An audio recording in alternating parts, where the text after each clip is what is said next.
Hey everyone, welcome to FanFic Canon. Thanks for hitting play. I'm thrilled to bring this fan-made story to life for you. If you enjoy the ride and want more narrated fanfics, smash, subscribe, and tap the bell so you never miss an episode.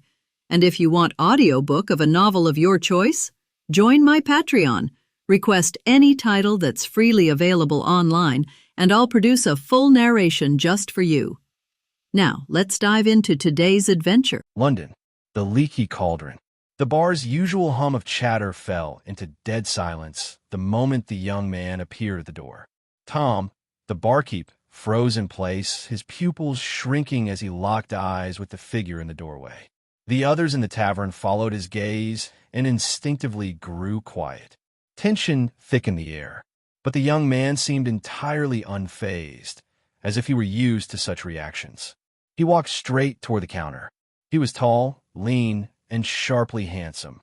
Jet black hair, sculpted features, and a poised, confident gait. But his appearance was marred by one notable detail: the heavy dark circles under his eyes, making him look almost haunted. When he reached the bar, Tom gulped.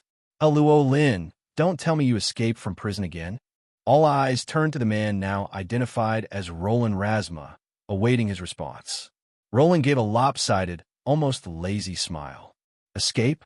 Nah, they just coordinated with me a little this time." Tom blinked. "Coordinated? Coordinated what exactly?" "They asked me to teach at Hogwarts," Rowland said casually. "What?" Tom nearly choked. It was hard to blame him for being stunned. Roland Rasma shouldn't be here, not in London, and definitely not in this bar. According to every record, he was supposed to be rotting away in Azkaban. But Roland Rasma was no ordinary man. Once, he'd just been a nameless orphan. After finishing public school, he lived the mundane life of an office worker. No one expected anything extraordinary from him, until his magic exploded into being at age 20. Overnight, he became a wizard. That alone would have raised eyebrows. But Roland wasn't just any wizard. He was a necromancer. Necromancers hadn't been seen in centuries. In the modern wizarding world, they were considered not just taboo, but downright dangerous. Practicing necromancy, magic that communed with the dead, was classified as dark arts of the highest order. When Roland had demonstrated his powers by casually raising a skeleton using bone magic, the Ministry of Magic didn't hesitate. They tossed him into Azkaban without trial.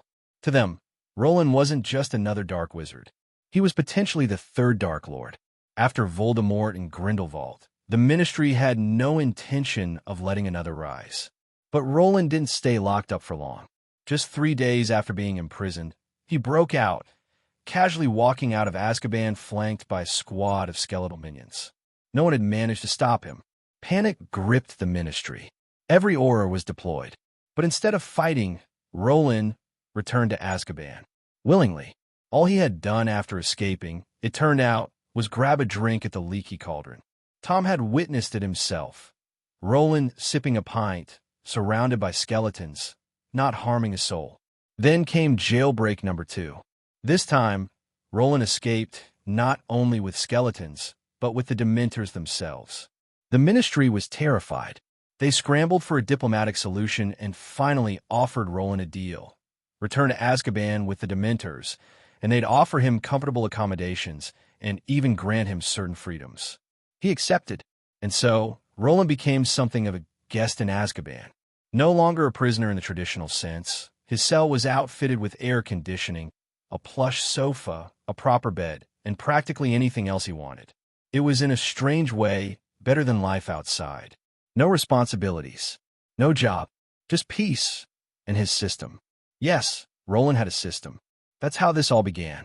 In his past life, he'd been just another ordinary person. But somehow he'd transmigrated into this world. A classic orphan protagonist, a late bloomer who awakened to magic and unlocked the supreme undead system. The system made him a necromancer, able to raise the dead, command skeleton armies, and level up by absorbing death energy. Life in Azkaban turned out to be a perfect cultivation ground. By the time he turned 21, Roland had nearly maxed out his necromancy skills. If not for Dumbledore, he might have stayed there indefinitely. But then Dumbledore showed up in person, extending an unexpected invitation. You'll be Hogwarts' next defense against the dark arts professor. Rowling had laughed. He even tried to decline. After all, what business did a necromancer have teaching children? But Dumbledore was insistent. And frankly, Rowling was curious about Hogwarts. So he agreed. Now, for the third time, Rowling stood in the Leaky Cauldron. No skeletons in sight this time. No Dementors trailing him. Just Roland Rasma, the necromancer from Azkaban, about to become a Hogwarts professor. Tom, still reeling, found his voice. So, Hogwarts is really going to teach necromancy now. Roland just shrugged. That's their problem, not mine. And somewhere, far away, the wheels of fate began to turn. Because the year was 1991. Luo Lin sat down, ordered a glass of ale, and drank in silence. Gradually, the tavern regained its usual atmosphere. Laughter returned, chatter resumed, and the momentary tension that followed Luo Lin's arrival faded into background noise. Old Tom, polishing a glass behind the counter, occasionally glanced at the necromancer in the corner. Calm as ever, Luo Lin looked completely at ease, too at ease, considering who he was. Tom sighed inwardly. Tomorrow's Daily Prophet will probably have another headline about him. The question is, will it be more about his third prison break, or the news that he's now a professor at Hogwarts? Honestly, Tom wasn't sure which would shock the wizarding world more. He still couldn't fully believe it. Luo Lin, a necromancer, a former Azkaban inmate, now a Hogwarts professor? What concerned Tom more was a personal detail. His own granddaughter was starting at Hogwarts this year. He glanced again at Luo Lin. Will he lead her down a dark path? But, in fairness, Luo Lin had never caused any trouble at the Leaky Cauldron. He always paid for his drinks, never started a fight, never hurt anyone. Well, aside from the whole breaking out of Azkaban with an army of skeletons and Dementors thing. Still, Tom thought, you can't judge someone just by their profession. Necromancy had a bad reputation, sure, but Luo Lin hadn't actually done anything evil. People feared him for what he could do, not what he'd done. Even so, most wizards gave him a wide berth. The stigma of necromancy clung to him like smoke. And old Tom, trying not to be impolite, kept a respectful, but cautious, distance. From across the bar, he watched Luo Lin sip his ale in solitude. Despite the calm expression, the dark shadows under his eyes, and the worn edges of his posture told a different story. A young man, an orphan, only 22. Too young for the world to turn its back on him, Tom thought. He deserves a chance. Just maybe not with my granddaughter. Still, if Luo Lin really was a Hogwarts professor now, getting on his good side wouldn't be a bad idea. Connections never hurt. Unaware of Tom's internal monologue, Luo Lin simply drank. But he could feel the older man's gaze. There was a softness in it now, a mixture of pity and cautious goodwill. That made Luo Lin more uncomfortable than the fear he was used to. He finished the ale in a few quick gulps and stood to leave, but then paused. Right? I actually came here to do something. Reluctantly, he turned and walked back to the counter. Old Tom straightened as he approached. Need something, Luo Lin? He asked with a smile. The smile was a bit too warm. It made Luo Lin uneasy. Still, he had a favor to ask. Mr. Tom, Luo Lin began, scratching the back of his neck. I need to go into Diagon Alley. But I've never been. Could you show me the way? Tom blinked. You've never been inside? Luo Lin shook his head. Didn't exactly get much free time outside prison, and no one ever wanted to take me there. Tom's expression softened further. Of course. Come with me. He was surprised and a little pleased. He'd just been thinking of reaching out to Luo Lin more, and here was the perfect opportunity. An easy favor. Nothing dangerous. Tom led Luo Lin through the bar and into a small enclosed courtyard behind it. The walls were old and weathered. Weeds sprouted from the cracks. A dented trash bin stood in the corner. Luo Lin glanced curiously at the bin. Back in his old world, trash bins were often hiding spots for secrets in novels. Magical artifacts, portals, treasure. But this one? Just a trash can. No magic. No tricks. Just garbage. Still, it was a landmark. Tom beckoned him to the wall. Watch carefully. Count 3 bricks up from this one, then 2 to the right. He pointed to a spot. Lin memorized the pattern. He might end up back in Azkaban someday, but Diagon Alley could be useful, especially as a necromancer. He wasn't just curious about spell books. He was curious about the food. Got it? Tom asked. Lin nodded. Now tap it 3 times. He did. At once, the bricks trembled. The wall shifted, pieces folding in like clockwork. A small hole formed, quickly growing into a tall, arched passageway. Beyond it, a cobblestone street stretched out into the distance, lined with colorful shops and buzzing with magic. Diagon Alley. It was more vivid than any description in the books he'd once read. Thanks, Mr. Tom, Lin said. Tom waved it off. Don't mention it. Go ahead. I got to get back to the bar. As Tom turned to leave, the archway shimmered behind him. Lin stepped through, and the entrance sealed shut behind him. He took a moment to admire the view. Shops of every kind lined the street. Broomsticks, cauldrons, robes, owls, wands, spell ingredients, all of it bustling with activity. So this is the heart of the wizarding world. He wasn't in a rush. The bookstore could wait.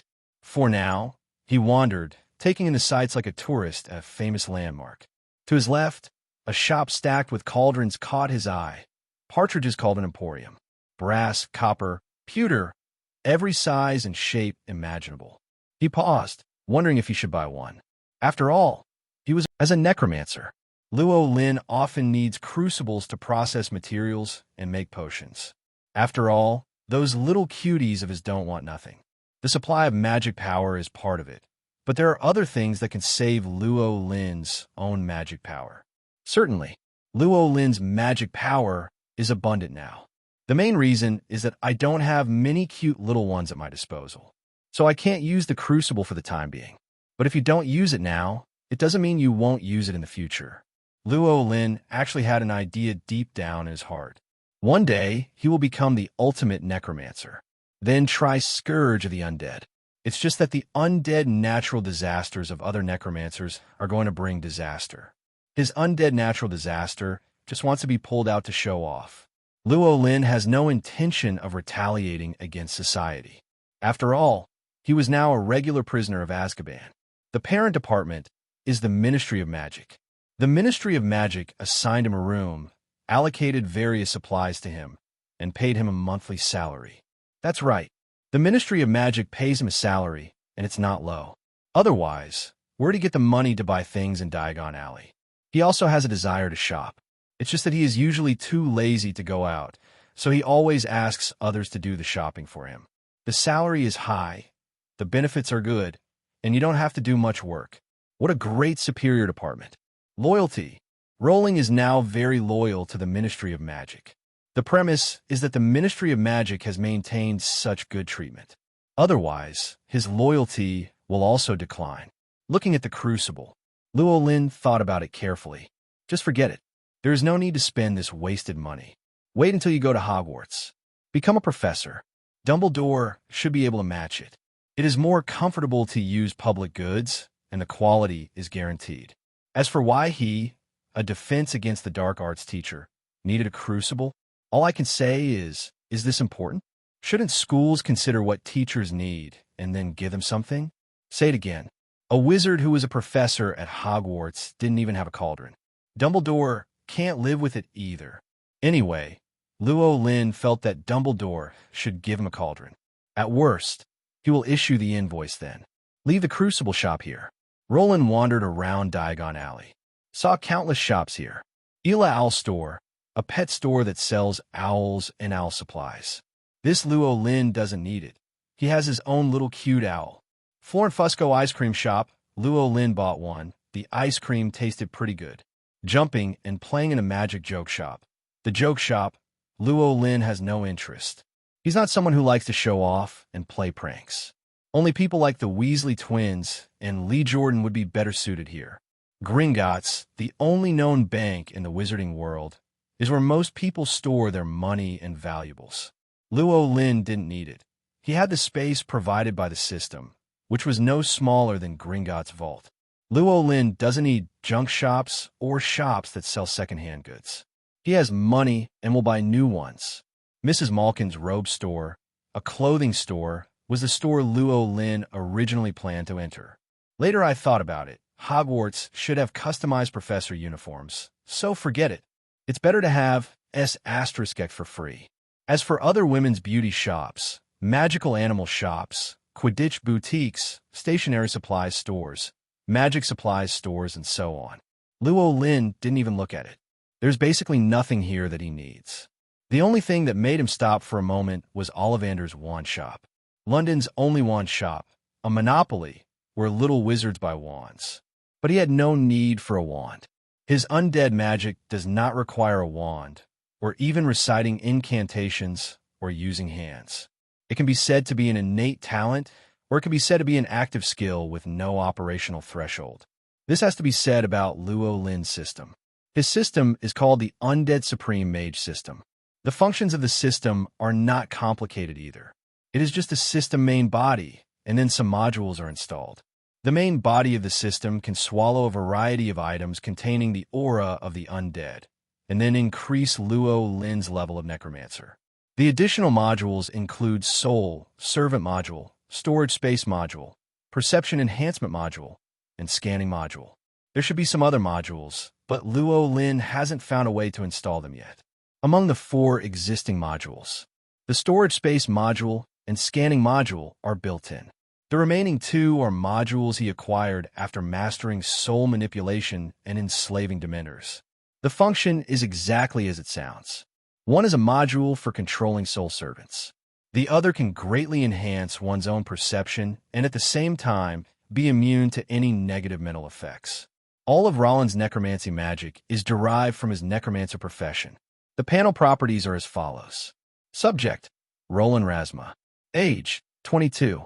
Main profession, necromancer LV 65. Subprofession, wizard, Harry Potter world, LV 2. Main professional skills, awakening the undead LV 10 max, manipulating the soul LV 15 max, terror LV 10 max, group panic LV 12, awakening advanced undead LV 18, Banshee's Cry LV 11, flesh refining LV 8, reincarnated lich LV 2. 44 omitted individual. Subprofessional skills, none. It took a year. Luo Lin's main profession, necromancer, has reached level 65. He doesn't quite know what level 65 is. Anyway, being able to summon high-level necromancers can be regarded as a high-level necromancer. As for the subprofessional wizard, the reason why there are levels, it's entirely because of the level bonus brought by the magic power in the body. As for everything about wizards, Luo Lin really knew nothing about it. He has not systematically learned any wizard knowledge. After becoming a necromancer, he spent most of his time in Azkaban. Those who came into contact were either undead, Dementors, or those from the Ministry of Magic. Not to mention undead and Dementors. These 2 couldn't teach him anything. Those at the Ministry of Magic also gave him a wide berth. In addition, Luo Lin's main profession was upgraded very quickly, and the role of his subprofessions was not that great, so he was too lazy to learn it. Now about to enter Hogwarts as a professor. In order not to mislead others, Luo Lin planned to sharpen his gun before the battle and suddenly learn about the wizard knowledge of this world. At any rate, I have to raise my level to level 10 or above. Make yourself look less like an outsider. Certainly, Luo Lin didn't plan to learn them all. He doesn't have that much energy. The main thing is to learn the one I teach, Defense Against Dark Arts. Defense Against the Dark Arts teaches students how to resist the various types of dark magic, including dark magic creatures, various dark spells, and duels. This is a core Hogwarts course. It is still very important to the students. After shopping around elsewhere, Luo Lin ate something and then arrived at the destination of his trip. Flourish and blot books. As a teacher who teaches, Luo Lin must first ensure that he can understand the content in the textbook. Otherwise, even if you follow the script, you may make a joke. So the main purpose of his coming here is to buy the Defense Against the Dark Arts textbook. I also bought some other books related to defense against the dark arts. Luo Lin does not expect to become a defense against the dark arts expert in a short time. He just hoped that he would not show shyness in front of the students when he read the textbook. He was also able to answer the students' questions. This has already met his basic requirements. For that matter, Luo Lin is still very confident. After all, he has a system. In the Perception Enhancement module, there is an accompanying small function. Enhance his memory and understanding abilities in all aspects. With such a small function, Luo Lin feels that his learning speed should be okay. Just like he was reading those idle books in Azkaban. Generally speaking, he can memorize most of the books after reading them twice. If you remember carefully, a book of about 100 pages can definitely be finished in a day or two, not to mention the ability to understand. In Luo Lin's mind, understanding is equated with comprehension. There is no doubt that the strengthening of memory and understanding abilities is equivalent to the strengthening of learning ability. Luo Lin has no difficulty choosing when it comes to shopping. He quickly selected the book he wanted in the bookstore, paid the money, and left. A thought came to my mind after putting the book into the space. He didn't stop at Diagon Alley either.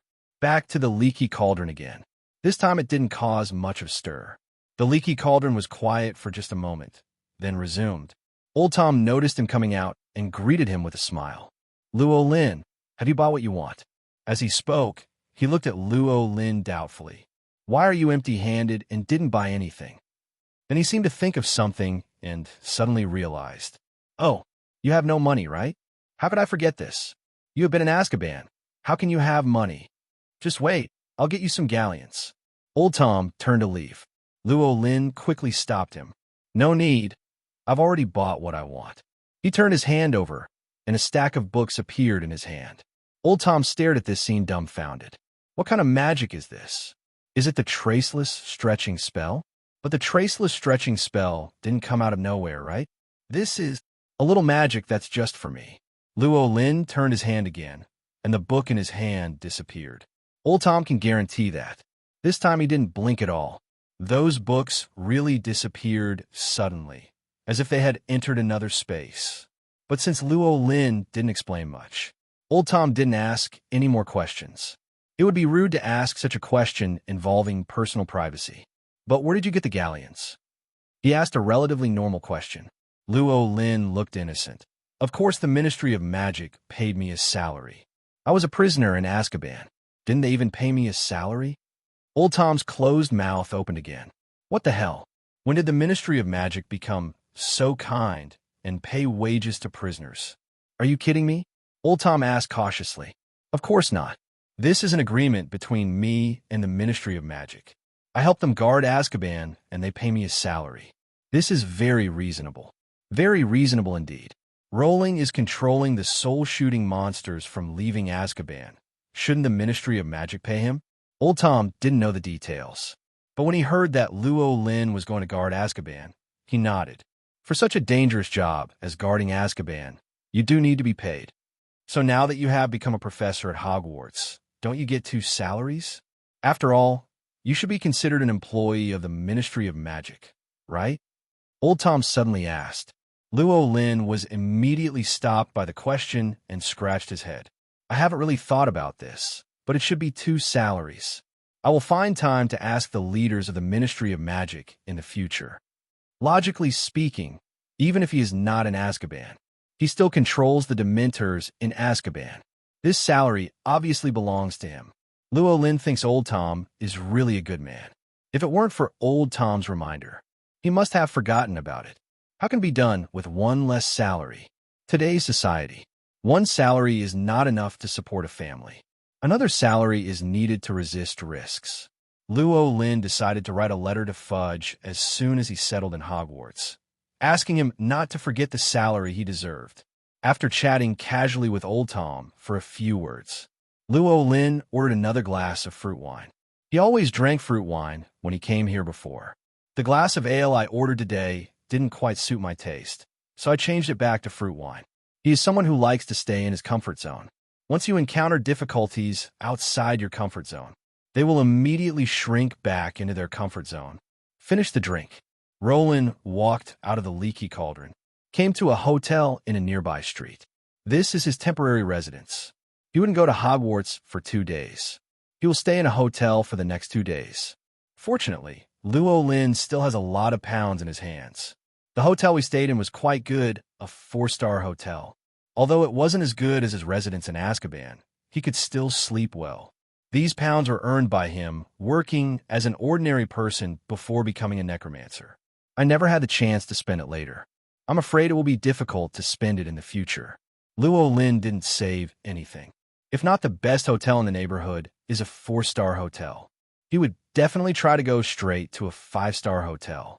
And the reason why I want to live near here, it's because he still has somewhere to go. In fact, this place was the place where he spent the longest time besides Azkaban after becoming a necromancer. That's Nocturn Alley. Nocturn Alley is another magical business district besides Diagon Alley. But it's a completely different situation than Diagon Alley. Most of the shops here are those related to black magic. The customers and bosses inside are also some strange people. Anyway, Nocturn Alley is a relatively dangerous place. Kind of like the black market in the wizarding world. There are no rules that must be followed here. It can be said that there are almost no taboos. Almost everything you can't see in the wizarding world can be found in Nocturn Alley. And Llewellyn is a necromancer. As everyone knows, the necromancer requires less mainstream materials. Nocturn Alley happens to sell materials that are not mainstream. Stay in a hotel. Llewellyn looked through the defense against the dark arts book he bought. One afternoon, Llewellyn's subprofessional level was raised to LV3. This was of no use to Rowling. So much so that he just glanced at it when the system prompted it and never paid attention to it again. The next day, Llewellyn followed the original plan. Head to Nocturn Alley, same as Diagon Alley.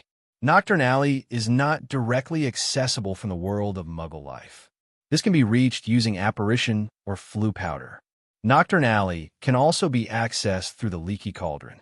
Rowling naturally chose to go through the Leaky Cauldron, where he had no choice. Firstly, he couldn't use the flue network. He didn't have flue powder, and secondly, he couldn't apparate. As a necromancer, he has no means of spatial movement. I had no choice but to walk over honestly. In the Leaky Cauldron, he received the care of old Tom again. Llewellyn had no intention of drinking this time and went directly into Nocturn Alley. This is a dark, narrow alley. There are all kinds of weird people. Rowling came twice. Already visited here. There is nothing to see, so he chose to go directly to his destination, Bogenbach Store. The Bogenbach Store is located at 13B Nocturn Lane. It's an antique store run by Mr. Borkin and Mr. Burke. The two bosses often deal with unusual ancient wizarding artifacts. Because of the greed of the two men and the cunning and sinister nature of their customers, this store has handled a large amount of gray business. Llewellyn naturally bought some gadgets here. Come outside the store. Could see the shop windows were covered in dust and looked terrible. Llewellyn didn't care and walked directly into the store. The store is stocked with a wide variety of merchandise. Withered human hands, blood-stained playing cards, glass eyeballs, hideous masks. There are various human bones on the counter, as well as many strange instruments. When Llewellyn came here for the first time, he felt a little depressed. At that time, he was just a level 10 necromancer. Now he's over 60. Standing here feels like going home. 2 words. Kind. Mr. Rowling, it's a pleasure to see you again. Not long after he entered the door, a smooth voice came over. Nice to see you again, Mr. Borgin. Llewellyn nodded towards the greasy-headed Mr. Borgin. It's an honor to serve you. What can I do for you? Is it still the same? I have a new batch of goods here. They just arrived today. The price is very reasonable, Mr. Borkin said in a flattering manner. As the saying goes, the customer is God. Llewellyn bought a lot of things from him the last 2 times, so his attitude was naturally very good. Llewellyn nodded. Yes, Mr. Borgin, the same old rules apply. It's time for my little cuties to change bodies again. Mr. Borgin is already used to it. Your servants are so lucky to have a master like you. Llewellyn was not sure whether Mr. Borgin was really complimenting him or just being arrogant. After all, the reason why his servant needed to change bodies. It was because of cooperating with his experiment that my body was damaged. Luo Lin has a strong desire to explore. Always experiment when you encounter something you don't understand. His little cuties were the thing he couldn't understand the most. The results are clear. He still didn't understand, and his servant lost his body. After Mr. Boijin praised Luo Lin, he took out 3 complete sets of human bones from the counter with ease. Everything from skulls to leg bones. In this regard, Mr. Boijin is very professional. Of course, there's no Roland Major. Luo Lin only needed to glance at it to know whether the 3 human bones in front of him were missing any bones. It turns out, Mr. Borkin is not that greedy yet. All 3 are complete. Luo Lin skillfully took out the money from the space and paid it to Mr. Boijin. Mr. Boijin took the galleons and said with some embarrassment, "Sorry, Mr. Luo Lin, the Aurors of the Ministry of Magic have been following too closely recently, and there are very few new goods arriving, so in terms of price." He didn't say the rest of the words, but he understood everything. Luo Lin was wealthy and asked, "Then how much more do I need to add?" 50 gold galleons. Mr. Borkin held out 5 fingers. Luo Lin was really surprised now. It's actually increased so much. 50 gold galleons, that's 1/6 of the salary of a ministerial official at the Ministry of Magic. He was working hard in Azkaban, and his monthly salary was only 150 galleons. 1/3 of the sales were wiped out with 1 price increase. Even if Luo Lin doesn't lack this little money, I also felt some physical pain. He did not bargain with Mr. Borgin, but paid the money readily. But I asked Boijin for a head start. "Can Hands of Glory give me one?" Luo Lin's request was not excessive. The Hand of Glory, the best friend of the thief and robber, puts a candle on it, and only the person holding it can see the light. It is not complicated to make and not expensive. It's a good choice as an add-on. Luo Lin doesn't actually need it, but he can still study it when he is bored. Mr. Boijin had no doubts. "Of course, Mr. Luo Lin, the customer is God. I will meet your requirements." He agreed too quickly. Luo Lin instantly realized that he had been taken advantage of again. Why say again? The last time he was here, I also bought a few skeletons. Mr. Boijin didn't increase the price that time, but just said that it was a big promotion week at Bojenbach store. If you want to buy a skeleton, you have to buy some matching items. For example, human nails, human hair, etc. Luo Lin didn't quite understand what this kind of behavior was called. Later, I asked a lady for advice, and she told Luo Lin that this was called distribution. It can also be said to be a bundled sale. In fact, Luo Lin has no need for nails or hair. Until now, those bundled items are still stored in his space, with no chance to use them. This was Luo Lin's first experience of being taken advantage of here. Now, for the second time, Roland is almost certain. There was no such thing as Aurors chasing after her. It was just Mr. Borgin who made up a story to force the price to increase. Luo Lin was equivalent to buying the Hand of Glory with 50 gold galleons. Big loss. Being taken advantage of. Luo Lin remained calm. It's not that he isn't angry, but as a necromancer, he no longer exhibits any emotional behavior. This is determined by the characteristics of the necromancer. At least this is what a necromancer like him has. Luo Lin was obviously unhappy with Mr. Boijin, but he still smiled and thanked him. Just when leaving the Bojenbach store, he accidentally used a group to summon the undead. And it just so happened, this summoning of the undead happens to be used in the Bojenbach store. So the bones, skeletons, flesh, and other undead materials in Mr. Borgin's shop were lucky enough to escape. Mr. Borkin's wails were heard. Roland expressed sympathy for him. He didn't expect this to happen. He was so careless. To help Mr. Borgin, Roland used another summon the undead before leaving Nocturn Alley. Help Mr. Borgin solve the problem of undead rebellion once and for all. As for Mr. Boijin, chasing him out and scolding him, Luo Lin said he would not pursue the case. After all, he is a very generous man. He also thoughtfully called Mr. Borgin to the Auror Command of the Department of Magical Law Enforcement. Wanting to help Mr. Borgin, asked the Aurors for help. However, Mr. Borgin refused his help, which made him regretful. Why is it so difficult to be a good person? Luo Lin fell into thought. After finishing dinner, he figured it out. It must be that he didn't do his good deeds thoroughly enough. Wait until next time I see Mr. Borgin. If Mr. Borgin is still as enthusiastic as before, he will definitely continue to do good things. Another day off. After reading the book, Luo Lin felt a little bored. So I groped around in the space and found some broken bones that didn't fit together. Take these broken bones that don't come in complete sets. He managed to form a bird shape. Open the Soul Servant module, Luo Lin thought, and a screen of light appeared in front of his eyes. Soul Servant module. List of Soul Servants. Ibwa. Avery. Black. Soul Servant operation level. First level LV10 max. Maximum number of manipulated souls to obey. 32. Looking at the long list of soul servants, Luo Lin was a little confused. Who can he ask to come out and talk to him for a while? Think about it. He decided to call out the one who spoke the least. Although he wanted someone to talk to him, he didn't want to be a chatterbox. Infused with Blake's soul, Luo Lin chose Blake and injected his soul into the bone bird that was barely put together in front of him. A dark light flashed. The bones on the table seemed to be alive, standing upright on the table. This is a weird-looking bone bird. The nose is not a nose, and the eyes are not eyes. The two wings are not the same size. There is also a tailbone, but it appears to be very flexible.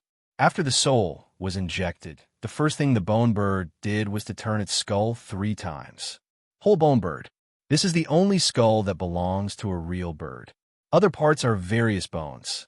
Blake, are you awake? Seeing the movement of bone bird, Luo Lin asked in a low voice.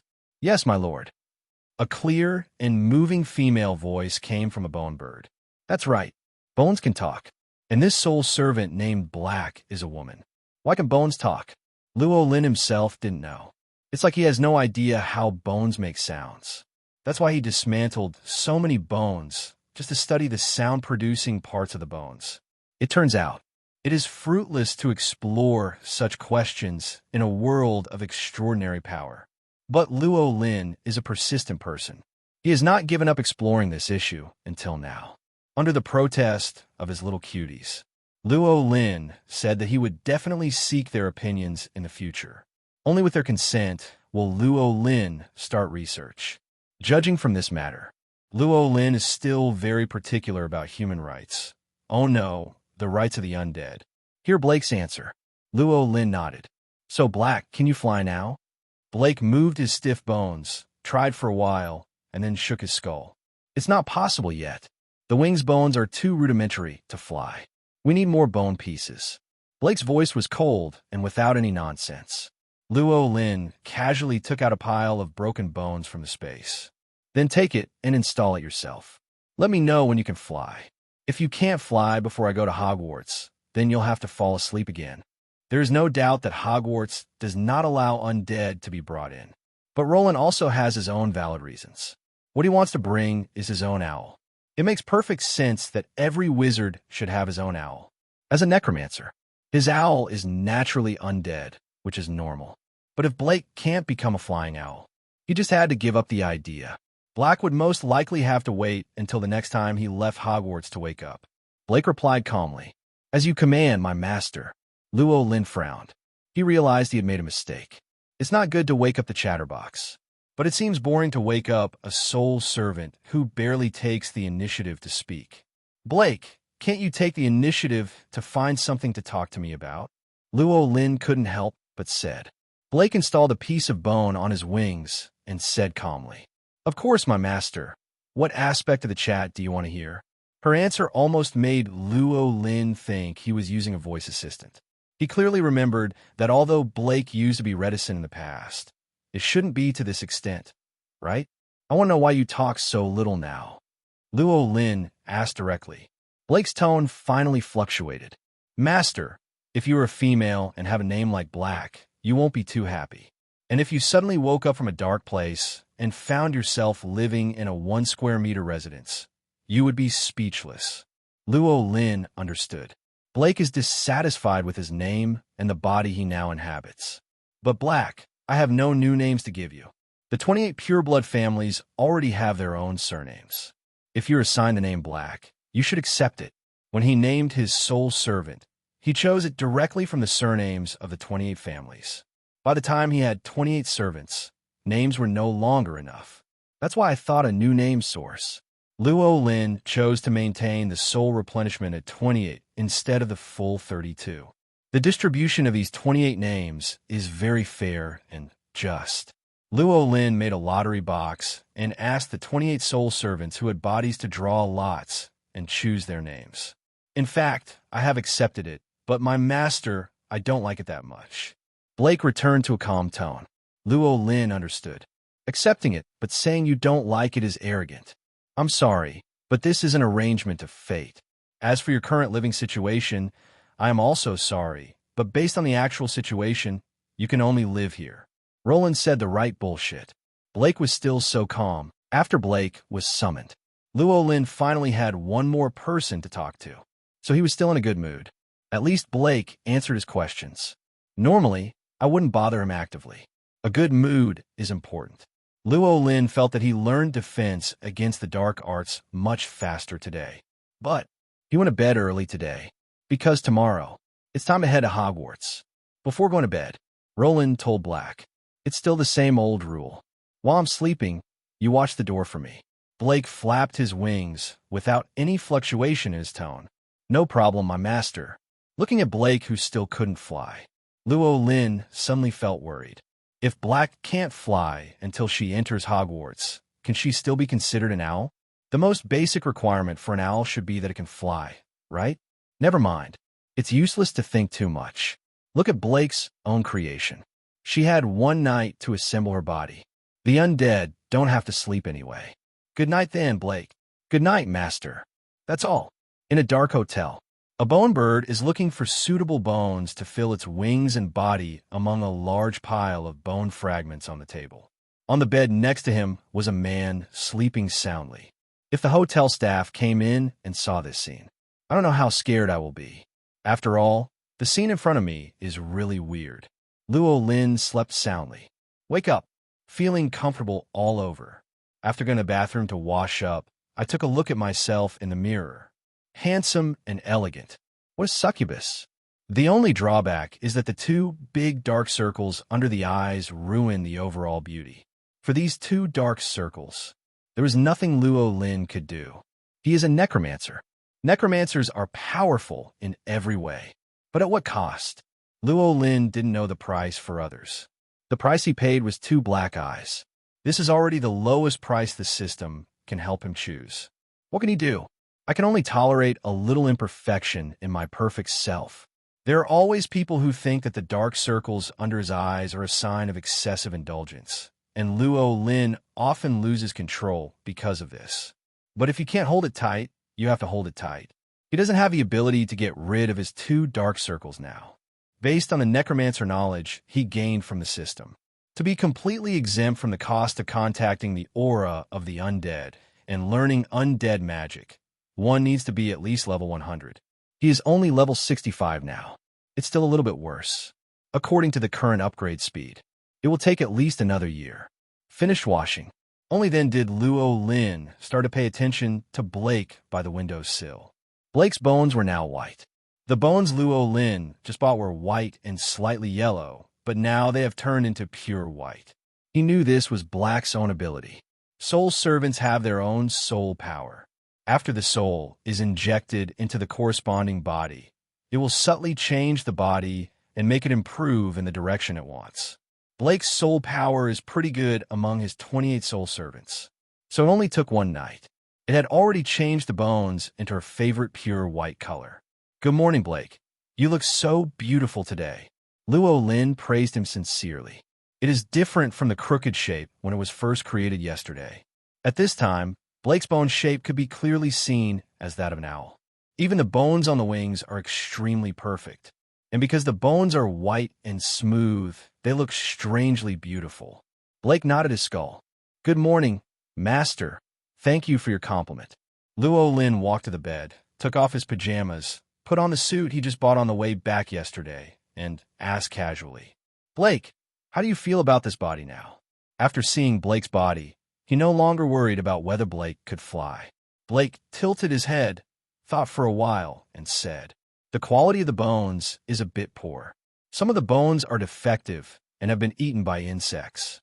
However, I have not found a suitable replacement." Luo Lin was slightly embarrassed. After all, he was the one who assembled Blake's bones.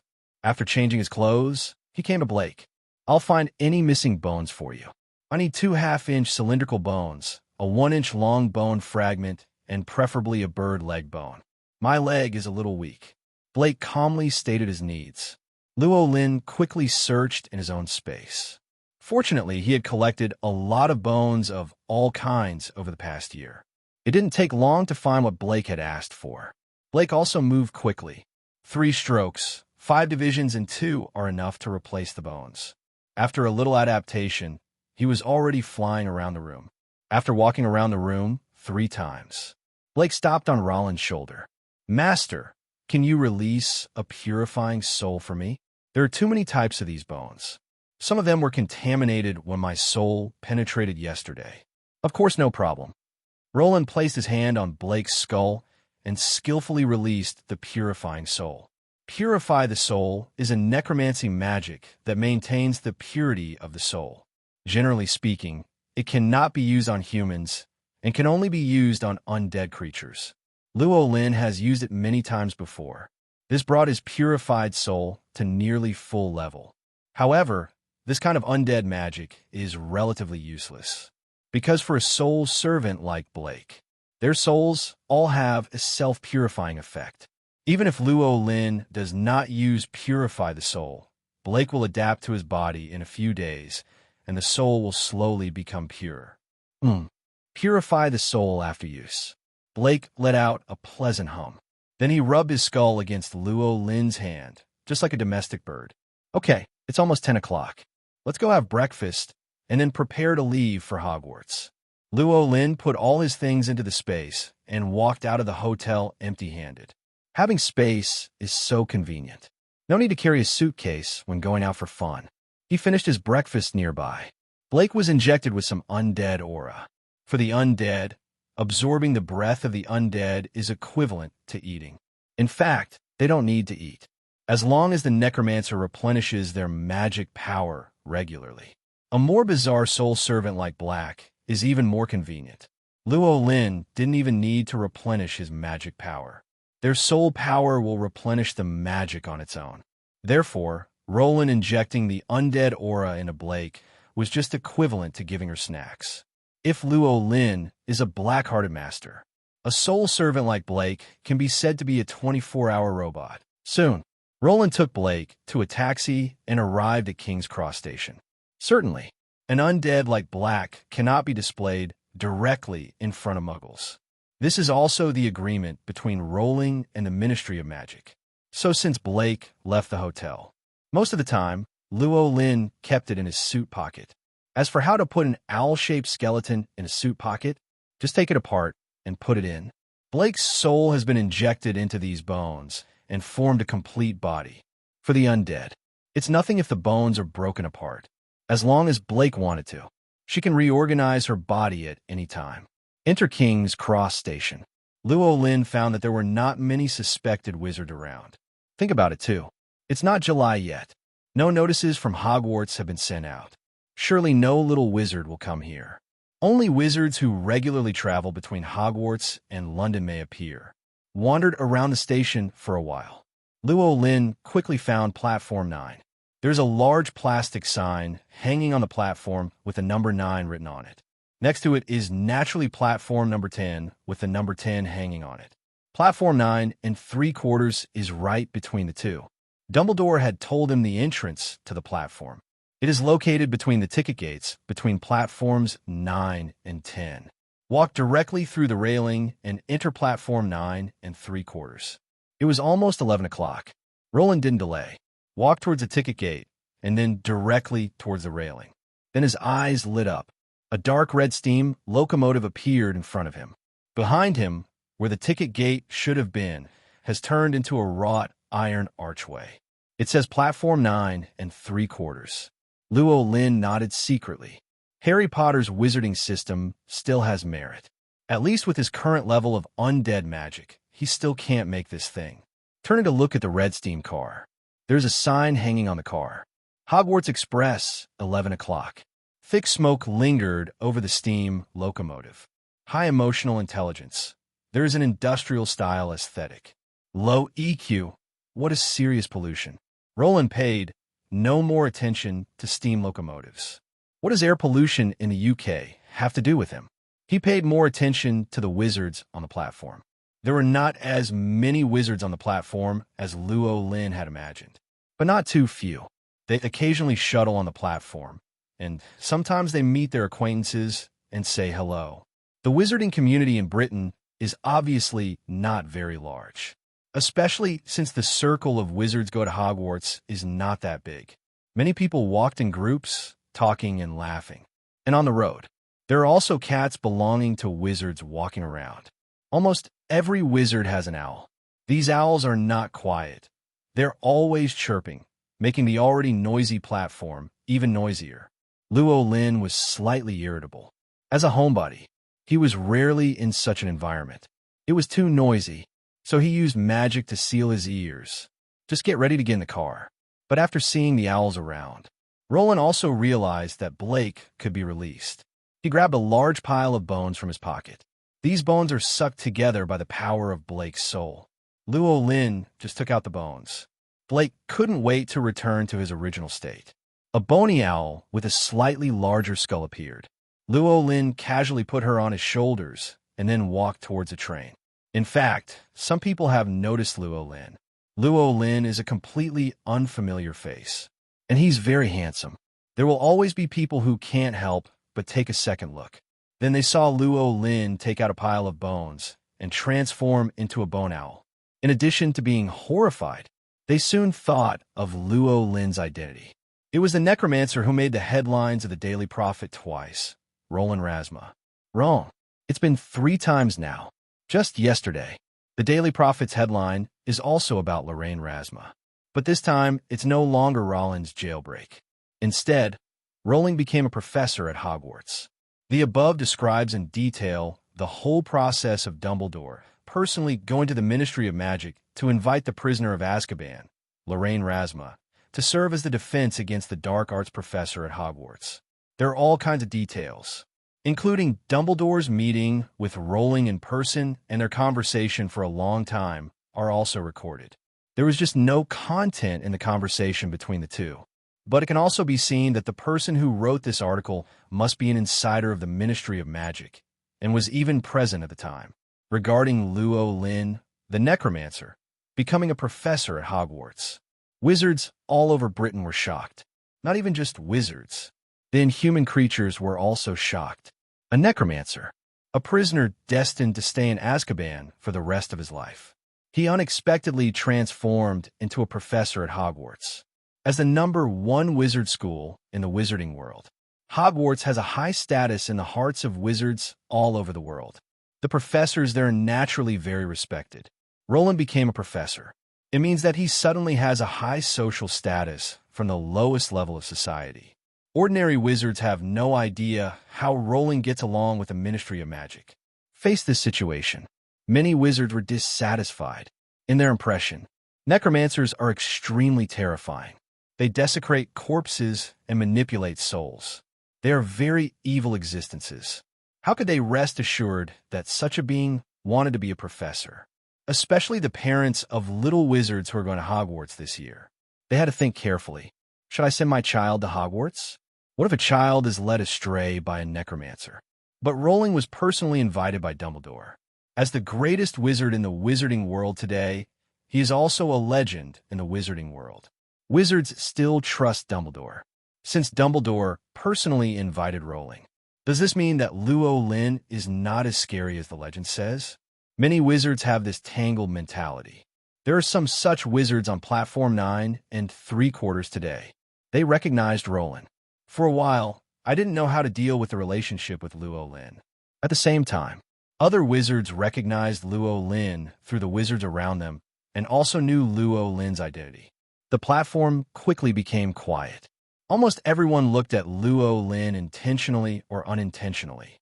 Want to see what kind of person this prisoner-turned-professor is? Luo Lin is used to people's attention. He knew that he was a famous figure in the British wizarding world. To the eyes of these people, he simply chose to ignore it. After getting in the car, Luo Lin randomly found an empty cubicle and sat down. I didn't find the one with people, because he knows it very well. Those people may not be so willing to sit with him. Of course, some people may be curious about him, but Luo Lin doesn't have that much free time to deal well with these people. At this time, he would rather talk to Blake about what it was like to be locked up in a dark room. Blake has always been resentful about being locked up in a small dark room. Not only her, but also Amber, Longbottom, Flint, and Malfoy all disliked her. The so-called dark room. That is Luo Lin's soul servant module. When his soul servant lost his body, he will be forced into a place by the soul servant module. Black and his friends called it the dark room. According to Blake, after being locked up in a small dark room, they can't feel the passage of time, but when they wake up, they will feel like they are in another world. Rowling has not experienced it and cannot resonate with Blake and others. I can only express my grievance to them. But in this situation, he really can't release everyone, or wait for a special opportunity, or wait until you leave Hogwarts and return to Azkaban. At that time, Blake and others can all come out. Luo Lin is preparing for both. The 3 bones I bought at the Bojan Box store are the complete bones in the supplementary space. Complete bones like this. After the soul servant is injected, you can immediately gain the ability to move. It was much easier than Blake's own hard work of building the skeleton. This is also a point of complaint for Blake.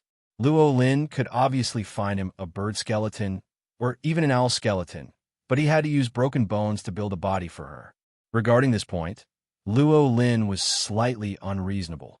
The main fault is that he really didn't consider this issue. He suddenly thought of it when he was bored. In fact, in his original plan, there was no place for Blake and others. Blake and the others should have stayed in the dark room. But Rowling happened to be thinking of owls at that moment. That's why Black was able to come out of the dark room. Woo. After a while, a siren sounded outside. Hogwarts is about to depart. Luo Lin discovered something. Since he entered this compartment, no one has passed this compartment again. Logically speaking, someone will always borrow from here. He vaguely thought of the reason. I'm afraid word has spread on the platform and on the train that he is in this compartment. Otherwise, there would be no way there would be no one. For this situation, Luo Lin felt relaxed.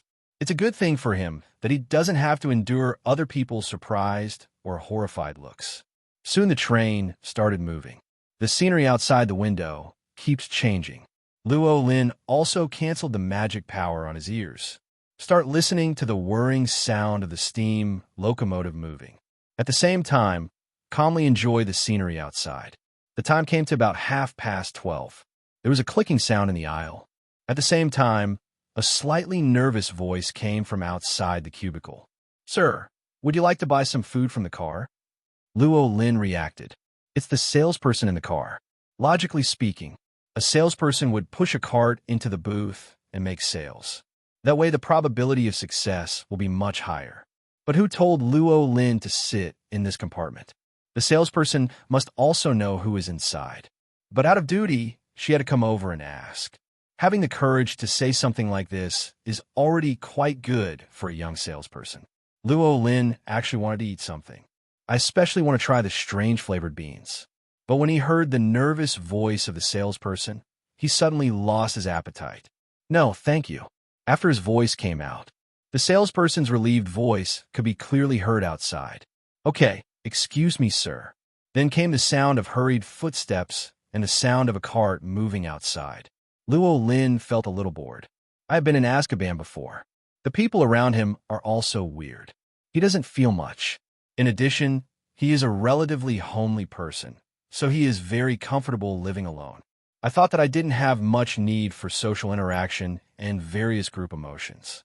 But judging from the current situation, he is still unshakable. Luo Lin took a long breath, shook his head, and shook the thoughts out his head.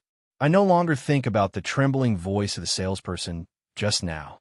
Instead, He closed his eyes and planned to take a nap. Sleeping is Luo Lin's best way to relieve his worries. It can also make time pass quickly. When Luo Lin was sleeping, Blake had been standing at the train window, looking at Luo Lin quietly.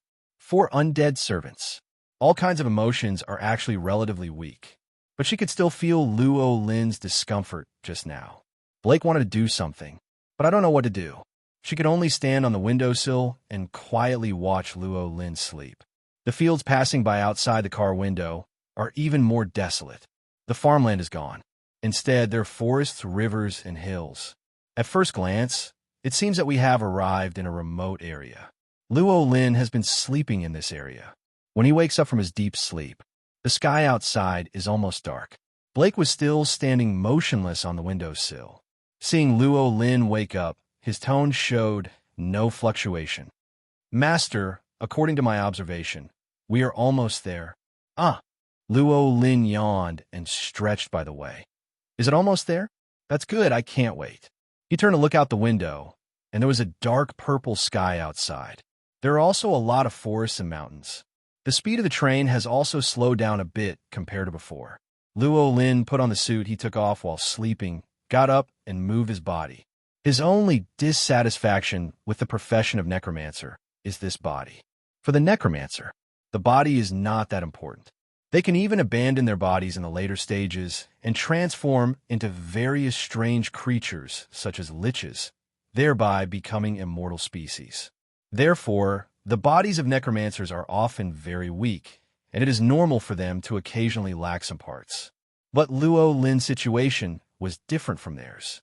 The effects that ordinary necromancers need to suffer have been transferred by the system. He still hopes that his body can be stronger. It's just that the breath of the undead will gradually erode the body. It is true that he does not have to bear the side effects of the undead breath, but it is almost impossible to become stronger through exercise. Luo Lin's current physical condition has remained the same as when he was working as a part-time worker. At that time, his body was definitely not strong and was in a sub-healthy state that was normal for this era. Much worse than those halfway through physical activity. A voice echoed on the train. "The train will arrive at Hogwarts in 5 minutes. Please take your luggage with you, or stay in the car and let us take you to school." Luo Lin rubbed his neck. "Get up and go to the compartment door." Think about it. He didn't go out right away. After all, if he goes out, it will definitely be very eye-catching. At that time, everyone in the car might be waiting for him to get out first, which would be very embarrassing. The train is getting slower and slower. Finally stopped. Passengers on the bus were pushing and shoving and rushing toward the door. But there were not many people on this train. After a while, almost everyone got off the bus. Luo Lin estimated that the time was about the same. He also took Blake off the train. Standing on the dark and small platform, Luo Lin felt a bit of the cold wind at night. But it was summer at this time. "The cold wind blows like a gentle breeze on my face, which is quite comfortable." Everyone in the car has already moved forward. Luo Lin did not delay. Along the narrow path, Luo Lin arrived quickly, and he soon came to the lake. A towering castle stands on a high hillside on the other side of the lake. There are many spears on the castle. Windows flashed under the stars. At this time, there was a group of small boats moored on the shore. The others walked towards the boat very skillfully. Luo Lin was not in a hurry. Instead, he turned his head and looked to the other side. The other side was also a place that interested him. Hogsmeade. Hogsmeade is the only village in Britain that is full of wizards and no muggles. There are also various facilities inside. Hogwarts students and teachers love going to Hogsmeade. Dumbledore and Hagrid would often go there too. However, the school stipulates where only students in 3rd grade and above can go on certain Saturdays. It must have the signature of the Guardian. Luo Lin is a professor. Of course, there is no need for a specific time and the signature of the Guardian. And even if he wanted it, he couldn't get it out. Because he is an orphan and has no guardian at all. Just thought of Hagrid. A loud voice came from a small boat on the lake. "Is Professor Razma here? Come here. I will take you to the castle." Hear this loud voice. Rowling soon realized it was Hagrid. He replied loudly, "I'm here. I'll be right back." I don't know if it was his imagination. After he spoke, the people on the boat on the lake suddenly sped up. Rowling stopped thinking about Hogsmeade. There will be plenty of opportunities to go shopping inside in the future. Let's go and stay in the castle first. Luo Lin walked to the lake and saw the huge Hagrid with a beard on his face. Luo Lin still has a good impression of this hybrid giant. Are you Mr. Hagrid? Luo Lin asked. Hagrid was a little surprised. Professor Rasma, do you know me? It's really an honor for me. Of course, you are a great person, and Hogwarts cannot live without you, Luo Lin said with a smile.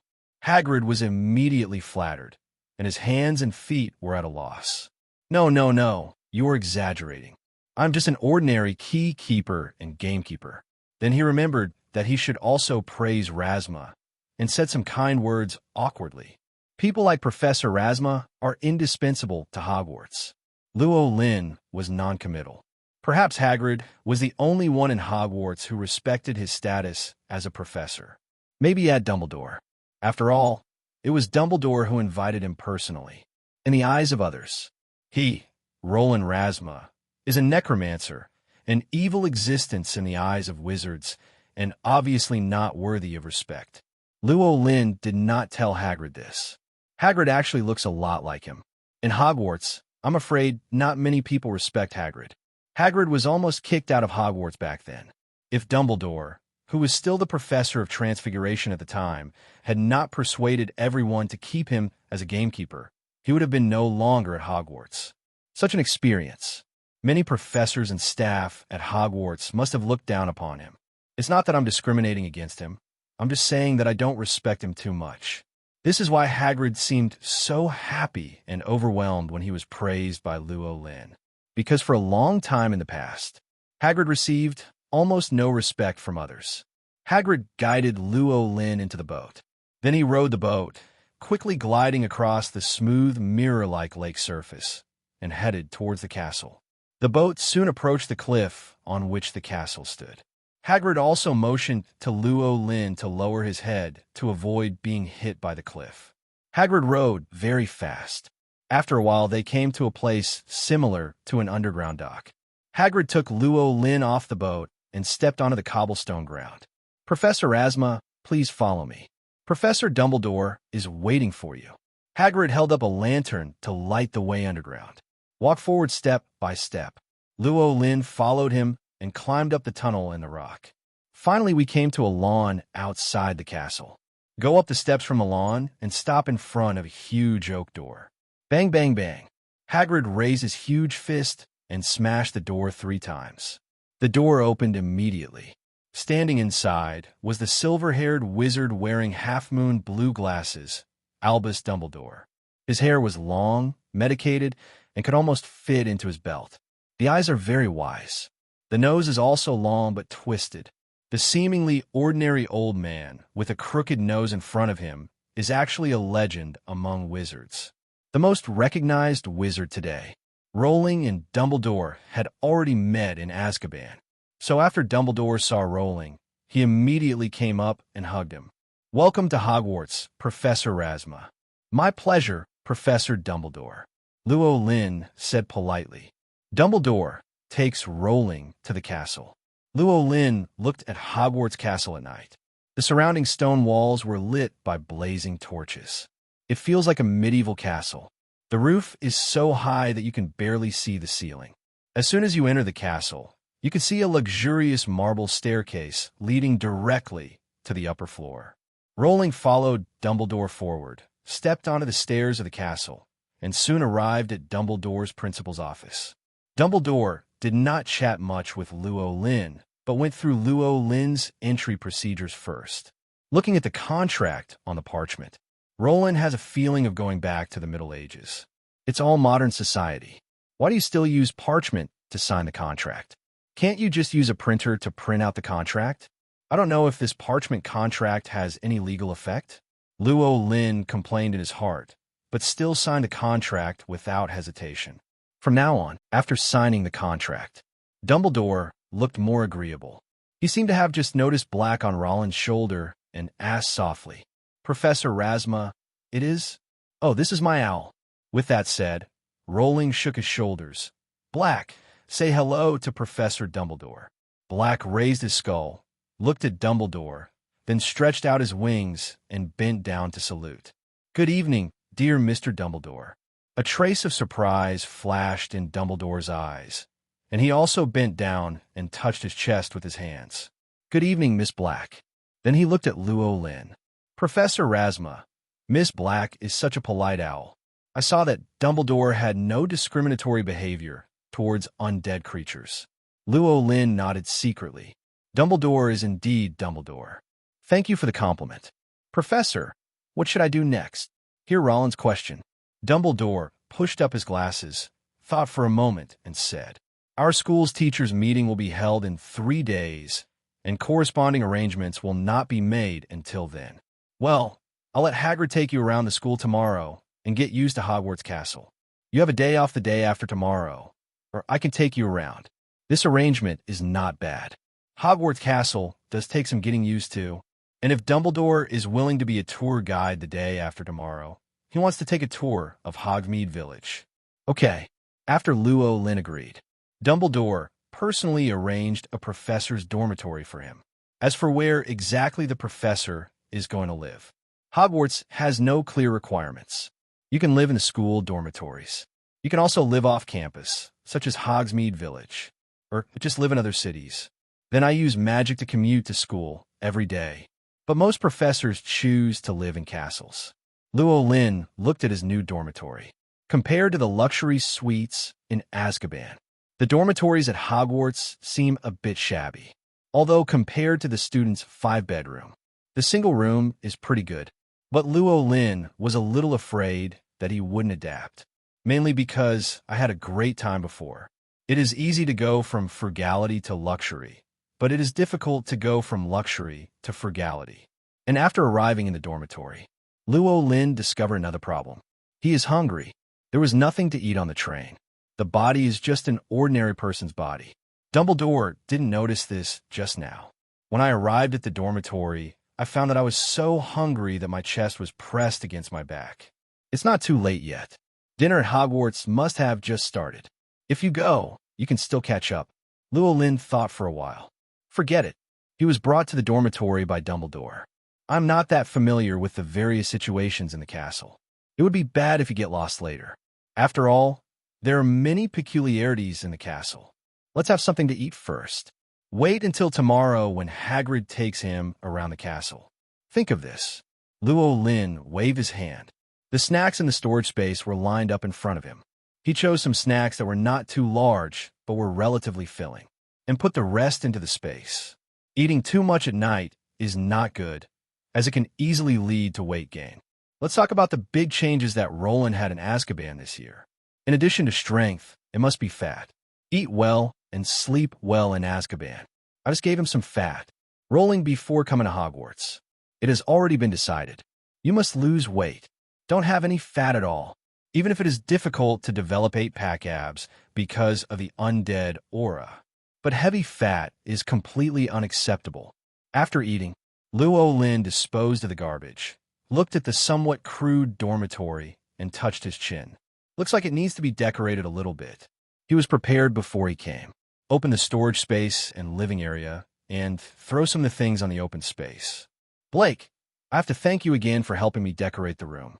Black replied calmly, As you wish, my master. After finishing speaking, Blake flapped his bone wings and flew into the air. The entire dormitory was turned around. Then start tidying up the dormitory. Llewellyn didn't do much housework. So when they were in Azkaban, these things were all left to Black and the others. Blake is basically the one who does the housework. There are 2 younger brothers under his command.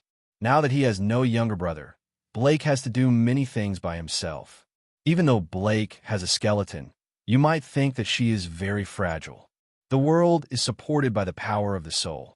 As a high-level soul servant, Black's power far exceeds that of ordinary muggles and can even be compared with some smaller giants. Cleaning up the housework is very fast. Encountered relatively large pieces of garbage. Black would gather together and wait for Rowling to deal with it. Rowling's storage space has a special garbage partition. All the trash will be stored there. then find a place to dispose of them. Blake was busy in the room. Luo Lin came outside the balcony and looked at the sky outside. The weather is pretty good today. Although the moon is not very bright, the stars are extremely bright. There were not many dark clouds in the sky, and there was a gentle breeze blowing on the balcony. Luo Lin enjoyed it a little. He took out a deck chair from the space, raised the height of the deck chair, and then lay on the balcony and looked at the scenery outside. Looking out from Hogwarts Castle, you can see the big lake outside more clearly, as well as the forest not far away. You can also see the forest huts that are still lit. That's Hagrid's residence. Enjoyed a quiet night for a while. Blake flapped his bone wings and came to the balcony. Master, the room is ready. Luo Lin lay so comfortably that he almost fell asleep. Hearing her words, he came back to his senses. Good. Luo Lin stretched his waist. I originally planned to put the recliner away, but then I thought about it and decided not to. Just put it here. It's good to come and enjoy the night view when you have nothing to do. And he still has spare ones in his space, so he won't be short of them if he needs to use them outside in the future. Rowling walked into the room. I found that the entire dormitory had been completely renovated. The dormitory that was originally a little messy suddenly became tidy. Moreover, the worn-out things have been piled up together, waiting for Luo Lin to deal with them. The beds were also replaced with new ones. Before coming here, Luo Lin bought the same big bed he had in Azkaban at an outside store. There are also 3 sofas, 1 large, 2 small, and placed near the outside. Luo Lin dared to say, even if the previous landlord came, it would be difficult to recognize that this was the original dormitory. Blake arranged the dormitory according to Luo Lin's previous living habits. Luo Lin felt friendly at first sight. Back in the comfort zone again. Rowling was very satisfied with the dormitory arranged by Blake. Thank you for your hard work, Blake. Serve the master. Blake's tone was the same as ever. Rowling stretched out a finger and gently tapped Blake's skull. An undead magic power spread through Blake's body through his fingers. Blake flapped his wings in enjoyment. His tone couldn't help but become a little cheerful. Thank you, master. Such a little magic power is nothing to Luo Lin. But for Blake, it was enough to further stabilize her soul power. Undead servants. Whether it is the lowest undead servant who has just developed wisdom, or a high-level undead servant with perfect mind like Blake, the most important thing is the stability of the soul. Their essence is the aggregation of soul power. Once the soul is unstable, this means that they will be in great danger and may collapse at any time. At this time, the importance of the necromancer is reflected. Necromancers can use their own magic power to help their soul servants stabilize their souls. This is also one of the best rewards that the necromancer can give to his soul servants. Certainly, Blake doesn't have to worry about the stability of his soul at all. She is also a person protected by the system. The soul servant module does more than just help Luo Lin control these soul servants. It can also maintain the stability of these soul servants forever, unless Luo Lin wants to destroy his soul servant. But Blake also needed Rollins' magic. This not only maintains her survival, but also further enhances her power. Soul servants also have competition. Black's previous soul power could only be ranked in the middle among the 28 soul servants. She is very competitive. I have always been worried about this. While in Azkaban, Blake has hinted from time to time that he wants to increase his soul power. But Luo Lin has too many soul servants. It's never good to favor one over another. So every time Black's soul power increases, the soul power of others will also increase. The result is that the gap cannot be widened at all. Blake is still the one in the middle. Now Luo Lin alone injects magic into her and stabilizes her soul as a reward. Blake was naturally in a good mood. She suddenly felt that it was the best thing for her to come out and serve Luo Lin. Definitely take advantage of this opportunity. Try your best to please your master. Then quickly increase the soul power. Eating alone is obviously very happy. Blake thought he might be able to get out of the dark room before anyone else could. Raise the soul power to the first among all soul servants. She will be the eldest sister then. Not that nasty Malfoy. Blake became even more attentive as a result. Master, What should I do with this pile of things? Luo Lin felt a little strange about her change of attitude, but I didn't think much about it. Instead, he looked at the things on the ground with some hesitation. Trash he has received in the trash area. The things piled on the ground are old things from the previous dormitory. There are beds, chairs, and some daily utensils. There is no doubt that these things are of no use to Luo Lin. He has something new to replace. But to say that these things are rubbish and worthless is obviously not true. As an old thing from Hogwarts Castle, Luo Lin didn't know how long they had been in this dormitory. Maybe it's a medieval antique. Who knows if wizards have any means to preserve these things so that they can always be used. Just throw it away as trash. A bit not so good. Think about it. Luo Lin temporarily sent them to the utility area of his own space. Decided to wait until tomorrow to ask Dumbledore or Hagrid. If these were just plain old items, they can be disposed of directly as garbage. If there is some other value, he kept it himself. Replace them when you leave Hogwarts. Get rid of the last pile of clutter. Even the dormitory is tidied up. Luo Lin took out his clothes from the living area and put them in the closet. Take out all kinds of daily necessities and place them in appropriate places. Get all done. Luo Lin officially moved into the Hogwarts dormitory. It was already getting late. After Luo Lin washed himself, he lay on the bed and fell asleep. Blake didn't need sleep. According to past practice, she should be standing on the window sill at this time, staring at Luo Lin sleeping. But she was in a good mood today, so I flapped my bone wings and flew around Luo Lin's dormitory. Until late at night, Blake felt a little bored. Then he returned to the windowsill. Stand on the windowsill. Blake suddenly thought of the scene at the station yesterday. The owls have their own cages. She's also an owl now. You should also have your own cage, right? Think about it this way. She suddenly felt that the window sill no longer smelled good. Now she's a bird. If you have your own bird cage, isn't it equivalent to having your own house? Blake didn't know why, but he was obsessed with owning his own house. Blake became excited again at the thought of owning his own house. She decided, tomorrow I will apply to Luo Lin for my own birdcage. Otherwise, when you get along with other owls, you won't even have your own birdcage. Isn't this inferiority? Oh no, inferiority? Blake had completely forgotten. He is a bone bird. Other owls may not be so willing to get along with her. A night of silence. Luo Lin Shuang slept until dawn. He woke up from his sleep when the sun shone through the windowsill and hit his feet. Luo Lin felt refreshed at this time, except for being a little hungry. The whole person was in great spirits. Looking at Blake standing on the windowsill, he smiled and said hello. Good morning, Blake. Good morning, master. Blake flew up from the windowsill and flew to the wardrobe, not far from the bed. He selected a set of clothes from it and carried it to the bed with his bone claws. After Luo Lin got dressed and washed, he began to be in a daze. That's not to say that I was completely in a daze. He was waiting for Hagrid to come over, but it took a while.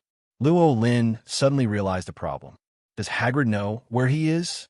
Or will Hagrid come to him proactively? He wasn't sure. It would be a tragedy if Hagrid was also waiting for him to find him. Touching his withered belly, Luo Lin thought of an idea. Blake, have you seen the hut over there? The big man from yesterday lives in it. If he is still there, can you go and bring him to me? He came to the balcony and pointed to the location of the cabin by the forest. No problem, master. Blake is very active now. It flapped its little wings, flew off the balcony, and flew towards Hagrid's hut. Luo Lin kept watching Blake fly near the hut before returning to the house and sitting down. Next, it was time to wait for Hagrid to come over. Blake flew out of Rollins' room, came directly to Hagrid's hut. Boom, boom, boom. She gently knocked on the door 3 times with her bone wings and then asked in a cold voice, Is there anyone in there? Boo! Hagrid's confused voice came out. I'm Black, Professor Rasmus Owl. Blake said, Soon. The door opens. Hagrid's confused face appeared in front of Black. Owls can also talk. The next moment, he saw Blake. He took a sharp step back. Owl? You said you are an owl? Hagrid's eyes widened and he looked directly at Black. It's rude to look at a lady like that, Mr. Hagrid. Blake reminded kindly. Hagrid quickly covered his eyes. Sorry, Miss Black, I'm rude. I had no idea Professor Razmazowl would be you. He really didn't expect it. Hagrid had just seen Black yesterday, right on Roland's shoulder. He knew the identity of Luo Lin, necromancer. It's not surprising to have bones. I didn't think much about it. I just didn't expect that this bird-shaped skeleton was actually Luo Lin's owl. Hagrid worked hard to digest this information. Putting his hands down from his eyes, he looked at Blake. "Miss Black, did Professor Razma ask you to come to me?" Blake nodded. "Of course, the Master is not familiar with Hogwarts Castle. I hope you can go there and show him about the castle." Hagrid suddenly realized. "Yes, Professor Dumbledore told me yesterday that he asked me to take Professor Razma around the castle today. But it's still early. Doesn't Professor Razma have breakfast?" "I'm just having breakfast." Blake raised his head and looked at Hagrid as he said word by word. "The Master is not familiar with the castle." Hagrid finally understood. It turns out that Professor Razma hasn't had breakfast yet, and I don't want to wander around the castle casually. It was my negligence, Miss Black. Please lead the way. I will go find Professor Razma and familiarize him with the castle." Hagrid said apologetically. Blake flapped his wings and flew up. "Okay, Mr. Hagrid, please come with me." Watch Blake fly by flapping his bone wings. Hagrid had unstoppable curiosity in his eyes. How did this fly? Is it a kind of floating magic? Are the bone wings a decoration? With these curiosity, Hagrid followed Black all the way. Naturally, I met some people on the way. There are professors and students. In the strange eyes of these people, Hagrid came to Razma's dormitory. Looking at the brand new scene in the dormitory, Hagrid almost thought he had come to the wrong place. He looked around the entire dormitory. The various brand new facilities made his eyes widen, especially the big bed in the dormitory. It looked so comfortable. Hagrid couldn't help but feel a little envious. He also wanted to sleep on such a comfortable bed. Luo Lin came to him at this time. "Professor Razma, good morning." Hagrid suppressed his surprise. "Good morning, Hagrid, finally waiting for you." Luo Lin smiled and said hello. This is completely true. His stomach had been waiting for Hagrid to come over. "Sorry, Professor Razma, I didn't take into account that this is your first time at Hogwarts." Hagrid scratched his head. "It doesn't matter. Let's go now. My stomach has already started to growl." Luo Lin said impatiently. Hagrid nodded quickly. "Of course, Professor Razma. Let's go to the auditorium as our first stop. You follow me first. After breakfast, I will take you to familiarize yourself with the castle." As he said that, he looked at Blake beside him. "By the way, is Miss Blake going?" He actually wanted to ask Blake if he needed to eat. But look at Blake's bones. I basically know not to use it. Luo Lin did not decide for Blake and asked, "Blake, do you want to come to the Great Hall with us?" "I will always stay with the Master and wait for the Master's instructions." Blake circled the room. Finally, the two of them bird and arrived outside the auditorium on the first floor. The Great Hall of Hogwarts is the dining hall, where students eat and receive mail and packages delivered by owls. Of course, the most important role of the auditorium is to host various grand events. There's a large double door. After walking in, Luo Lin looked around. This is a spacious hall. There are 4 long tables corresponding to the 4 colleges. Directly in front is a long table, which is the guest seat and is used by the school's faculty and staff. There is a big golden chair in the center of the guest seat, which is the principal's seat, which is Dumbledore's position. For meals are served daily in the Hogwarts Great Hall. Breakfast, lunch, and 2 dinners. The 6 o'clock dinner was a casual dinner. There is a formal dinner at 8 o'clock, and diners must wear formal attire. By this time, breakfast time had passed for some time, but there were still many people in the auditorium. Luo Lin saw no one at the guest of honor seat. Hagrid explained from his side. "Except for those more formal dinners, professors, and we rarely sit there. We usually just find a seat to eat." Luo Lin nodded. "That's right. Normally, it would be too eye-catching to sit there and eat." Then, under the leadership of Hagrid, they found a seat in a corner and sat down. People in the restaurant naturally noticed the tall Hagrid and Luo Lin with a bone bird standing on his shoulders. News of Rowling's arrival. It has already spread throughout the entire academy. Both the faculty and staff and the students who stayed in the college knew that there was an additional necromancer professor in the school. They talked a lot. I was both surprised by Dumbledore's decision and worried about Rowling, the necromancer, staying at Hogwarts. Even if some people are interested in Luo Lin, nor would he contact Luo Lin rashly. People are always afraid of the unknown. Luo Lin is also a famous figure in the magic world. The necromancer, prisoner of Azkaban, escaped from prison twice. This kind of experience is enough to make countless people stay away from Luo Lin. Maybe only a relatively simple person like Hagrid wouldn't think so much. Where Luo Lin and the others sat, there were no other wizards around. This brought relief to the many young wizards who had already sat down. They were really afraid of Luo Lin sitting next to them. But there are also some little wizards who were a little disappointed. They were interested in Black on Roland's shoulders. This is an undead bird, something you will never see in Hogwarts, and it is unlikely to be encountered outside.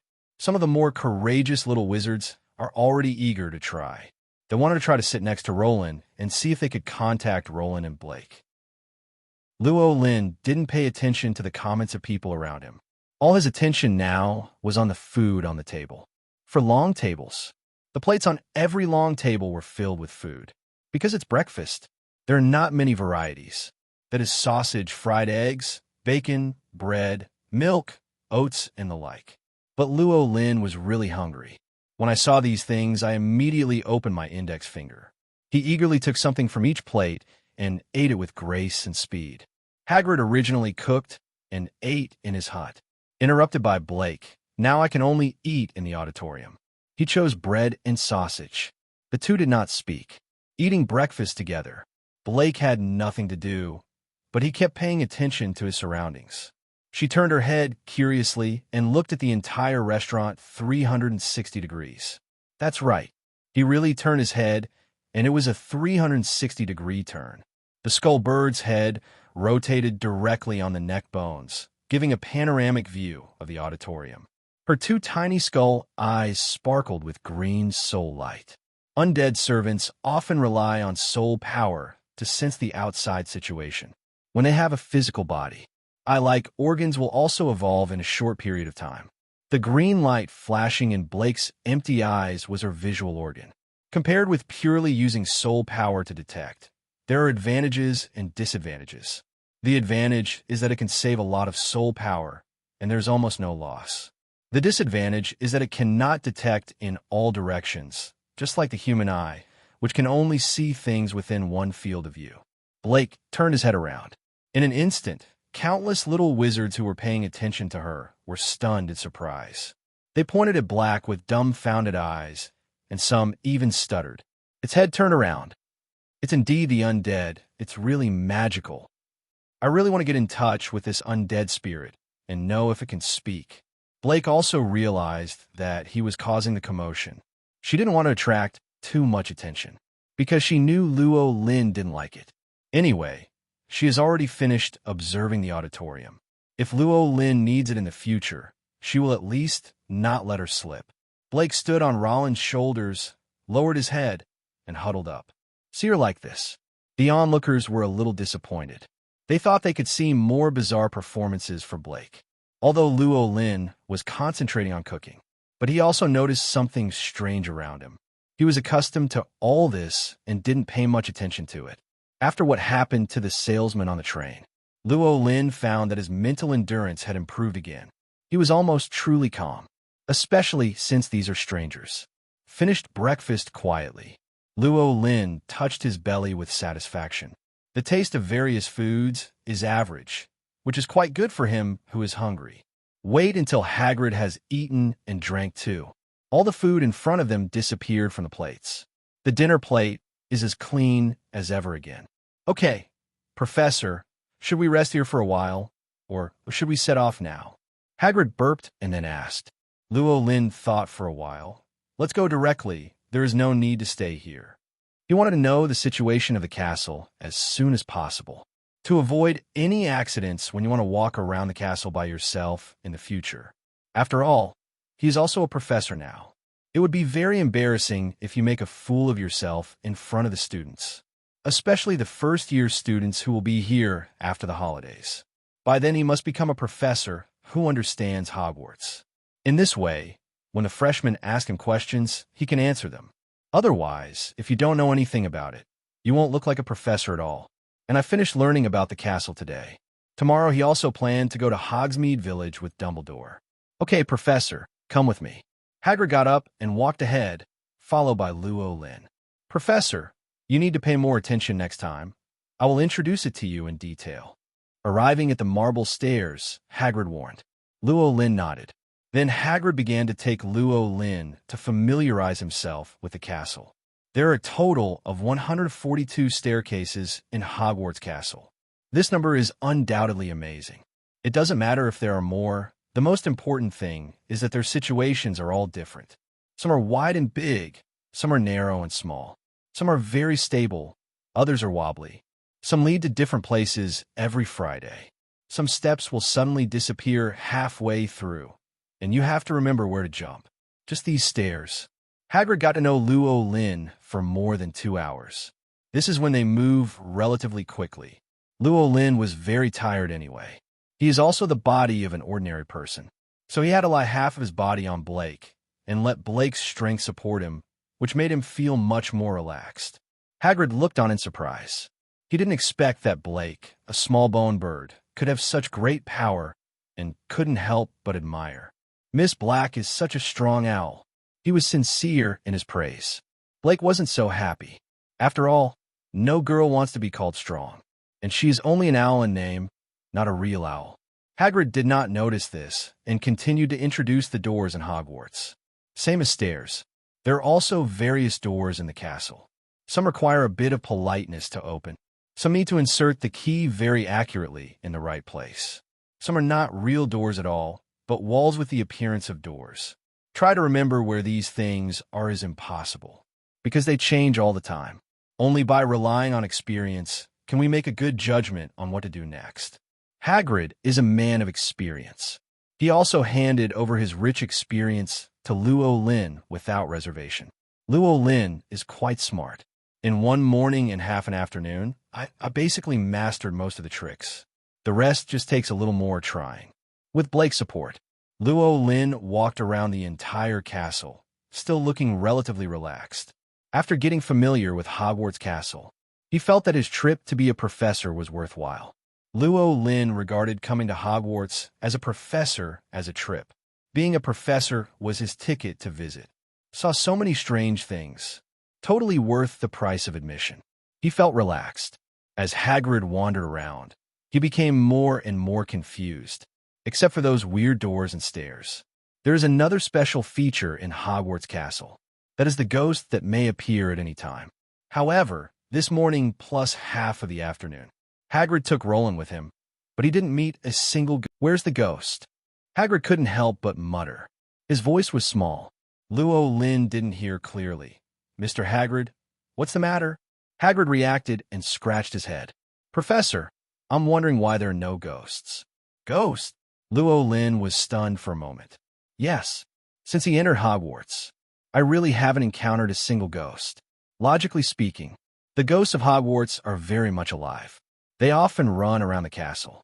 Some ghosts like to do good deeds and guide students.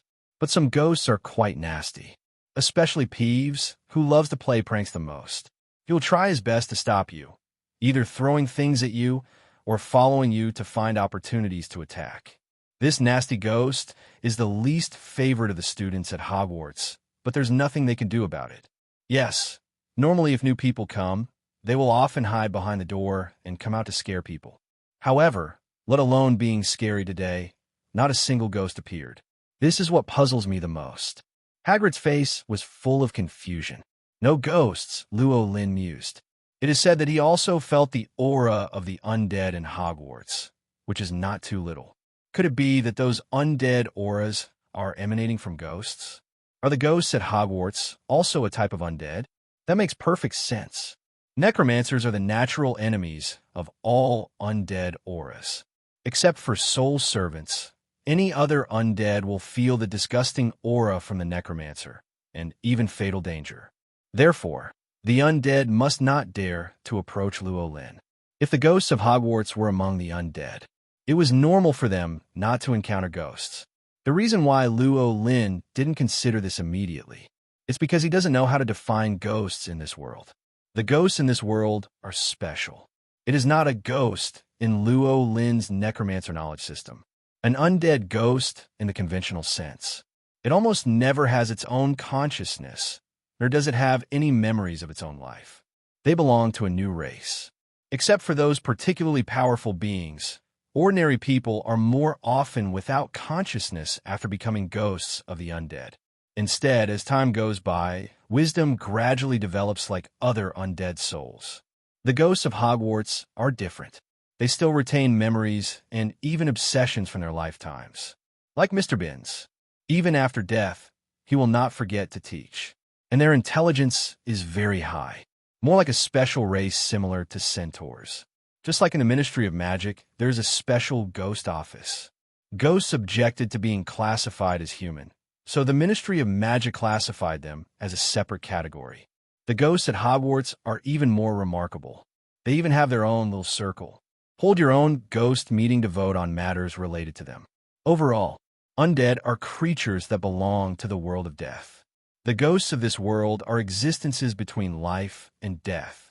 That's why Rowling is not sure whether the ghosts in Hogwarts are undead. But judging from today's situation, the ghosts in this world really belong to the undead. Otherwise, I wouldn't dare to approach him. I probably know the reason. Maybe it's because of my identity as a necromancer. Rowling explained a little to Hagrid. Hagrid suddenly realized, are ghosts still afraid of necromancers? Then your future life in the castle will definitely be very pleasant. For Hagrid, the ghost in the castle is also a headache, or for most teachers and students. The only thing that made them uncomfortable in the castle were some ghosts, especially people like Peeves. Luo Lin didn't need to worry about any ghosts now. It really made Hagrid envious. If other people knew about it, they would probably be equally envious. Luo Lin smiled and didn't care. He actually wanted to get in touch with ghosts. After all, they are undead creatures. Professional counterpart. It would definitely be nice to research it. Think of this. Luo Lin decided to find an opportunity to cover up the aura of the undead on his body in the future, and then go to contact the undead. He had some fantastic ideas to experiment with. Get familiar with the castle. It's late afternoon, just when Hagrid was about to say goodbye. A man and a cat appeared. The man came directly to the two of them. You are Rathma, and I am Argus Filch, the caretaker of Hogwarts. Look at the man in front of you, with eyes like light bulbs. Luo Lin hasn't spoken yet. Hagrid frowned. Filch, this is Professor Rasma. You should be more polite. Filch sneered. Okay, Rasma, Professor. His deliberate pauses made people feel uncomfortable and sounded strange. Luo Lin was a little strange. How did you provoke Filch? Of course Filch knew. A squib with a somewhat perverted mentality. But the two have never been in contact and have no grudges. He shouldn't have this attitude. But since Filch showed hostility, Luo Lin would not tolerate him. He ignored Filch at all and said to Hagrid beside him, Mr. Hagrid, thank you for your help today. I'm a little tired. I'm going to go back and take a bath and sleep for a while before I take my leave. Hagrid was stunned for a moment, then nodded. Okay, Professor, see you next time. See you next time, Luo Lin said and was about to leave. Seeing him ignoring himself so much, Filch was very angry. His eyes widened even more, and there seemed to be fire in them. Rasma, how dare you ignore me? Luo Lin seemed to have just come to his senses. Hey, why is anyone talking? Mr. Hagrid, do you know? Hagrid understood that Luo Lin was deliberately angry with Filch and almost laughed out loud. Like the young wizards at Hogwarts, he didn't like Filch very much. Filch had always looked down on him, and the two had almost no contact. Based on this, of course he is on Luo Lin's side. Hagrid tried his best to hold back his laughter and nodded. Yes, Professor, there's no one around. You guys? Filch stretched out his trembling fingers and pointed at Luo Lin. I don't care what you are pretending to be, but I am here to warn you today. Don't use magic in the castle corridor, let alone violate school rules. Hear his words. Luo Lin finally seemed to see him and stare at his face. Filch was a little flustered by Luo Lin's gaze. Look at what I did. Is it wrong for me to ask you to abide by the rules? Luo Lin's lips curled up into a sneer. Mr. Filch, you seem to have forgotten that my identity is the professor of defense against the dark arts at Hogwarts, and I'm not one of those students you can punish at will. School rules are of no use to me. All I need to abide by are the rules and regulations related to teachers. You have no right to care about me. You are just a janitor. Luo Lin's words made Filch's lungs almost explode with anger. His face turned red with anger. Trembling all over, he stared at Luo Lin. Luo Lin did not avoid his gaze at all, but stared straight at him with cold eyes. What's the matter, Mr. Filch? Is there something wrong with what I said? Luo Lin looked at him like this. The anger in Filch's heart was instantly extinguished. Wait until he calms down a little. I found out what Luo Lin said was indeed correct. He couldn't refute it at all. As the gatekeeper and so-called caretaker of the castle, Filch could only rely on his identity to scare and punish ordinary little wizards. Even George and Fred didn't take Fairy too seriously. He had absolutely no authority over the professors and other staff at the school, no matter what Rowling did, even if it violates the rules and regulations. Only Dumbledore or the school's board of trustees had the right to punish him. Think of this. Filch's face turned even more ugly, and his aura suddenly faded. He found that he really couldn't do anything to Luo Lin. Then he ran over aggressively to scare Luo Lin, but was scolded by Luo Lin instead. Wouldn't he look like a clown? Filch was very unwilling. Ever since I heard that the necromancer Luo Lin was coming, Filch felt very unhappy. It would be fine if other wizards could become professors. Why can a necromancer who should be in jail be a professor? But he, who comes from a wizarding family, is a squib and can only work as a janitor at Hogwarts. This caused an evil fire to rise in his heart. So I just happened to see Hagrid with a stranger in the distance. He immediately guessed Luo Lin's identity. The anger in his heart made him lose his mind. He rushed over directly. I want to use my seniority to teach Luo Lin a lesson. In his opinion, Rowling has just arrived at Hogwarts. Don't know much about Hogwarts. He could use this to scare Luo Lin into bowing to him. This way, even if Luo Lin reacts later, you will also feel that you are extremely stupid. Anyway, he didn't do anything against the rules and regulations. Luo Lin couldn't do anything to him. If Luo Lin loses his mind and takes action against him, Rowling will be expelled directly and returned to Azkaban again. Filch thought, that's where Rowling ends up. It can only be said that Filch is truly ignorant and fearless. He stayed at Hogwarts. I don't know what Luo Lin's situation is like outside. I just heard that Luo Lin was a necromancer and had been imprisoned in Azkaban before. If Filch knew that Rowling had escaped from Azkaban twice and nothing happened, you will understand that Luo Lin must be a ruthless person. It was impossible for him to dare to provoke Luo Lin at that time. But the reality is, Filch spent his whole day thinking about how to reprimand the little wizards in school who violated school rules. Don't pay attention to what's going on outside at all. He didn't know what kind of character Luo Lin was. Naturally, the wrong choice was made. At this point, Filch also noticed that Luo Lin was a bit difficult to deal with. But Luo Lin's words just now stung his fragile heart. He was very dissatisfied with Luo Lin, but I don't know what to say. Okay, I will remember Professor Rasma's words. I hope everything goes well for the professor in the future. In order not to continue to be embarrassed, Filch had no choice but to leave a blessing and then left in despair. Look at his back. Hagrid felt very happy and gave Luo Lin a thumbs up. Well done, Professor. Luo Lin smiled and did not mention Filch again. Then I will go back first. When I have the opportunity, I will visit your place as a guest. I wonder if Mr. Hagrid will welcome you. Hagrid's eyes lit up, and he nodded quickly. Of course, it is my honor, and I will definitely be prepared to welcome the professor's arrival. Luo Lin and Hagrid just separated, although he was angry with Filch just now. But it's also true. Shopping for a long time. Really tired. He wanted to go back and take a good bath and have a little rest. Black if he knew what he was thinking. There will definitely be some speechlessness, because it takes most of the day. Luo Lin basically lay on her body and didn't exert much effort at all. If you're tired like this, Then if you really go shopping for a long time, wouldn't you be exhausted and fall down? But Blake is not paying attention to Rollins' thoughts now. Instead, he stared in the direction Filch left, the green light in his pupils flashing, wondering what he was thinking. After Luo Lin took Blake back, I simply took a shower and changed my clothes. Went to the cafeteria to have a meal again.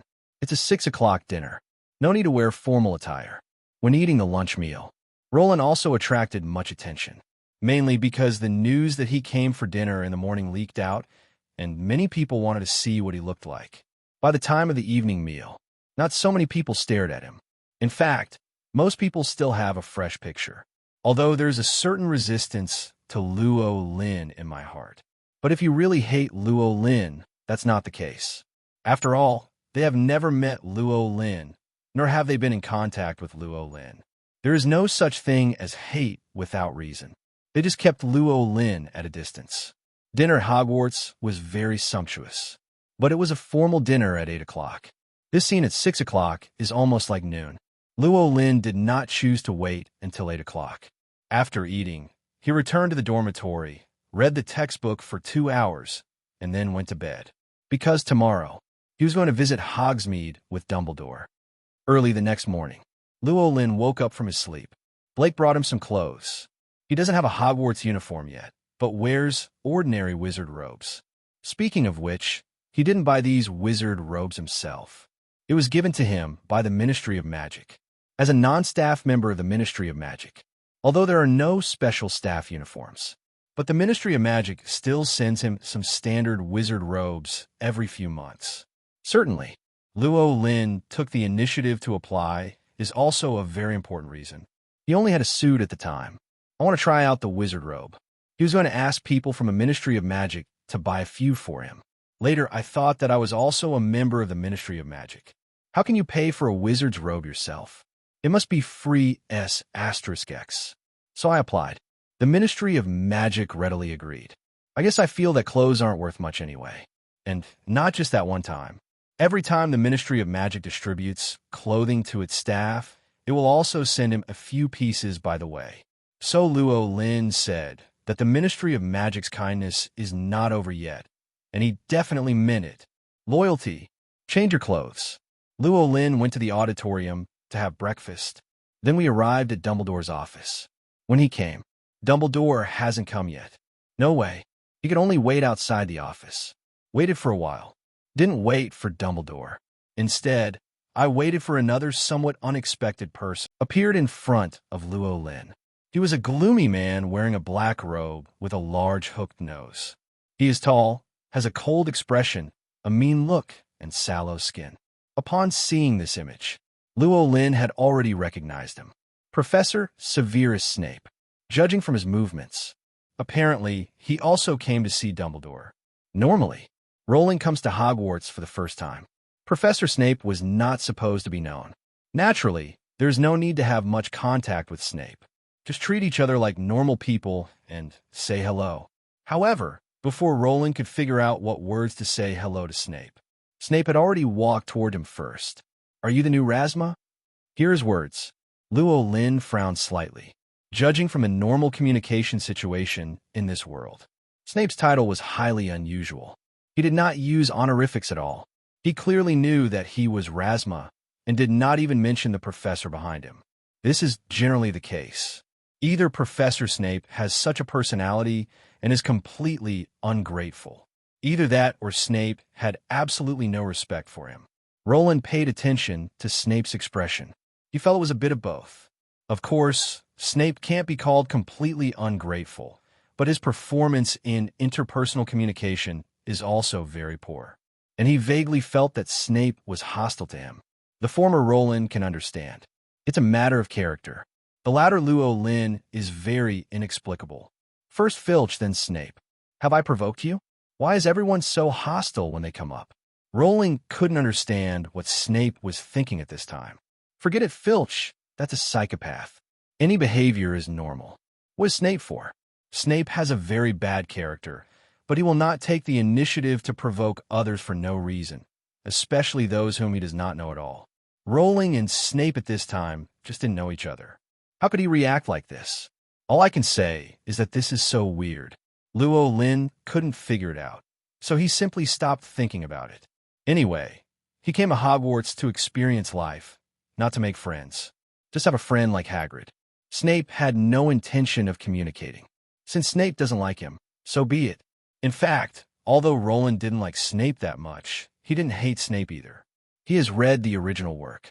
I just think Snape has a weird personality and is not easy to get along with. So his original plan was that after arriving at Hogwarts, he and Snape would be ordinary colleagues, and it would be best not to disturb each other. But judging from Snape's vaguely hostile attitude, I'm afraid even ordinary colleagues can't do it. Luo Lin was helpless and unhappy. What are you all doing to me? I'm just an ordinary necromancer. Never mind. Luo Lin didn't want to waste time on these inexplicable things. He decided to simply ignore Snape. If you can't be a normal colleague, then just be a stranger.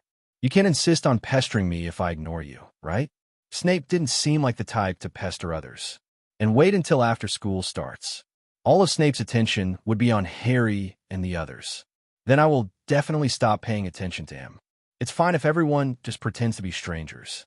Rowling didn't need a friend like Snape at all. After making up your mind, Luo Lin suddenly discovered another problem. That is, he is now the defense against the dark art professor at Hogwarts. Where's Quirrell? What will happen to Professor Quirrell? Is he still a professor at Hogwarts? Or is he still at Hogwarts now? Luo Lin didn't see Professor Quirrell yesterday, so he couldn't tell whether Quirrell was still at Hogwarts. Professor Quirrell himself is not that important. What's important is the noseless weird socket on the back of his head. Lord Voldemort, the socket wizard, is an important character in Harry's world. He is the biggest villain that the protagonist Harry Potter has to face, and he is also an important presence that drives Harry forward and grows along the way. No Voldemort, the world of Harry Potter wouldn't be that exciting. Rowling comes to Hogwarts. In addition to experiencing life as a professor, it also treats Hogwarts as a large-scale stage play. I hope that as an audience, I can see the authentic famous scenes. If those famous scenes in the book didn't happen, wouldn't it be in vain? It's fun to watch various famous scenes up close. At least Rowling enjoyed doing it. Just like in his previous life, he went to various comic exhibitions. Every time he sees those cosplayers performing classic scenes from anime, he finds it very interesting. He would find this kind of virtual performance interesting, let alone come to this world in person and watch a real performance up close. Rowling has no intention of changing Harry's life, nor does he intend to interfere in the affairs of both parties. He is a necromancer. In fact, he originally belonged to the black magic camp.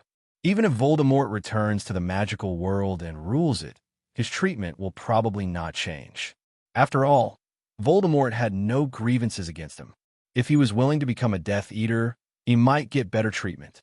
Certainly, the Ministry was treating him well now.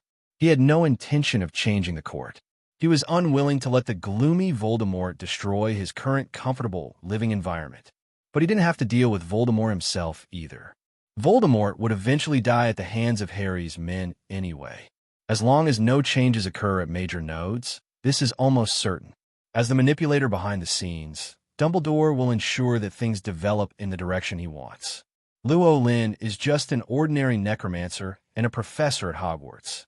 What he needs is to teach honestly and then be an ordinary spectator on the side.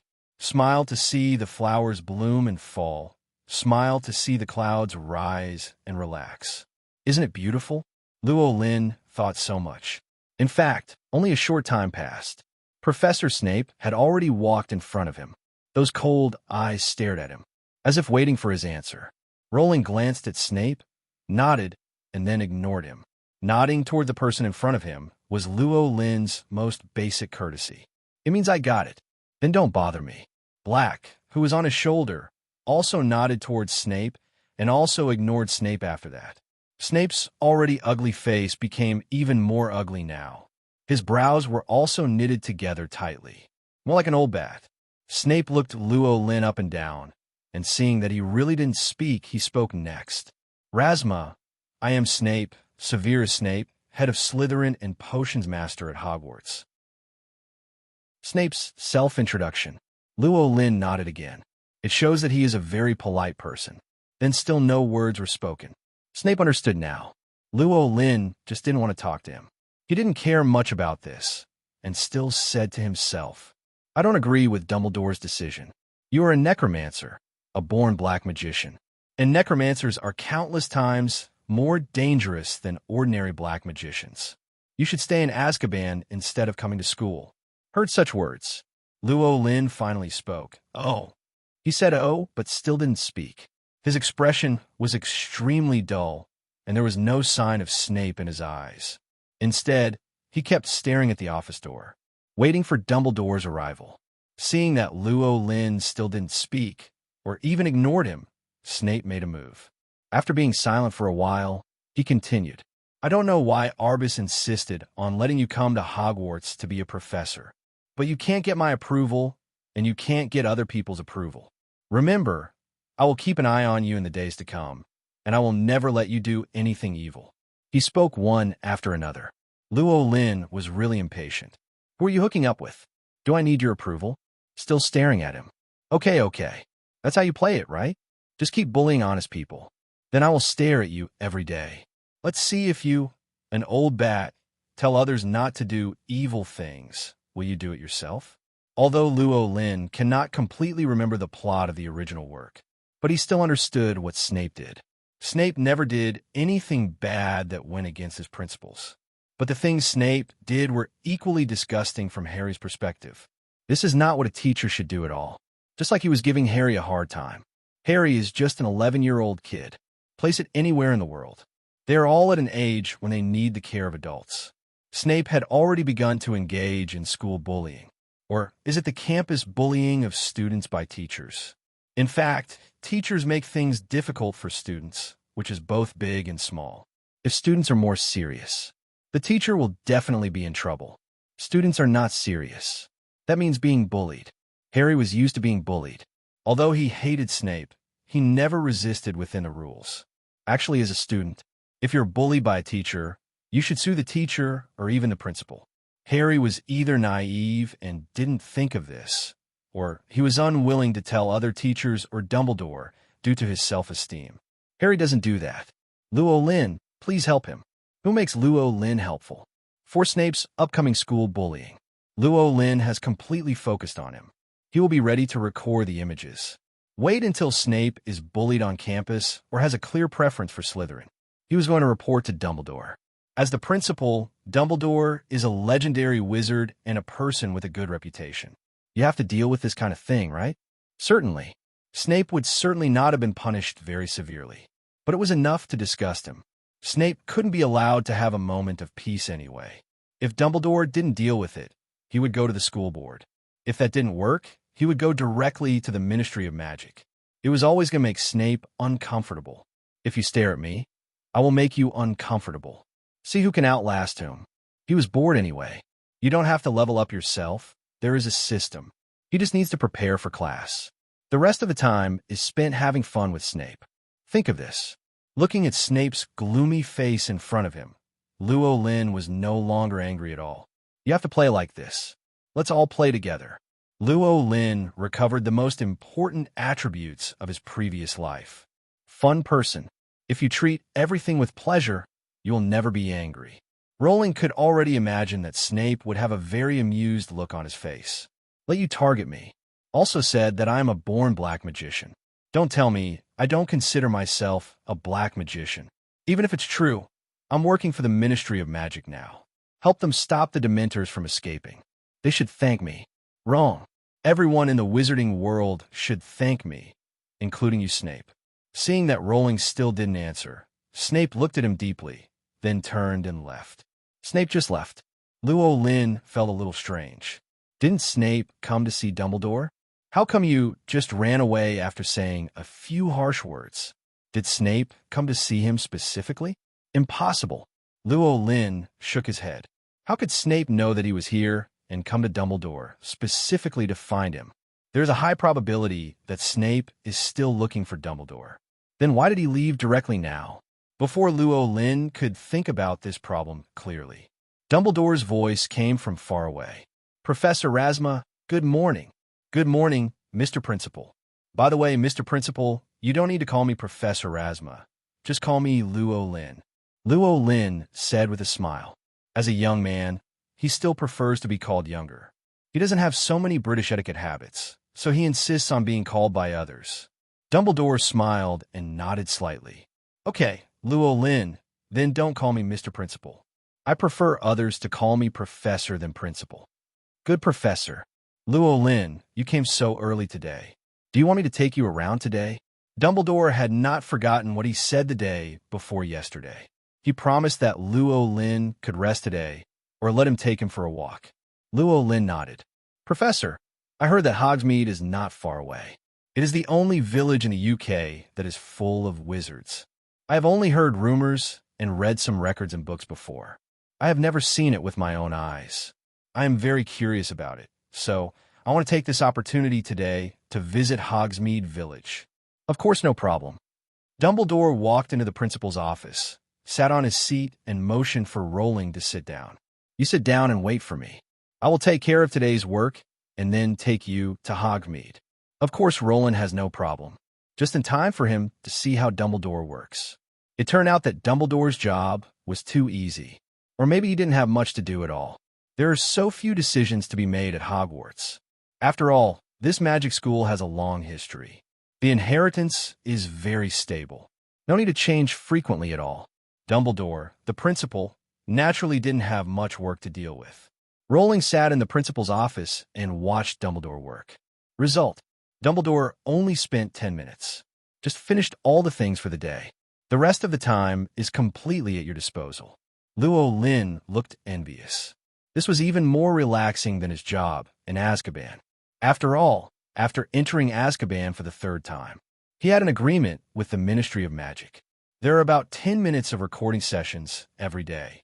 The Ministry of Magic asked him to record what happened the previous day and then hand it over to the designated person. Almost like keeping a diary. Rowling was reluctant at first. Who is a serious person who keeps a diary? Later, the Ministry of Magic issued another record subsidy. He can only smell so good. Writing your diary for about 10 minutes every day. You could get a subsidy of about 50 galleons a month. Anyone would be willing to do such a good deed. Comparable to Dumbledore's work.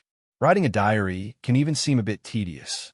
Not to mention that after Luo Lin finished writing the diary, he still had to arrange the work of the undead in Azkaban. As a caretaker of Azkaban, Luo Lin also needs to take stock of the situation in Azkaban and deal with various emergencies. Although he has not encountered any emergencies since he entered, he will encounter them one day. Of course, the matter is left to your soul servants. The labor available is equal. Luo Lin thought that if his soul servant did it, it would be equivalent to him doing it. The two are one. As a necromancer with 28 soul servants, Rowling even tried to apply for 28 wage subsidies from the Ministry of Magic. After all, he really has so many people. Then it was rejected mercilessly by the Ministry of Magic. Although it was not completely rejected, Luo Lin still received 4 wage subsidies as special funds to purchase bodies for undead servants. The money to buy the skeleton from the Bogenbach store came from this special fund. Luo Lin did not use his own small treasury. In other words, he has not used his small treasury at all so far. Almost everything on his body came from prostitution for free. Spending money is hard for him. Why spend money when you can have free S***X? This is what Rowling lives for. See how people always like to save money. Rowling is no exception. Watch as the number of gold galleons in the space continues to increase every month. He has a full sense of accomplishment. Think about wages. Rowling looked at Dumbledore again.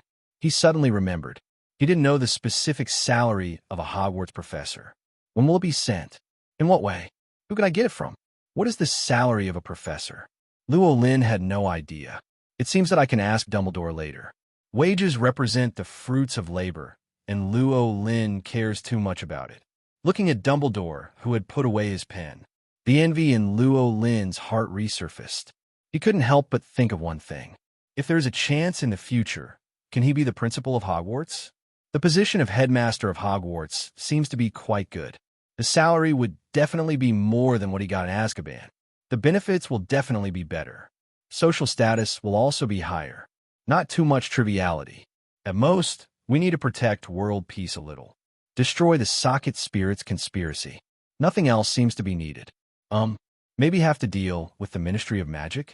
Luo Lin is already familiar with this. Everything looks fine, but Luo Lin also knew very well that it was a bit difficult to become a principal. Either the Ministry of Magic personally intervenes in Hogwarts, and the board of directors has to agree, or he has a high social reputation. Dumbledore took the initiative to abdicate in favor of others. No matter which aspect of the two, it is quite difficult for Luo Lin. After all, he is a necromancer, a notorious presence in the wizarding world. Want to be the best magic school principal. It sounds a bit wishful thinking, but all depends on people. Luo Lin felt that he could try in this direction. Become the best. There's nothing to lose if it doesn't work. At worst, you can continue to go back to Azkaban to play with the Dementors and enjoy life.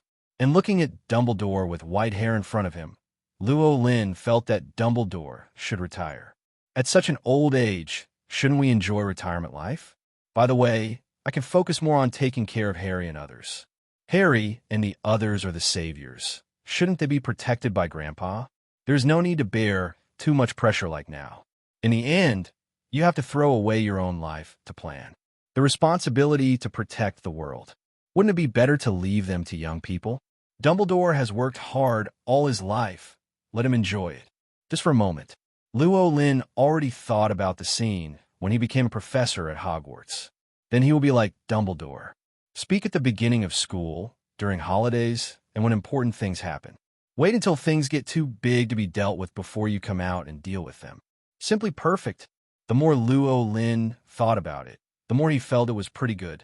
The position of headmaster of Hogwarts is indeed much better and more honorable than the position of warden of Azkaban. When we go on a blind date someday in the future, we will gain face by telling the truth. As a principal, the school will definitely allocate rooms, right? The corners of Luo Lin's mouth were slightly raised, and he looked full of energy. Dumbledore looked on with some confusion. He couldn't understand what Luo Lin was thinking. After all, there is nothing to do now. Luo Lin was already staring at him and starting to laugh. Dumbledore felt a little nervous. Although he believes that love is pure and should not be affected by gender, age, or other external factors. But that was for Grindelwald. He didn't want to be favored by Luo Lin. Dumbledore did not discriminate against Rowling's profession of necromancer.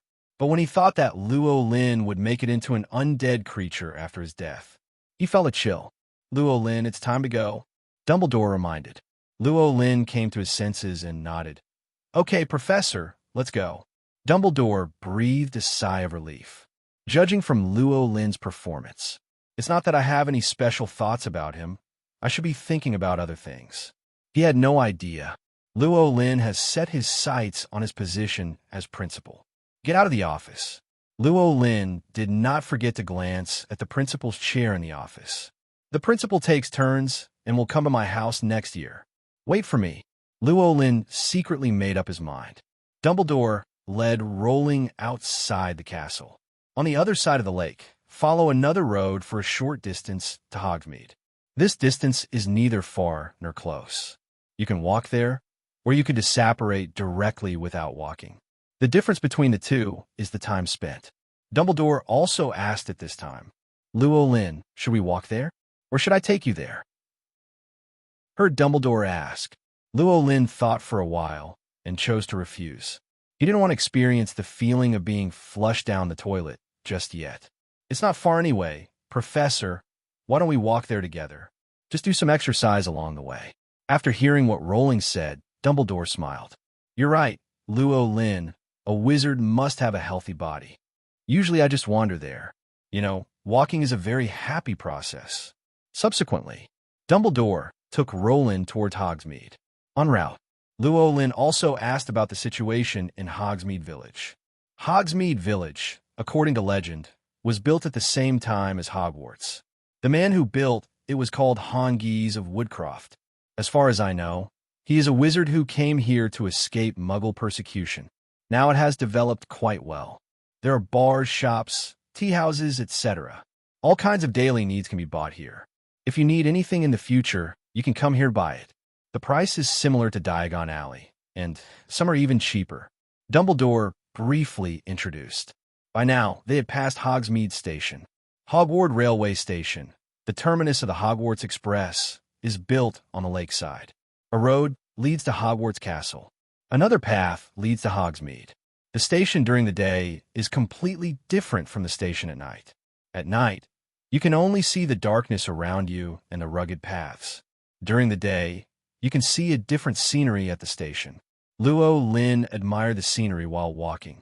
Dumbledore observed his situation and nodded secretly. He could tell.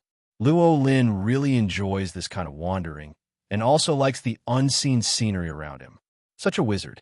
It's hard to be a bad wizard. It is roughly the same as his previous evaluation after the investigation of Luo Lin.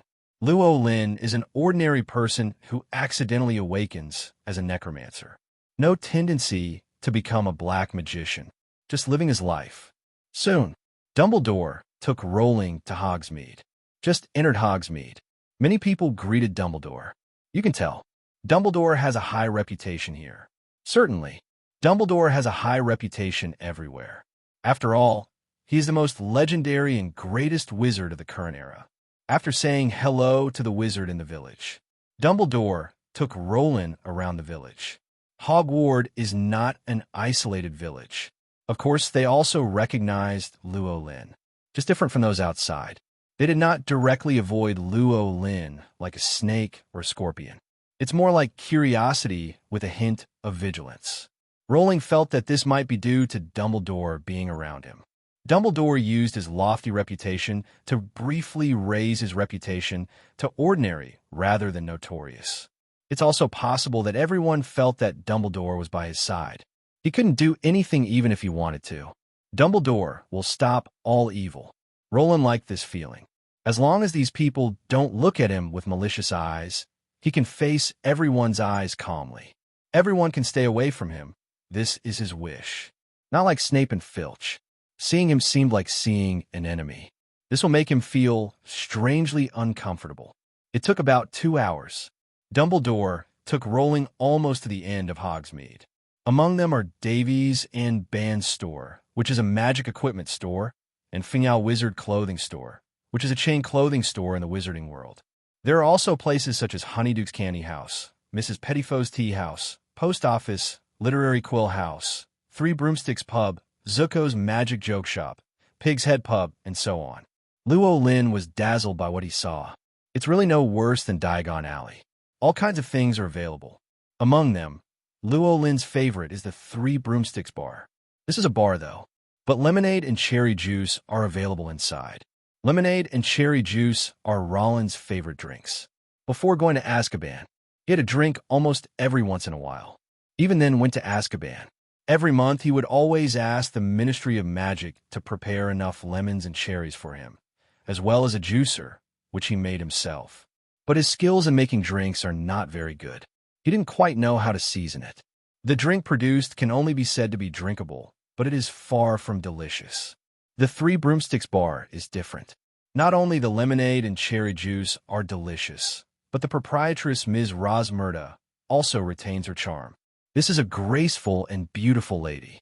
Just by looking at her, Luo Lin could drink an extra glass of lemonade, the kind without sugar. At noon, Rowling and Dumbledore had lunch at Mrs. Putty's tea house. They drank black tea here, ate some snacks, and bought some chocolates and fudge at the Honeyduke's Candy House not far away. Dumbledore was indeed the same as Luo Lin thought. Very fond of sweets. He had drank ice-cold lemonade and butterbeer with Rowling at the Three Broomsticks. Now I eat a lot of honey and chocolate. It's like he has two stomachs. One is for sweets, and the other is for other things. Eat and drink enough. In the afternoon, Dumbledore stayed with Rowling for a while and then prepared to leave. He couldn't spend the whole day hanging out with Luo Lin. Luo Lin also expressed his understanding. But when he was leaving, Luo Lin found someone. It was a pale young man with a thick scarf wrapped around his head. This image gave Luo Lin a sense of familiarity, and it didn't take long to figure out who this person was. Professor Quirrell, the unlucky guy who was replaced by him as Professor of Defense against the Dark Arts. poor guy with Voldemort living in the back of his head. Or Voldemort's temporary Horcrux. This is a young man who should have a bright future, but it was destroyed by Voldemort. Noticed Luo Lin's gaze. Dumbledore also saw Quirrell. Oh, that's Professor Quirrell. He was supposed to be the professor of defense against the dark arts, but some time ago, he went to accumulate practical experience in defense against the dark arts and got into trouble in the Dark Forest, so something changed. It must have been a serious psychological trauma. He became afraid of everything and became stammering. Severus told me that Professor Quirrell was not suitable to be a defense against the dark arts professor. I was hesitant at first, but then I thought of you and decided to let him rest for a while and adjust his mentality. This is also your colleague. Do you want to say hello to him? Hear Dumbledore's words. Llewellyn thought for a while. Finally, he shook his head. Forget it, Professor. When all the professors are together, it won't be too late to get to know each other again. Otherwise, I'm afraid it might be awkward to meet at this time. After all, he had taken Professor Quirrell's place. Professor Quirrell would definitely feel a little uncomfortable when he saw him. Certainly, this is a secondary reason. The main reason was that he didn't want to come into contact with Voldemort right now. See the purple scarf wrapped around Professor Quirrell's head. Llewellyn knew that Voldemort had taken up residence. He didn't want to attract Voldemort's special attention at this time. Otherwise, I'm afraid it will be very annoying in the coming days. Voldemort is the monster that the protagonist team wants to fight. It has nothing to do with him. Here his words. Dumbledore expressed his understanding. Okay, then I'll go back first. You can continue to walk around here, or you can go buy something. Tomorrow the school will hold a meeting of professors to discuss matters before the start of school. It will be in the afternoon. You can go directly to the auditorium then. I will tell you here, and I will not inform you specifically tomorrow. This is your first time participating, so don't miss it. Llewellyn nodded. I'll be on time, Professor. Dumbledore smiled and left. Before leaving, he said goodbye to Blake. Goodbye, Miss Black. After Llewellyn watched him leave, he pretended to look at Professor Quirrell casually. After making sure Professor Quirrell didn't notice him, he didn't stop either, but he didn't leave Hogsmeade. Instead, followed Dumbledore's advice. Get ready to buy something. His destination was the Devos and Band stores. Walking halfway, Blake, who had been staying quietly on his shoulder, spoke. Master, that old man has been staring at me just now. Is he trying to do something evil to me? Blake's tone was very cold. I said this not out of anger, but out of curiosity. Because since Rowling and Dumbledore met, Dumbledore would always stare at Black from time to time. Rowling was occasionally asked about Black. This naturally made Black feel that Dumbledore was paying too much attention to her. Llewellyn smiled slightly. That's definitely not the case. He should be just out of curiosity. After all, he is so old, and there's a high probability that he has never really come into contact with the undead servants of the necromancer, especially a soul servant with extremely high intelligence like you. But you can rest assured that he definitely has no idea about you. It's an old glass. Blake tilted his skull and bird head, very confused. Why doesn't Lao Z have any thoughts about me? What is Lao Z? Hearing Blake ask this question in a calm tone, Llewellyn suddenly wanted to laugh.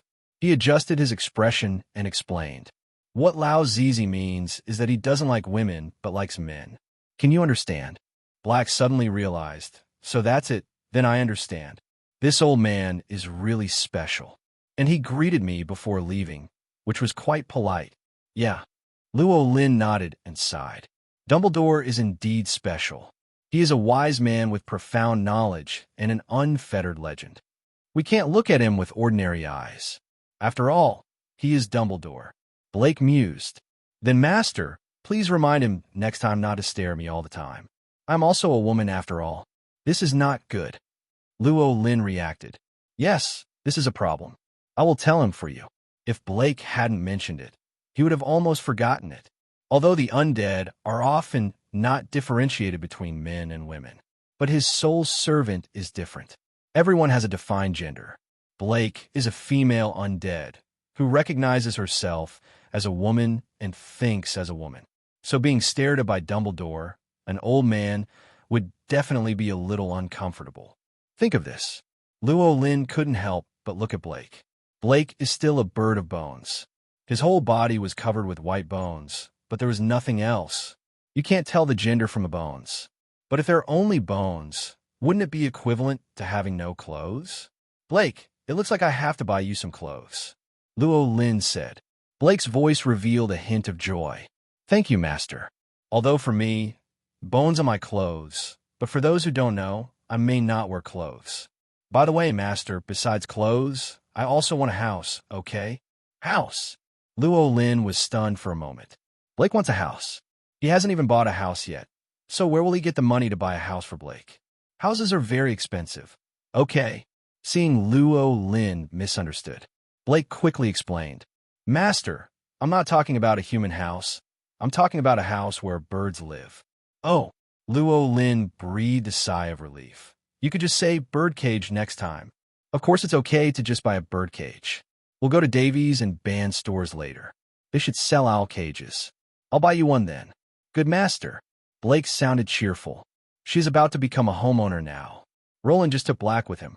Went all the way to Davos and Band store. This is a magic equipment store.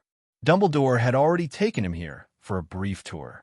There are all kinds of magic props and equipment for sale inside. Quidditch game props, anti-monster glasses, memory balls, etc. are all available. Luo Lin had only seen it briefly before. I'm a little interested in some props and plan to come back to have a look and decide whether to buy them. Came to the store again. After refusing the clerk's escort, Luo Lin began to look at the magic props sold inside. Deformed lizard skin bag, a small pocket that can be used to store items. Only the owner can take out the contents. It may look small from the outside, but it can hold a lot of things inside. Crackle Explosion Cards is a card game among wizards. Card will explode at any time during the game. He had heard of this card in Azkaban, and heard that it was very popular among young wizards. Crystal Ball, a magic prop used for divination. Wizard chess corresponds to Muggle chess. The chess played by wizards has moving pieces and thoughts of its own. Muggle alarms sound an alarm after being touched by someone without magical abilities. Invisible ink is a very special ink that can make written words disappear. Either use the visible eraser, or you can only use the current spell. Look at the magic props one by one. Luo Lin also picked two items that he was more interested in, the Crackling Explosion Cards and the Wizard Chess, and planned to take them back to the castle to play. Just when Luo Lin took two items and was about to buy another owl cage, he left. Suddenly I found something spinning and shining on the shelf next to me. He came forward with some doubts. Picked up this top that looked like it was made of glass. Why did it suddenly light up? What is this thing? Luo Lin took the glass top and asked the clerk not far away. Its name is the Looking Glass. It is a black magic detector. If there is a suspicious person around, it will light up and spin. The clerk introduced the speculum and at the same time looked at Luo Lin with a strange expression. Originally, when the Looking Glass lit up, she was already so frightened that she went to find someone. But she soon remembered that Rowling was brought here by Dumbledore himself. He also remembered Luo Lin's identity. A necromancer. It is normal for the necromancer to appear nearby and the Looking Glass to rotate and light up. Hear what the Looking Glass does. Luo Lin was stunned. So that's it. But there must be something wrong with the Looking Glass, and he is not a suspicious person. Why are you spinning it and making it shine? Although I thought so in my heart. Luo Lin still got in his hand. As a professor of defense against the dark arts, the Looking Glass is a good prop that can be used to assist in class. At least students can know what black magic is and what is not. And the sight glass is much more useful than any other alarm, as long as it's bright. That basically means there are suspicious people around. This is when you need to be more vigilant. Luo Lin took 3 magic items and bought an owl cage, then left the store. After leaving the Davies and Band stores, he came to the Fengya Wizard clothing store not far away. This is a large chain of wizarding clothing stores.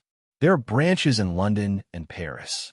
When Luo Lin came here, he naturally ordered clothes for Blake. Ordinary owls don't wear clothes. In addition to their thick feathers as clothing, it is also because their flying ability will be weakened after wearing clothes. Blake is different. Her flight does not rely on the power of wings, but on the power of her soul. Flapping your wings when flying is just a habit. So her flight wouldn't be affected at all if she was wearing clothes. Enter the clothing store. Luo Lin made his request. The shop owner looked a little weird, but at a large chain store, he still gave his quotation, 12 gold galleons, 3 sets of clothes. This is obviously a very expensive price. Normally, a set of clothes worn by an owl cannot cost more than 4 gold galleons. But as it is a brand-name product and it is specially customized, it will naturally cost more for craftsmanship. Heard the price. Luo Lin frowned. It's so expensive. Although buying clothes for Blake was definitely not a waste of money from his own coffers, it still made him feel a little distressed. He calculated the subsidies given to the undead by the Ministry of Magic and found that there was still plenty of money left. Think about it. Blake is the only one among all the undead servants who comes out to work, so it is normal to get more subsidies. Luo Lin finally nodded. Okay, then when will I pick it up? 3 days later. The store manager said with a smile. After the staff in the store measured Blake's size, Roland took Black and left. 12 gold galleons for clothes, plus a gold galleon for a birdcage. Blake spent that much on one bird today. It even cost a little less than Roland. If only the Weasleys knew he spent 12 gold galleons on clothes for a bird, they would definitely feel aggrieved by the pitiful savings in their Gringotts vaults. It can only be said that Luo Lin is still rich. Wrong. It should be said that the Ministry of Magic still has money. What Luo Lin spent today was only the undead subsidy issued by the Ministry of Magic. His coffers remained untouched. As for him spending the undead allowance to buy things for himself, isn't this a matter of course? The things he bought were equivalent to the things purchased by the undead servants. They are one. As the saying goes, what's yours is mine, and what's mine is still mine. Black had no idea that the owner Luo Lin had embezzled their hard-earned money. She is now happy to have a new home and new clothes. The new clothes haven't arrived yet. The new home has been arrived. Black wasn't standing on Roland's shoulders this time. Instead, she stayed in the owl cage and let Luo Lin carry her back. We also said several words along the way. Discuss with Luo Lin what kind of clothes Finyao Wizard clothing store will give her. The cold voice was tinged with joy. Where Luo Lin came along. Return the way you came. He did not return to the castle immediately. Instead, they first came to the forest house where Hagrid lived. Boom, boom, boom. Luo Lin knocked on the door 3 times. Who is it? It's me, Roland Rasma. Hear his voice. Suddenly, there was the sound of rapid footsteps inside. Soon the door was opened, and Luo Lin saw Hagrid's big face covered with beards. Professor Rasma, why are you here? Luo Lin lifted the thing on his right hand. Dumbledore and I went to visit Hogsmeade this morning and brought you some gifts. Hagrid's eyes lit up. He looked at the outer packaging of the items he was holding and was very surprised. It's candy from Honeyduke's candy shop. Obviously, Hagrid also bought candy in the store and seemed to like it very much. Luo Lin nodded.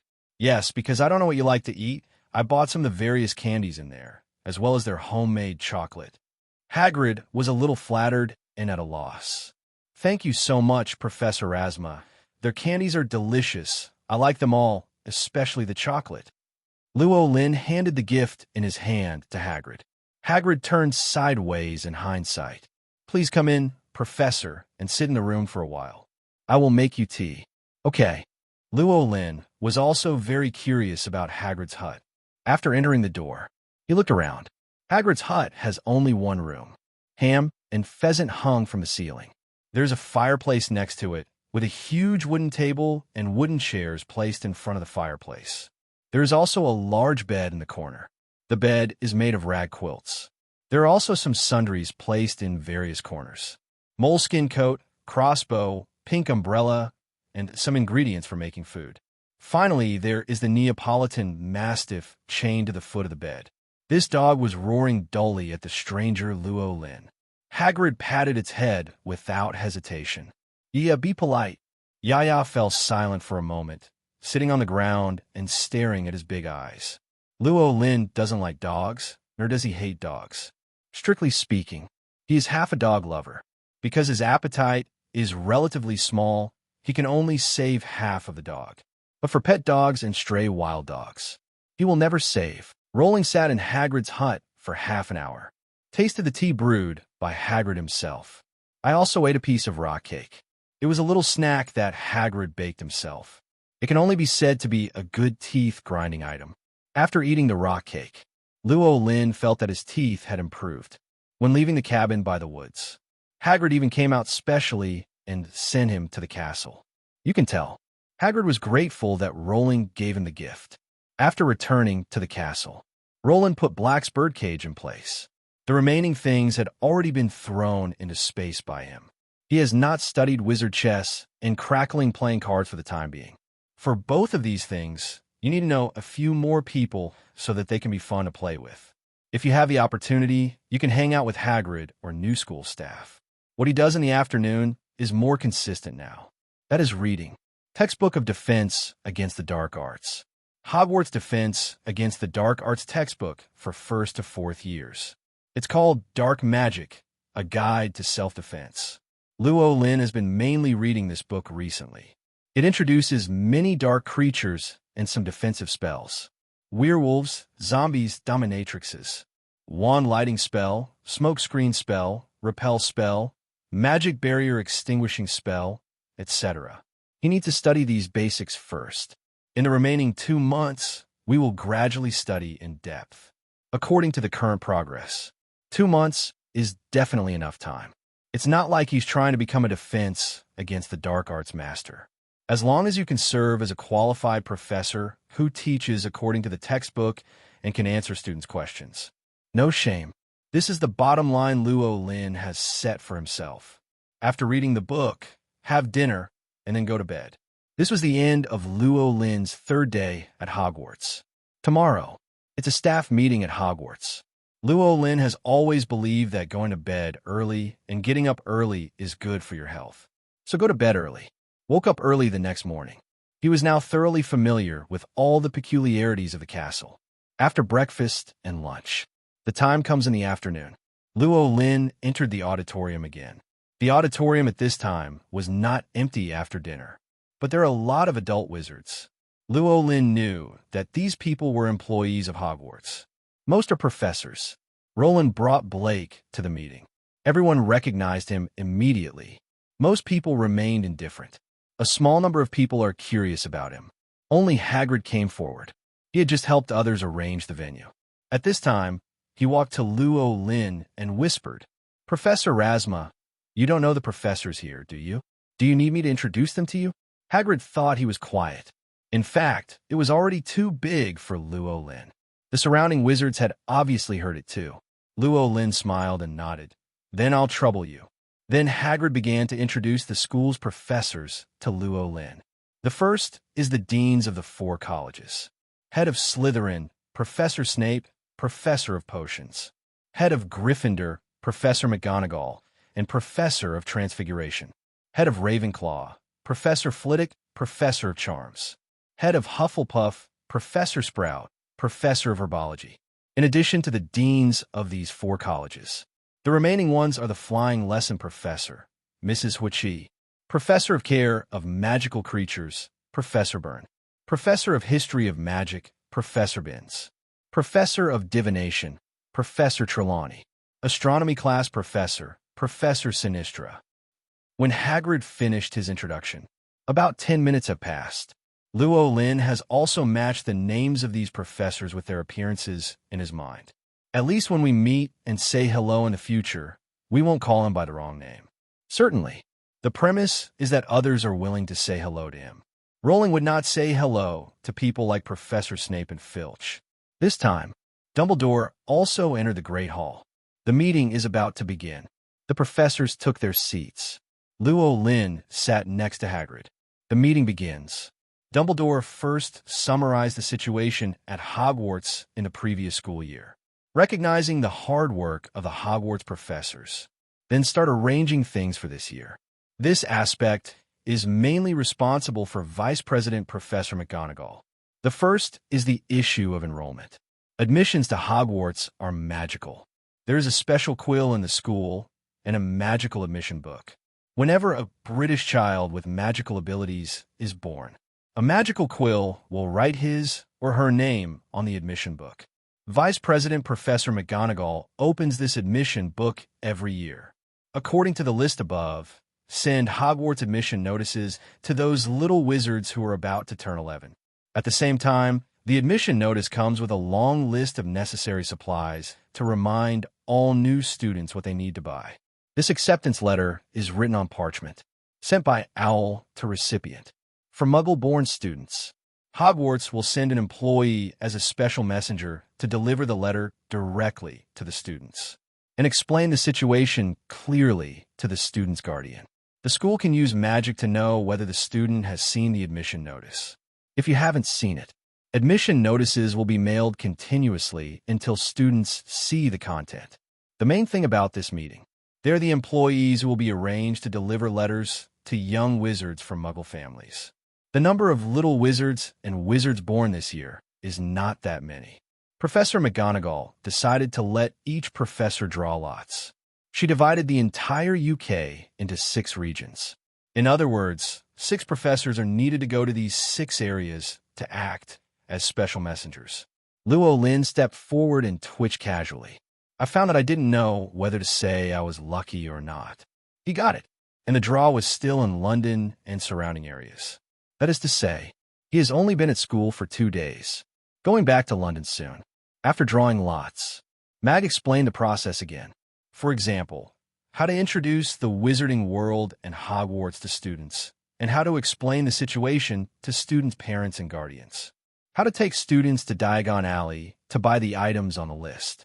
There is also the matter of providing student aid funds to those Muggle families whose family conditions are not wealthy. Luo Lin listened to these contents carefully, basically understand what he should do. After talking about the enrollment, Professor McGonagall arranged some regular things. Finally, Dumbledore mentioned the opening party. Let all professors attend on time. This meeting is over. Luo Lin followed Hagrid and walked out of the auditorium. At this time, less than 2 hours had passed. The meeting went very quickly. No one talks nonsense. While walking, Hagrid also taught Luo Lin his experience. After so many years at Hogwarts, he is very knowledgeable about the various procedures at Hogwarts. Luo Lin gained a lot of knowledge. Farewell, Hagrid. Luo Lin returned to the dormitory. Blake happily returned to his little cage. Luo Lin finally discovered it. Ever since there was a birdcage, Blake always comes back to the dormitory from outside. The first thing to do is definitely run to the little cage and spend some time there. It can only be said that Blake really likes his house. Master, are we going back to London again? Will we go back to Azkaban? After lying down in the cage, Blake asked his question. Luo Lin sat on the sofa, thought for a while, and shook his head. I'm not sure. If the Ministry of Magic needs it, I can go back. But if they don't need it, it doesn't matter if they can't go back. But the Ministry of Magic is definitely going. I want to ask if my salary at the Ministry of Magic and your subsidy are still there. He now earns a salary as a Hogwarts professor, but he also works for the Ministry of Magic. According to his ideas, the Ministry should still pay him a salary. Certainly, this may require him to convince the head of the Ministry of Magic. After all, he made an outstanding contribution to London security. Without his words, the Dementors have just left Azkaban. That's when the real danger comes. Rowling thought this was a very good reason, and it was unlikely that the Ministry of Magic would disagree. Okay, one more thing. Master, we're going to send admission notices to students from Muggle families. According to what Professor McGonagall said, you can use phantom teleportation to take the students to Diagon Alley, because some students are far away from Diagon Alley. Master, you don't have the ability to apparate, so how do you take students who live far away to Diagon Alley? Do you rely on the train? Blake asked again. Luo Lin also thought about this problem. It's almost impossible to learn to apparate in a short time. His subclass level is too low. Basically, you can only learn the basic spells. More difficult spells cannot be learned until higher levels. Then his method of taking students to Diagon Alley is very simple. Only Muggle transport can be used. For a wizard, especially a Hogwarts professor, it's a bit low to be honest. Others traveled by car when they were Muggles. Even if you become a wizard, you still travel by car. So isn't this wizard in vain? Professor McGonagall Snape taught them all how to apparate. You can take students to the Leaky Cauldron in a snap. How handsome! It would be too embarrassing if he could only take a car or even a train when it was Luo Lin's turn. So Luo Lin was thinking about how he should surprise the little wizard so as not to look embarrassed. Blake was heard speaking at this time. He suddenly looked at Blake. Blake, what's your top speed? Under normal circumstances, in imperial terms, it's about 60 miles. Blake thought for a moment and replied, as for the fastest, it requires a lot of soul power, and I have no experience. 60 miles, which is close to 100 kilometers per hour. This speed is neither fast nor slow among the undead. At least compared to those bulky undead, the speed is quite fast. What if I infuse you with enough undead aura? Luo Lin asked again. Upon hearing this, Blake instantly became energetic. Is it enough? If you don't worry about the consumption of soul power, you can at least reach a speed of more than 150 miles per hour. 150 miles, that is a speed of about 250 kilometers per hour. We can already catch the high-speed train. Very good. Luo Lin nodded with satisfaction. Then the task of transporting students to Diagon Alley, this time, will be left to you. Blake reacted. It turns out that the reason why he asked her about her speed was because he wanted her to carry the students to Diagon Alley. She regained her coolness. Okay, Master, but there's one more thing. If I bring students with me, Master, how should you go to Diagon Alley? Yes, Luo Lin reacted. It's not like he doesn't have the means to catch up with Black's speed, but his methods are a bit big. And unlike Blake, he has the innate ability to fly. Basically, they move quickly on the ground. Nothing fancy. What should we do? Luo Lin fell into thought. Blake proposed at this time. Master, why don't you let one of your companions come out? Let me take the master, and the other companion will take the students. Luo Lin's eyes lit up. What a great idea. One Blake is not enough. Wouldn't two be enough? He didn't have anything else. He has 28 soul servants. Moreover, the body is made of bones. Let's not talk about whether they are damaged if they are not used, but they don't feel bad if they are used. But this case raises another problem. Who should be released? Luo Lin knew it. All the undead servants who were locked in the small dark room wanted to come out. In this way, no matter which one he chooses, it seems to be a bit biased. Blake flew out of the birdcage and stood on Rollins' shoulders, waiting for Rollins' decision.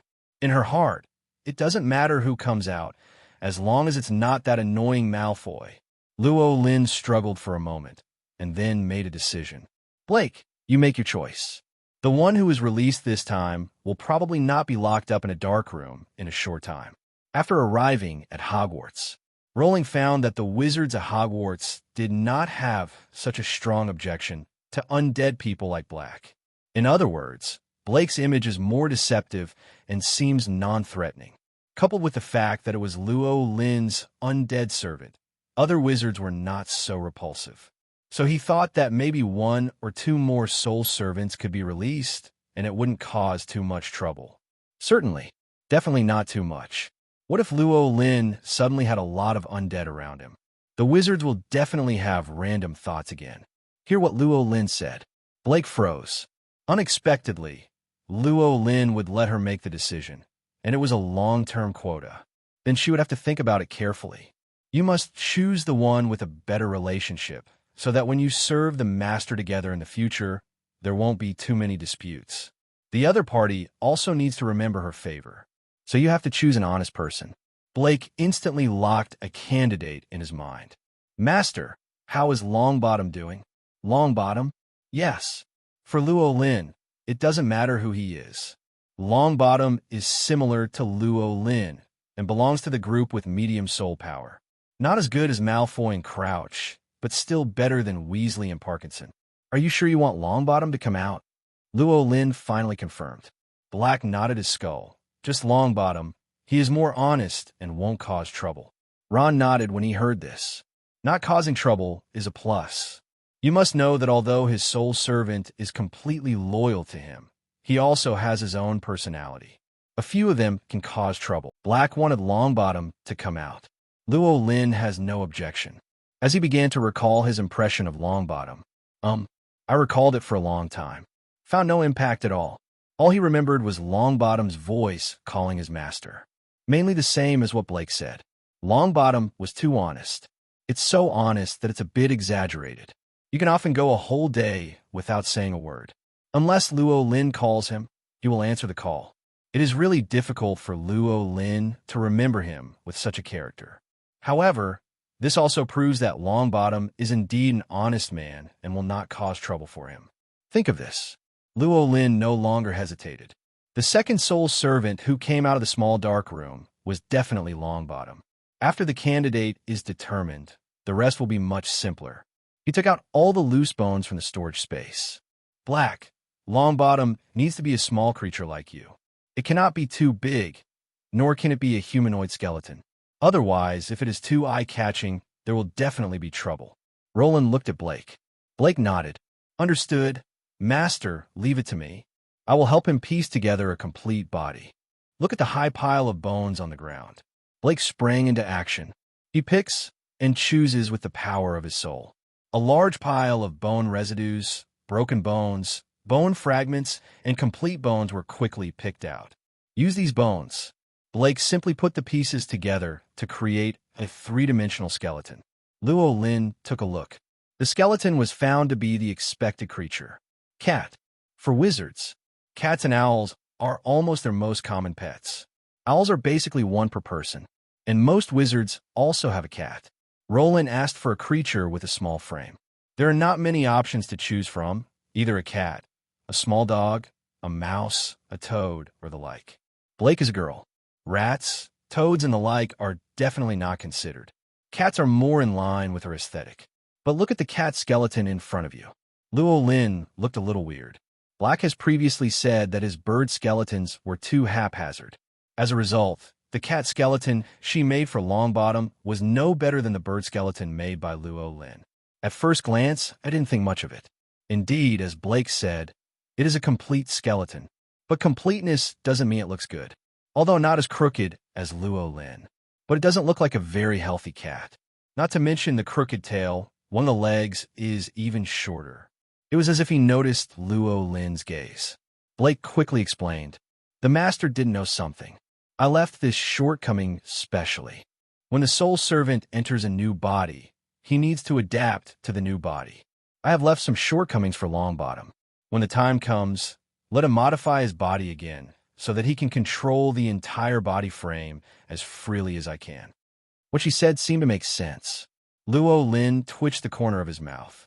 If he hadn't known that a perfect skeleton was more suitable for being possessed by a soul servant, he would have really believed it.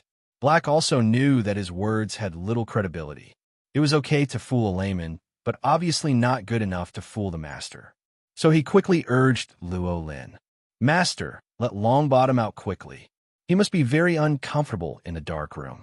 Luo Lin didn't bother with the issue of the cat skeleton. Anyway, Blake had assembled and decorated the skeleton himself, and Longbottom would definitely be able to do it too. He opened the soul servant module. Longbottom's name was chosen. The next moment, a green soul fire emerged from Luo Lin's fingertips. He pointed. Green soul fire poured into the cat skeleton in front of him. After a while, only a clicking sound was heard. The cat skeleton in front of Luo Lin started to move, and the cat skeleton actually made a meowing sound. Hear a meow. Blake couldn't help but stretched out his wings and patted the cat skeleton. Longbottom, you are a skeleton, not a real cat. Can you please stop making cat sounds? But Malfoy and the others told me that if you enter the skeleton of any creature, you must act as that creature. Only in this way can the fit between the soul and the skeleton be improved. A simple and honest male voice came from the cat skeleton. Unlike women with a male name Black, Longbottom is a boy from name to gender, and his voice really sounded too honest. The kind of person who is so honest that you can tell right away that he is suitable for taking over. Hear Longbottom's words. Blake couldn't help but stretched out his bone wings to cover his skull. Do you believe what Malfoy and the others say? They are obviously lying to you. Didn't Malfoy possess a rat before? When did you hear him make rat noises? Longbottom was stunned for a moment. Yes, it seems that he has never made the sounds of various creatures. Malfoy and the others actually lied to me again. I don't believe them anymore. Blake tilted his head to the side. He didn't have any hope.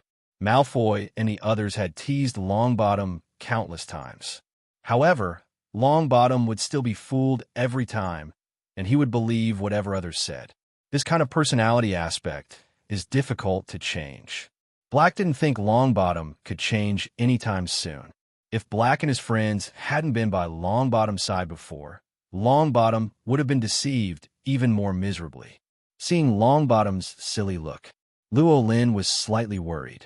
It's true that honest people are good and won't get into trouble, but are overly honest people like Longbottom too easily deceived? But he looked at Blake aside. He felt slightly relieved. With Blake watching from the side, there shouldn't be any problems. By the way, Longbottom, what is your approximate speed when flying? Llewellyn didn't forget to ask this question. Speed? Master, my speed is almost 120 miles per hour. Longbottom's voice sounded reassuring. Huh, 102. Llewellyn was a little surprised. Unexpectedly, this honest Longbottom was so much faster than Black. To make sure there was no mistake, he asked again, is this a normal speed? One that doesn't consume too much soul power? Yes, Master. Hear Longbottom's answer. Blake looked a little sour on the side. Master, Longbottom is just a big fool. He has a stronger soul and more soul power. Oh, Llewellyn also thought about it. Black's friend Longbottom's soul power is also ranked high among the 28 soul servants, second only to those few more special soul servants. Blake even knew. Even Malfoy's soul power, Blake had to admit. Malfoy is annoying, though. But Malfoy still has his own insistence on teasing others. It was like Malfoy had almost never teased or bullied her. Blake thinks it's because she's the weakling. Malfoy usually targets those soul servants who are more powerful. Like Longbottom, it seemed that teasing a stronger soul servant could give him a sense of accomplishment. But it is precisely because of his habit. He's always going to get into trouble. I've been beaten a lot this year. Perhaps only an honest man like Longbottom had never hit Malfoy. But even if you get beaten, Malfoy enjoyed it too.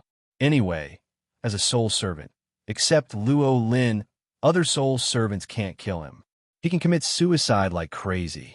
At this time, Llewellyn remembered another thing about Longbottom. He had tried having various soul servants perform multiple fucks. In other words, one soul controls multiple body frames.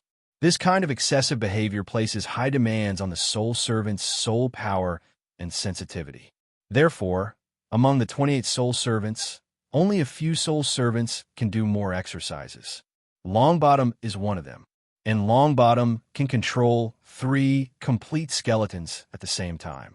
And it is possible to mix these skeletons to make the most accurate movements, such as 6 hands and 6 feet attacking at the same time.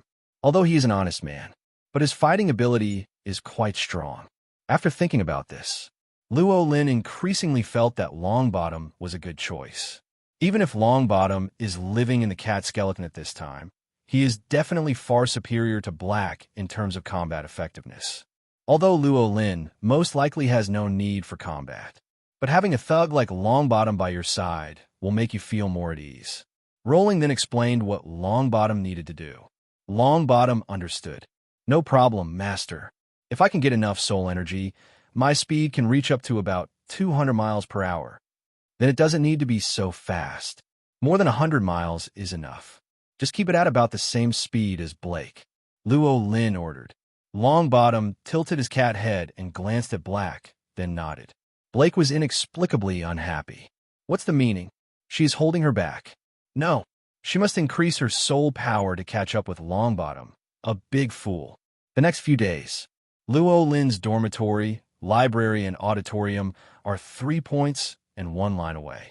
Every day I just read, eat, sleep, and do almost nothing else. During this period, we went to Hegina for another afternoon tea. He doesn't need to practice. The system will automatically help him absorb the breath of the undead and increase his level of necromancer. It's just that in places where the aura of the undead is strong, the speed of leveling up will be faster. In places where the aura of the undead is thin, the improvement will naturally be very slow. However, what surprised Llewellyn was that the speed at which the necromancer level was upgraded at Hogwarts was no worse than that in Azkaban. This shows that Hogwarts has no less undead atmosphere than Azkaban. Llewellyn was a little confused about the situation for a while. What causes this? He couldn't quite figure it out, but there are a few guesses. One is that many ghosts have lived in Hogwarts for a long time, which makes the smell of the undead here very strong. The second is that Hogwarts has a very long history. During this period, it is unknown how many high-level wizards died here. Hogwarts did not have a special method to clean up the aura of the undead, which caused all this. These two guesses are relatively likely. As for other possibilities, Llewellyn didn't know either. It is possible that there is some kind of secret hidden in Hogwarts, which is why there's a strong aura of the undead here. It can only be said that when he read Harry Potter in his previous life, he only skimmed through it. Don't know many of the details. Otherwise, he might have a more reasonable guess. But it doesn't matter. Llewellyn didn't care why Hogwarts had such a strong aura of the undead. On the contrary, this is a good thing. During his time at Hogwarts, his improvement speed did not slow down. I also learned more knowledge and made a lot of money. This incident made Llewellyn feel a lot happier. Soon, it's already early July. It's time to send notices to the first batch of little wizards. Professor McGonagall prepared the notice early. Let the owl at the post office deliver these notices to the homes of prospective students. It was time for Llewellyn and the others to set off. They need to travel to various places in the UK. Find those young wizards from Muggle families, serve as messengers, and bring them notices, answer questions about wizards to their parents, and then take the young wizards to buy the items on the list. Before leaving, Professor McGonagall also called everyone to explain a few words. Probably means, if there are students who don't want to come to Hogwarts, they need to clear the memories of students and insiders. Professor McGonagall has to explain this matter almost every year. Some professors are getting tired of hearing this. Only Llewellyn heard it for the first time. So he now has a very important question. What should I do if the memory cannot be erased? That's right. As a necromancer who plays with souls, Rowling will not erase other people's memories. In other words, he will not erase the memory of living people, if it is a soul or undead. Naturally, he can pinch it with his hands, not to mention erasing memories. He can even weave a very detailed memory. But for living people, his methods didn't work. The other professors naturally used the forgetting spell to forget everything. But now he has not even learned a few of the most basic magics in this world's wizarding system. How could it be possible to forget the spell? No way. Llewellyn had no choice but to raise this question to Professor McGonagall. Professor McGonagall is also a little numb. This is the first time she has encountered this kind of problem. Former Hogwarts professor, no matter how poor your magic level is, you can basically master the forgetting curse. Looking at Llewellyn, who looked innocent in front of him, Professor McGonagall frowned and had the idea of replacing him. But now we have to leave. Temporary substitutions are definitely not good. After all, the list is drawn by lot, which is the fairest choice. She thought for a while and finally thought of a way. Let's do this, Professor Asma. Just go and give guidance as usual. If you meet a young wizard who is unwilling to enter the magical world, just remember his name and tell me when you come back, and I will deal with it. This is a relatively safe approach. After all, after so many years, there are almost no young wizards who are unwilling to enter the magical world. On average, there is none every year. There is a high probability that Llewellyn will not be able to meet him. Even if we meet, it will only be one family at most. She can handle it easily. Okay, then I'll bother Professor McGonagall. There are ways to deal with it. Llewellyn was relieved. After saying goodbye, returned to the dormitory. Rowling took Black and Longbottom with him. I also brought a map of the area around Hogwarts. He wasn't planning on riding the Hogwarts Express this time. I don't plan to use the Flynn network in Hogsmeade either. Instead, take Blake and Longbottom directly to London. The main purpose is to test their man capabilities. After all, in the next period of time, the two of them are equivalent to his special mounts. That doesn't seem right, but it is true. and both Black and Longbottom were happy to do so, especially Blake. Ever since Longbottom came out, Luo Lin found that she was becoming more and more active in doing things. Like this trip to London. Blake couldn't wait to have Rowling on her back. Luo Lin did not refuse. He decided to let Black take him flying for the first half of the journey, and Longbottom would take him for the second half. After he stepped on Blake's back, Blake flapped his bone wings, lifted Luo Lin up, and was soon in midair. Luo Lin could feel the soul power coming from the soles of his feet. This soul power is not huge, but it is still no problem to lift a creature weighing more than 60 kilograms. Blake also looked relaxed. However, Luo Lin discovered another problem at this time. Blake can really lift people up, but there was no way to fix the person on her back. Rowling is fine. He was able to balance himself on Blake's back. But for those other little wizards, this is obviously very difficult, especially young wizards from Muggle families who have never been exposed to the magical world. They certainly can't adapt to this situation. Luo Lin put this question out. Black, Longbottom, do you have a way to solve this problem? Blake answered quickly. Of course, Master. You only need to spend a little more soul power to immobilize them so that they can sit firmly. Longbottom also spoke at this time. Yes, Master, but this will slow us down a bit. Reducing some speed is not a problem as long as it is safe. Rowling doesn't think much speed is needed. How big is the UK as a whole? Not to mention that he only had to transport people from around London to London. So a little distance. It won't take long at all. Don't worry, Master. It's absolutely safe. Blake assured loudly. Longbottom also nodded his cat skull. That's okay, let's set off. As soon as Luo Lin finished speaking, Blake couldn't wait to fly towards London. She had seen the map just now and remembered the location clearly. Longbottom stretched out his claws and scratched the ground, and also flew up. A cat bone, a bird bone, and a human wearing a wizard's robe were flying in the sky. The sound of them rising into the sky naturally alarmed some people in Hogwarts. Dumbledore was right in front of the window of the principal's office and saw Rowling flying into the sky. Seeing another cat skeleton, Dumbledore frowned slightly, but soon relaxed. He looked at his back in the sky with an inexplicable expression and murmured, "Should we try to leave that matter to him?" Rowling was unaware of Dumbledore's concern for him. He was now getting used to the feeling of flying as a bird. It can be said that Blake is still very stable. Luo Lin only needs to control his balance, and it is no different from flying in the sky. However, it seemed a bit weird for Rowling to step on Black with such a big body. If Muggles saw it, you'll probably be stunned. An owl bone, not much bigger than a palm, can actually carry an adult on its back and fly. They must think they are dreaming. After flying halfway through the journey, Rowling switched to Longbottom. The bone of the cat possessed by Longbottom is not big, but it is still much larger than that of an owl. Luo Lin did not stand on him, but sat cross-legged on him. After sitting down, Rowling asked Longbottom to use his soul power to immobilize him. He felt a force coming from all around his body, fixing his entire body to the cat frame. He didn't use any magic or magic, just used the body's own strength to resist this fixed force. The result made Luo Lin very satisfied.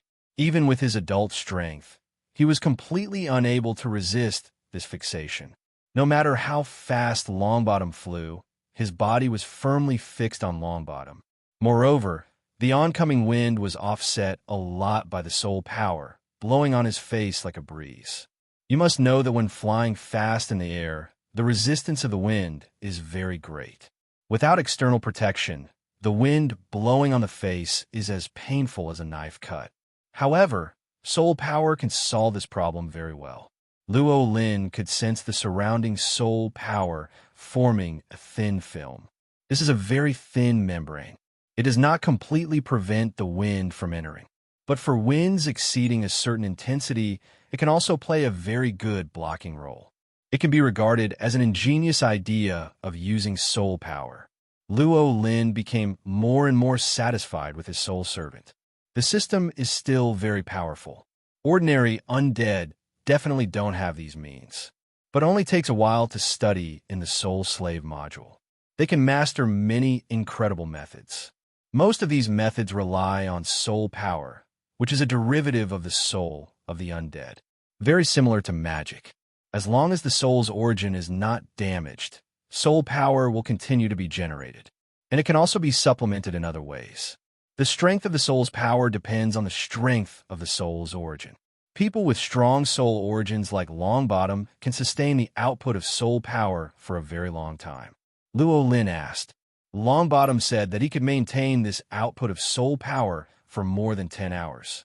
If Luo Lin injects enough soul breath into him, this time can be doubled. Blake is much weaker in comparison. She can only maintain continuous soul power output for up to 6 hours. Even with the injection of soul breath, the time will not exceed 10 hours. But whether it is 6 hours or 10 hours, it is enough for Luo Lin. According to Rowling's estimate, the Hogwarts Express only travels at 40 miles an hour. Both Black and Longbottom could easily reach over 100 miles and even close to 200 miles. The Hogwarts Express takes most of a day to travel from Platform 9 3/4 to Hogsmeade Station. Black and Longbottom only needed about 2 hours. This speed is much faster than traveling by train. There is no problem in sending young wizards from London and surrounding areas to Gringotts. After the test is completed, Rowling sat on Longbottom. He picked up speed again. He arrived in London soon. Come to London. The landing place chosen by Rowling was an uninhabited corner not far from Diagon Alley. Before landing, he unleashes mass ghosting. Group ghosting is a form of necromancy. It's not that it turns people into ghosts. Instead, it will transform people into a ghost state invisible to ordinary people. Muggles cannot see it while in ghost state. After falling down, after confirming that no one was around, Luo Lin released the magic on himself. Until you enter the Leaky Cauldron. Only then did Black and Longbottom appear. At this time, the Leaky Cauldron seemed a little deserted. Obviously, this time is not the peak time for visitors to the Leaky Cauldron. But at this time, most of the people staying at the Leaky Cauldron were regular customers. Most of them recognized Luo Lin at first sight. Because I like to gossip in the pub. Information about Rowling. These people can be said to know everything. They knew that Rowling had entered Hogwarts as a professor. So when Luo Lin suddenly appeared, these old drinkers were confused. Aren't you a professor at Hogwarts? Why did it come out again? Is it possible that Hogwarts can be jailbroken like Azkaban? Old Tom also noticed Rowling. A trace of surprise flashed in his eyes, but he still greeted Luo Lin with a smile. Good afternoon, Luo Lin. Good afternoon, Old Tom. Luo Lin ignored the surprised looks from the people around him and went directly to the counter. A glass of fruit wine, any flavor will do. It needs to be iced. He ordered a glass of wine. While Old Tom was preparing things for him, he couldn't help but ask, Luo Lin, didn't you go to Hogwarts to be a professor? It's only been a few days. Why are you here in London again? Do you have something to do? He didn't think that Rowling escaped from Hogwarts. After all, Hogwarts is not a prison, but a regular magic school. Even if Luo Lin doesn't want to be a professor there, just resign. There is no need to run away. What's more, if Luo Lin really escaped, the commotion must have been considerable. The Daily Prophet must have reported it a long time ago. There are no rumors about this at all. So Old Tom was convinced that it was unlikely that Luo Lin had escaped. But he had another guess in mind. Will Luo Lin be fired? After all, Luo Lin had only been a wizard for a year. He had no systematic contact with the wizard system and had not received a complete wizard education, or a necromancer. Such qualifications are obviously not suitable for being a professor at Hogwarts. Maybe after Dumbledore saw Luo Lin, he felt that Luo Lin was not qualified and directly persuaded him quit. Think of this. Old Tom made up his mind. If Luo Lin showed hesitation and was unwilling to explain, he quickly changed the subject, so as not to touch Luo Lin's sadness. Luo Lin didn't know that Old Tom had so many thoughts, so he just explained naturally. I can't help it. I also want to stay in Hogwarts. It's quite comfortable there. But when I drew lots, I was given the task of delivering admission notices to the newly admitted little wizards, so I had no choice but to return to London. Old Tom was stunned for a moment, and then suddenly realized. You mean you got the courier mission in charge of this area of London? Old Tom is still very familiar with Hogwarts annual admissions, knowing that Hogwarts would serve as a messenger for a wizarding professor from a Muggle family. Luo Lin nodded. I'm going to the first little wizard's house tomorrow, and I don't know if I can do it well. This sentence is Luo Lin's innermost thoughts. As a person who likes to lie in my comfort zone, whenever I have to do something for the first time, I always feel a little nervous for fear of not doing it well. And once he doesn't do well, he will immediately retreat into his comfort zone. It's definitely no problem. You just need to introduce Hogwarts and then bring them to me. Old Tom said with a smile. That's right, but instead of bringing them to you, I brought them to Diagon Alley. I won't let them drink at your place. Luo Lin also smiled. You have to pass by me after all. Old Tom knew that Rowling was joking. After the two chatted for a while, Old Tom mentioned another thing. By the way, Luo Lin, my granddaughter, is also a student in Rowling this year. When she is in school, I hope you can help watch her and prevent her from getting into trouble. Luo Lin was slightly startled. He really didn't expect it to be such a coincidence. Will Old Tom's granddaughter enter school this year? Your granddaughter will enroll in school this year? No problem. I will take care of her if I have the chance. What is your granddaughter's name? With Luo Lin's consent, Old Tom was visibly happy.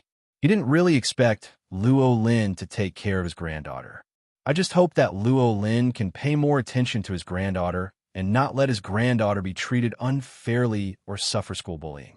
It's always good to have a professor you know in school. My granddaughter's name is Hannah Abbott. Hear the name. Luo Lin felt a sense of familiarity. Hannah Abbott. Why does it sound familiar? I must have seen or heard this name somewhere. It's unlikely that it happened in this life. It seems that I saw this name when I was watching Harry Potter in my previous life. Rowling is not that familiar with Harry Potter. I've only briefly seen the movie and the original novel. I read the story in general, but have almost forgotten the details. The only characters I can remember are the very important ones. Hannah Abbott is clearly not one of them. But if it can impress him, it means that he has a certain role in Harry Potter. Maybe he is a relatively well-known supporting role. Rowling couldn't remember what this Hannah Abbott had done. But it doesn't matter. Even the most important characters. Luo Lin doesn't care much either. On the contrary, it is Old Tom's granddaughter. Luo Lin will pay more attention to her. I remember, Hannah Abbott. I didn't expect you, Old Tom, to be a member of the pure blood family. No wonder you had that expression when I saw Abbott last time. Hear what Luo Lin said. Old Tom laughed at himself. We are no longer pure blood. From me to Hannah, we are all mixed blood. As for your undead servant named Ibwa. Old Tom had a look of helplessness on his face. Who knew you would have such a bad taste? I advise you not to let those pure blood families who think they are holy know the names of your undead servants. Otherwise, they will definitely come to trouble you. Luo Lin smiled and didn't care. Who cares about pure blood families? When it comes to names, don't you just choose whatever you want? Could it be that if your name is Zhang San, I can't call you Zhang San? Joke. Seeing that he didn't care, Old Tom didn't try to persuade him. But the topic was brought up. His eyes were set on Black and Longbottom. Who are these two? Old Tom would definitely not be able to tell who is who just based on appearance. After all, when Black and Longbottom came to the Leaky Cauldron, they were not the same bodies. As you have seen, this is Black, this is Longbottom. Luo Lin introduced them respectively. Old Tom obviously had no impression of Longbottom, just like Rowling, but he was deeply impressed by Blake. It turns out you are Miss Black, completely different from last time. Yeah. Blake made a cold voice. Miss Black's voice is still so beautiful, it's a pity. Regret flashed in Old Tom's eyes. What he regrets is, of course, Black's name. Why would a female undead with such a beautiful voice be named Black? Old Tom thought this was Rowling's bad taste.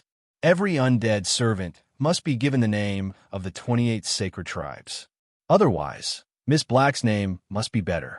Maybe call her Miss Lillian? Old Tom thought of the most beautiful girl he met when he was young. Blake's voice is really nice. Rowling acknowledges this. Everyone who heard Blake's voice praised it. But Old Tom must have ignored Longbottom too much. He introduced Longbottom after all, without even saying hello. It seems that Old Tom is an old man who values girls over boys. Luo Lin didn't see anything bad in Old Tom's eyes. So I just say that Old Tom favors girls over boys. Otherwise, we should say that Old Tom is an old pervert. Blake didn't really like being stared at. Old Tom glanced at her a few times, and she couldn't help but hide her body behind Longbottom. Old Tom finally noticed Longbottom, realized his rudeness, and apologized. "I'm sorry, Mr. Longbottom. I ignored you." "It's okay, Mr. Tom." Otherwise, Longbottom is an honest man. He forgave Old Tom just by saying it didn't matter. Old Tom also wanted to lose face, so he couldn't say that Longbottom would feel at ease just by forgiving him. So he asked, "I wonder if there's anything Mr. Longbottom needs?" After he finished speaking, he realized something was wrong and apologized again. "Sorry, I overlooked your identity." He didn't know if the undead could eat or drink, but looking at the appearance of Longbottom's bones, he most likely couldn't. Old Tom turned to look at Luo Lin. "Rowling, is there anything I can do for Mr. Longbottom?" Luo Lin understood what he meant. "I know that if you don't let him do anything, it will make him feel uneasy. So I thought about it. Well, as you can see, Black has his own clothes, but Longbottom doesn't have them yet. Can you give him one?"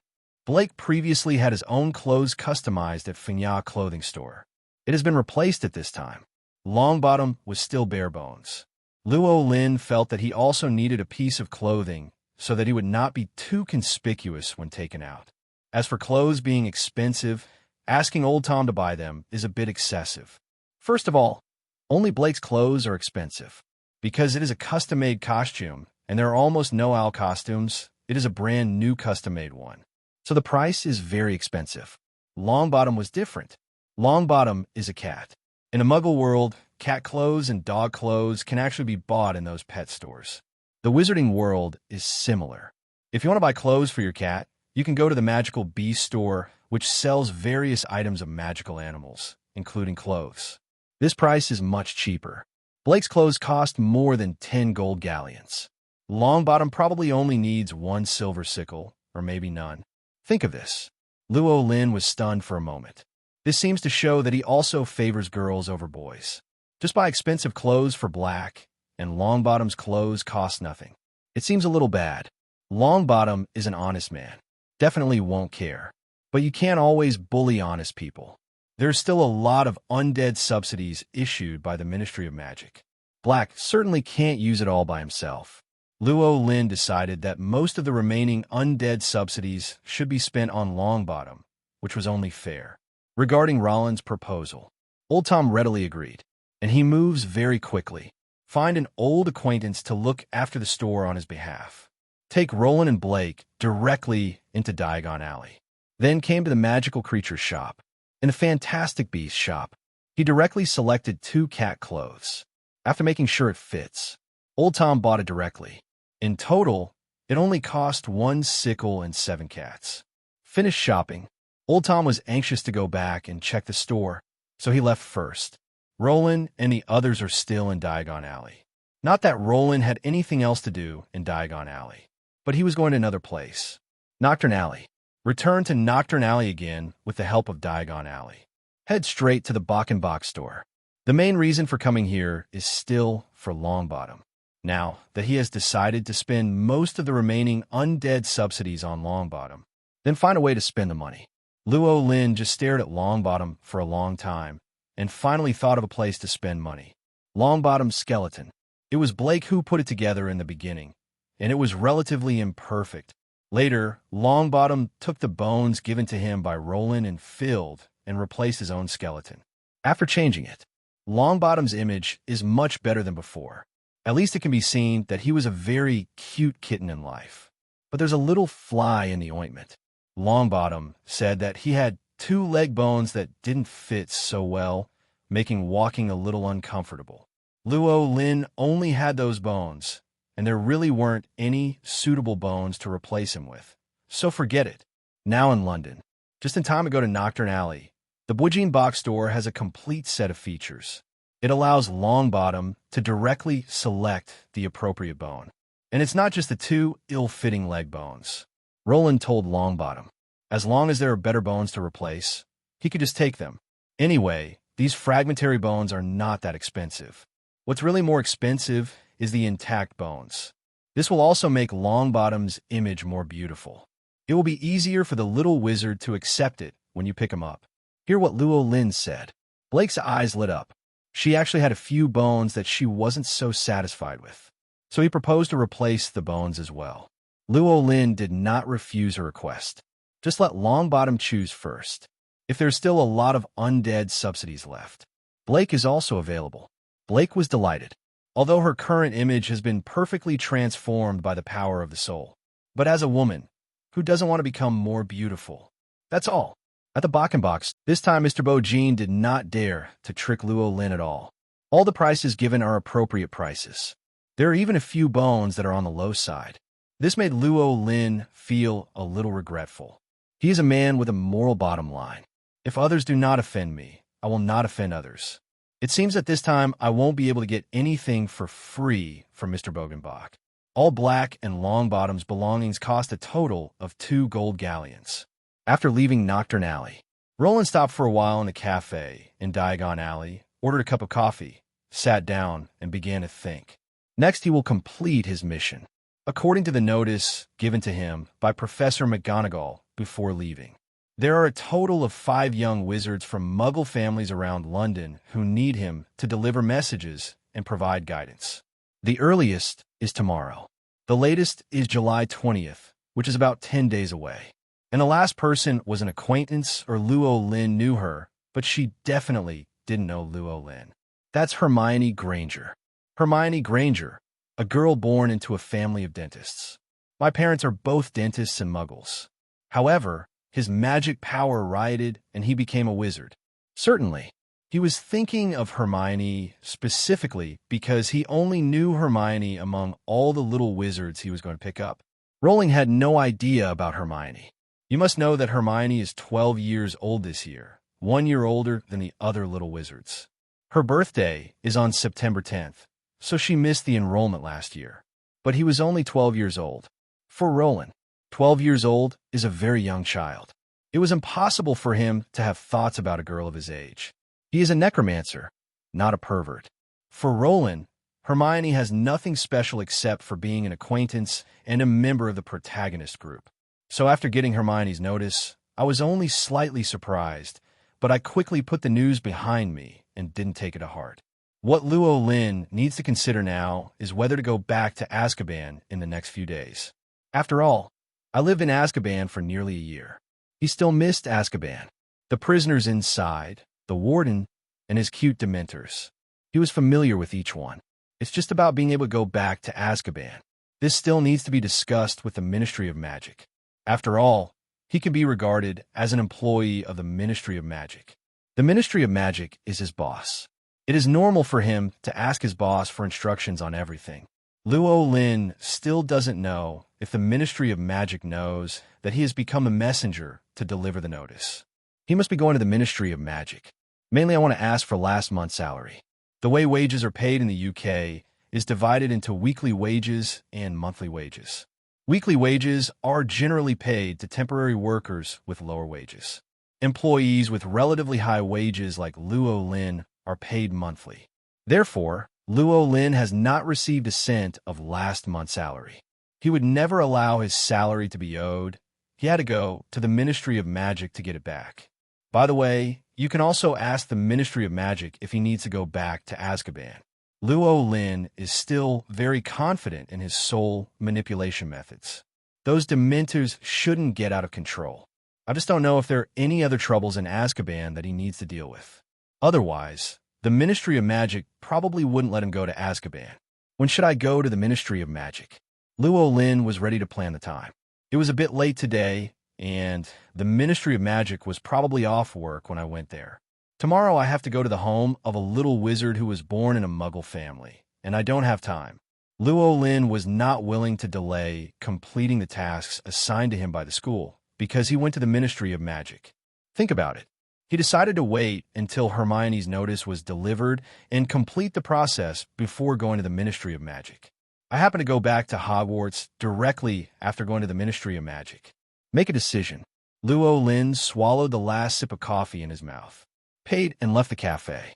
After saying goodbye to Old Tom at the Leaky Cauldron, we took Black and Longbottom to find a hotel nearby to rest. He still had a lot of pounds that he had not spent. So Luo Lin splurged. I bought a lot of delicious-looking things outside. Britain is a food desert. Luo Lin couldn't agree more with this. Since he traveled to England, he has almost never tasted a dish that shocked him. So before entering Azkaban, he cooks most of his meals. The quality is not that high, but it is still edible. At least it is better than fish and chips and countless breads.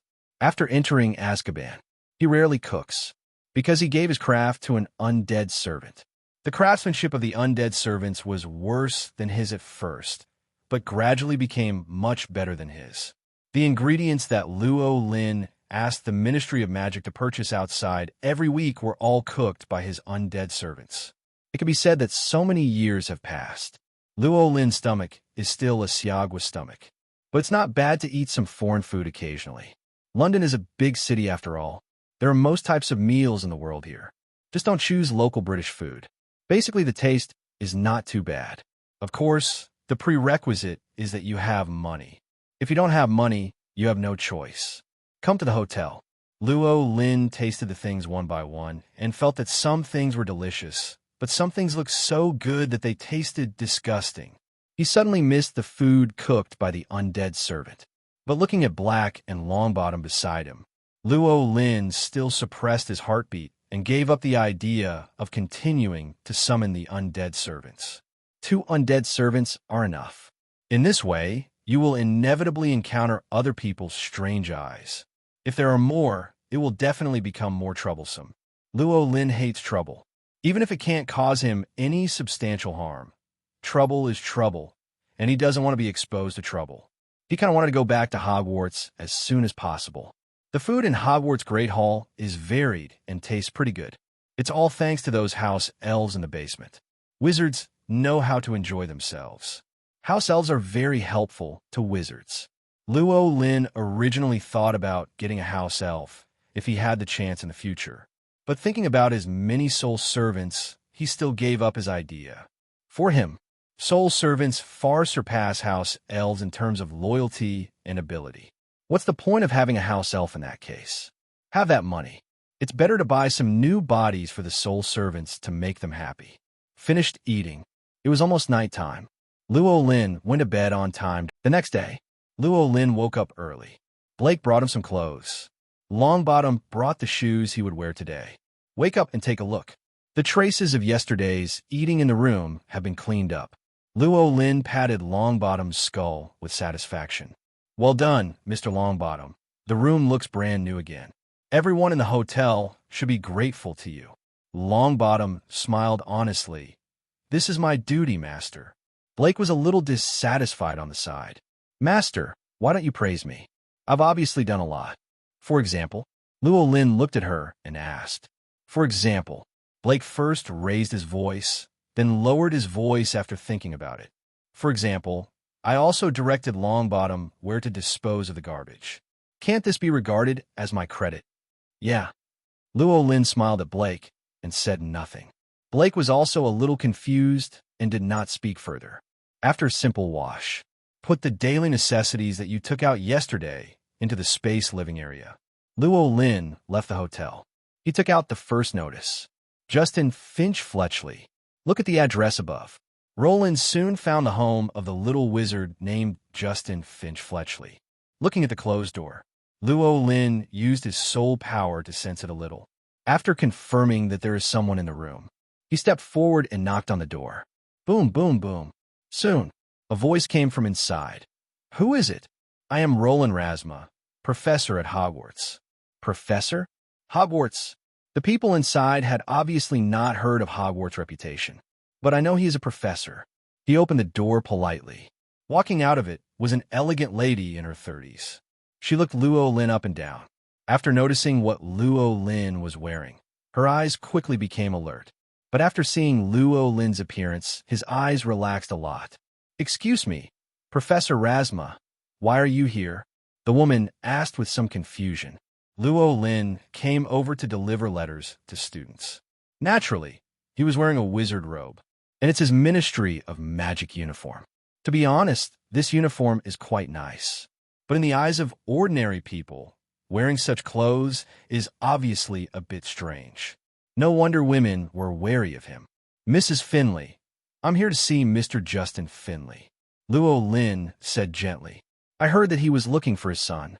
Mrs. Finley was stunned for a moment, and then she came to her senses. Oh, what do you want from my son? She didn't call her son right away. The main reason was that the identity of the person in front of her was somewhat suspicious, and she had never heard of Hogwarts. Luo Lin calls himself a professor, but he looks too young to convince her directly. Luo Lin had already anticipated this. Mr. Justin Finch Fletchley was admitted to our school, and I'm here to deliver the notice to him. Admission. Mrs. Finley seemed to have thought of something. Her body suddenly trembled, and her voice was a little nervous. Hogwarts. Yes, our school is called Hogwarts, but I have never heard of this school. Where are you from? Public school? Is it from England? Mrs. Finchleary continued to ask, and we don't seem to have gone to your school to register. My son is going to Eton College. Luo Lin waited quietly for him to finish before speaking. Our school is not a public school. We are a magic school. Magic school? Mrs. Finley's eyes widened at this news. It also seemed to confirm a certain guess in her mind. She didn't panic immediately, but judging from her trembling voice, she was still a little panicked. Professor Rasma, I don't understand something. I understand what you are thinking. Madam, can you please let Mr. Justin Finch Fletchley come out? After meeting him, I will give you a detailed explanation of Hogwarts. Luo Lin asked with a smile. Mrs. Finley thought for a moment and agreed. Okay, Professor Rasma, you come in and sit down first, and I'll call Justin. She welcomed Luo Lin into the door. Soon he went upstairs and called Justin Finch Fletchley. Apparently, Justin had heard about Roland's identity from his mother. When he saw Luo Lin, his eyes were full of excitement. He couldn't wait to come to Luo Lin. Professor, is what you told my mother true? Can I go to magic school to learn magic? Mrs. Finley stood behind him, with a slightly worried look in her eyes. Luo Lin nodded, with his palms raised. A light yellow envelope appeared out of thin air in his hand. See this scene. Finrelli mother and son were stunned. Justin became more and more excited and completely believed in Luo Lin's identity. Luo Lin handed the envelope to Justin. Mr. Justin Finch Fletchley, as long as you read this letter, you will probably understand. Justin eagerly reached out and took the envelope. Open a few pages and look at the contents. Soon he read through the contents of the letter, and the more he read, the more excited he became. Hogwarts School of Witchcraft and Wizardry. Where can I go to study? Justin looked at Luo Lin with wide eyes. Luo Lin nodded slightly. This is a notice from Hogwarts. Of course, it is just an invitation, not mandatory. Everything is up to you. You can learn magic if you want to. It doesn't matter if you don't want to. Yes, of course I am willing, Justin said excitedly. Justin, Mrs. Finley suddenly spoke sternly. Justin, you don't know much about magic, do you? You should go to Eton. Mom, I'm no longer a child. I can make my own choices. Eton College does not attract me. Hogwarts is where I want to go now. Justin was very insistent. Mrs. Finley's tone softened. But the magical world is not necessarily safe. My child, I am very worried about you. Mom, I believe Hogwarts is not a dangerous place. Don't you, Professor Rasma? Justin suddenly threw the question to Luo Lin. Actually, for Luo Lin. He felt that if Justin went to Eton College, maybe it will be a better choice. After all, the magical world is not as beautiful as ordinary people imagine. After finishing magic school, you also need to find a job. And the job opportunities may not be as good as those for students from Eton College. In other words, there's a high probability that they will not be able to catch up with students from Eton College. It is really difficult for ordinary wizards to find a job that suits them. After all, wizards are an extremely niche group. Job opportunities in the wizarding world are few and far between. As for whether Hogwarts is safe or not, in theory, Hogwarts is the safest place in the wizarding world, and basically nothing will happen. But in the past few years when Harry Potter, of course, it was impossible for Rowling to persuade Justin with what might happen in the future. As a teacher and professor at Hogwarts, he wants to recruit students to Hogwarts, not drive others away. What's more, as long as it doesn't have too much to do with Harry and the others. Basically, nothing will happen. Meet Mrs. Finley's gaze. Luo Lin nodded. Mr. Justin Finch Fletchley is right. Our Hogwarts is the world's #1 wizarding school.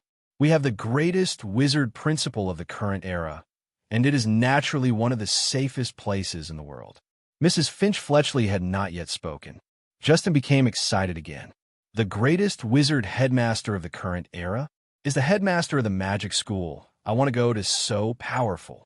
Of course, Principal Dumbledore is undoubtedly a legendary wizard. All wizards will respect him. You will know when you enter the wizarding world. Rowling began to praise Dumbledore without hesitation. In other words, this can't be called flattery, it's just telling the truth. Seeing Justin's expression becoming more and more determined, Mrs. Finley was a little anxious. She was no longer as strong as before, but looked at Justin pleadingly. Justin, isn't Eton College good? As long as you graduate from there and go to London University, you can step into the upper class and have a good life. Justin only had the magical world in his mind at this time, and he didn't care about the upper class society. Mom, that's not the life I long for. It wasn't before, and it's even less so now. It was just your arrangement. Now I want to enter the magical world, see magical magic, learn magic, and meet the legendary wizard. Mrs. Finley bowed her head. As an ordinary person, she has some curiosity about the magical world. If she had received an invitation to Hogwarts as a child, she would have chosen to go to the magic school without hesitation, but for his own son. But she hopes that Justin can live a stable life. But Justin, you went to a magic school and entered the magic world. Will you come back? Mrs. Finch Fletchley's whole person revealed a sad mood. Justin really hesitated now. He just wants to stick to his pursuit, but he doesn't want to be separated from his mother forever. So he looked at Luo Lin for help. Professor Rasma, I went to Hogwarts. Can I come back? Mrs. Finch Fletchley had the same look. Luo Lin was a little helpless and said solemnly, Mrs. Finch Fletchley, Mr. Justin Finch Fletchley. Let me say it again. Our Hogwarts is a school in the wizarding world. I think you should be able to understand what a school is. Students just go there to go to school. What they want to do after school, or what choices they make, are the student's own business. Hogwarts will not force any student to do something he does not want to do. This is our principle. Even if Mr. Justin Finch Fletchley doesn't want to be a wizard or stay in a magical world in the future, but comes back here, as long as he doesn't violate the laws of the Ministry of Magic, he is allowed. By the way, schools all have holidays, and Hogwarts is no exception. The latest holiday is Christmas, and students can choose whether to go home or not. Here are his words. Justin cheered and looked at Mrs. Finley. Mom, did you hear that? We can come back during the holidays, and I promise you, I will definitely come and spend this Christmas with you. Finglioli sighed and nodded helplessly. You said so. Then Justin, I respect your decision. She still respected her son. He was not forced to go to Eton, but judging from her expression at this time, still reluctant. Thinking about it, she still has a lot of prejudices against magic schools deep down in her heart. But what does this have to do with Luo Lin? Luo Lin didn't care. All he needs to do is serve as a messenger to deliver notices to qualified young wizards, then take them to buy the necessary items, and finally tell the young wizards how to get to school. Just get these 3 things done. The rest of it theoretically has nothing to do with him. Certainly, Luo Lin is not such an irresponsible person. If the little wizard has a question he wants to ask, and he knows it, he will answer it truthfully. Mrs. Finley agreed. Justin let out another cheer and almost ran around the room. Fortunately, he knew that Professor Luo Lin was beside him and controlled his behavior. Luo Lin looked at this scene with a smile. It is normal for ordinary people to be so excited when they have the opportunity to see the magical world. So was he then.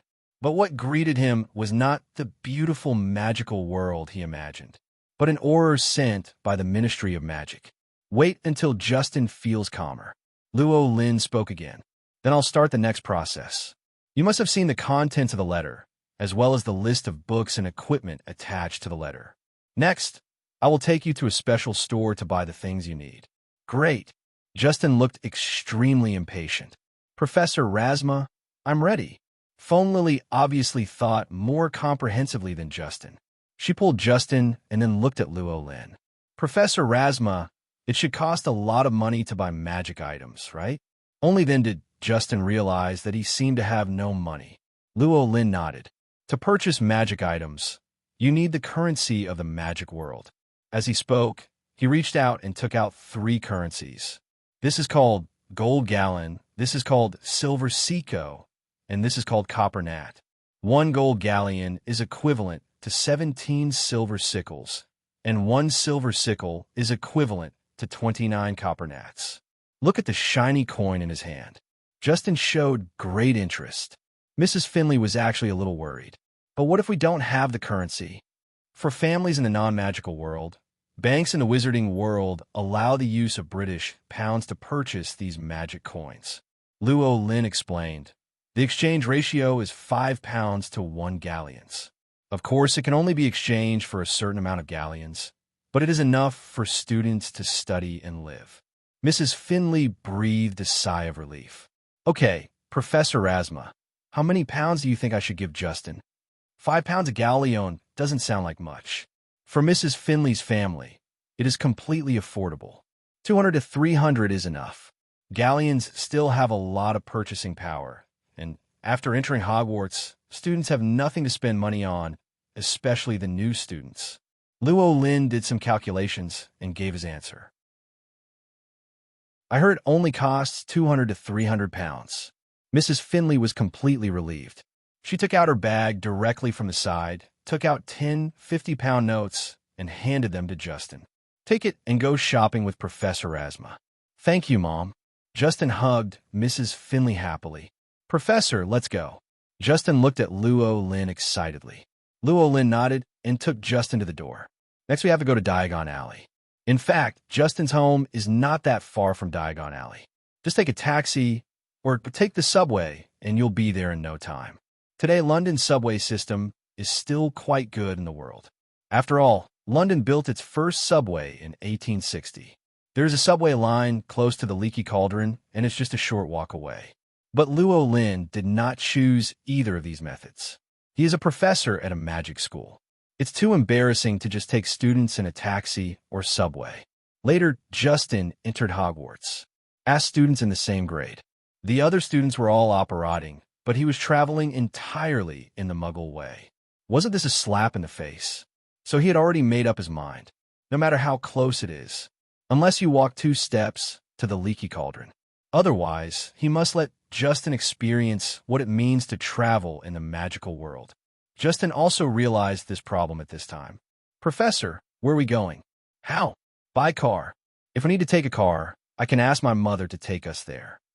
Luo Lin calmly shook his head. The place we're going to next is called Diagon Alley, which is the largest magical shopping street in London.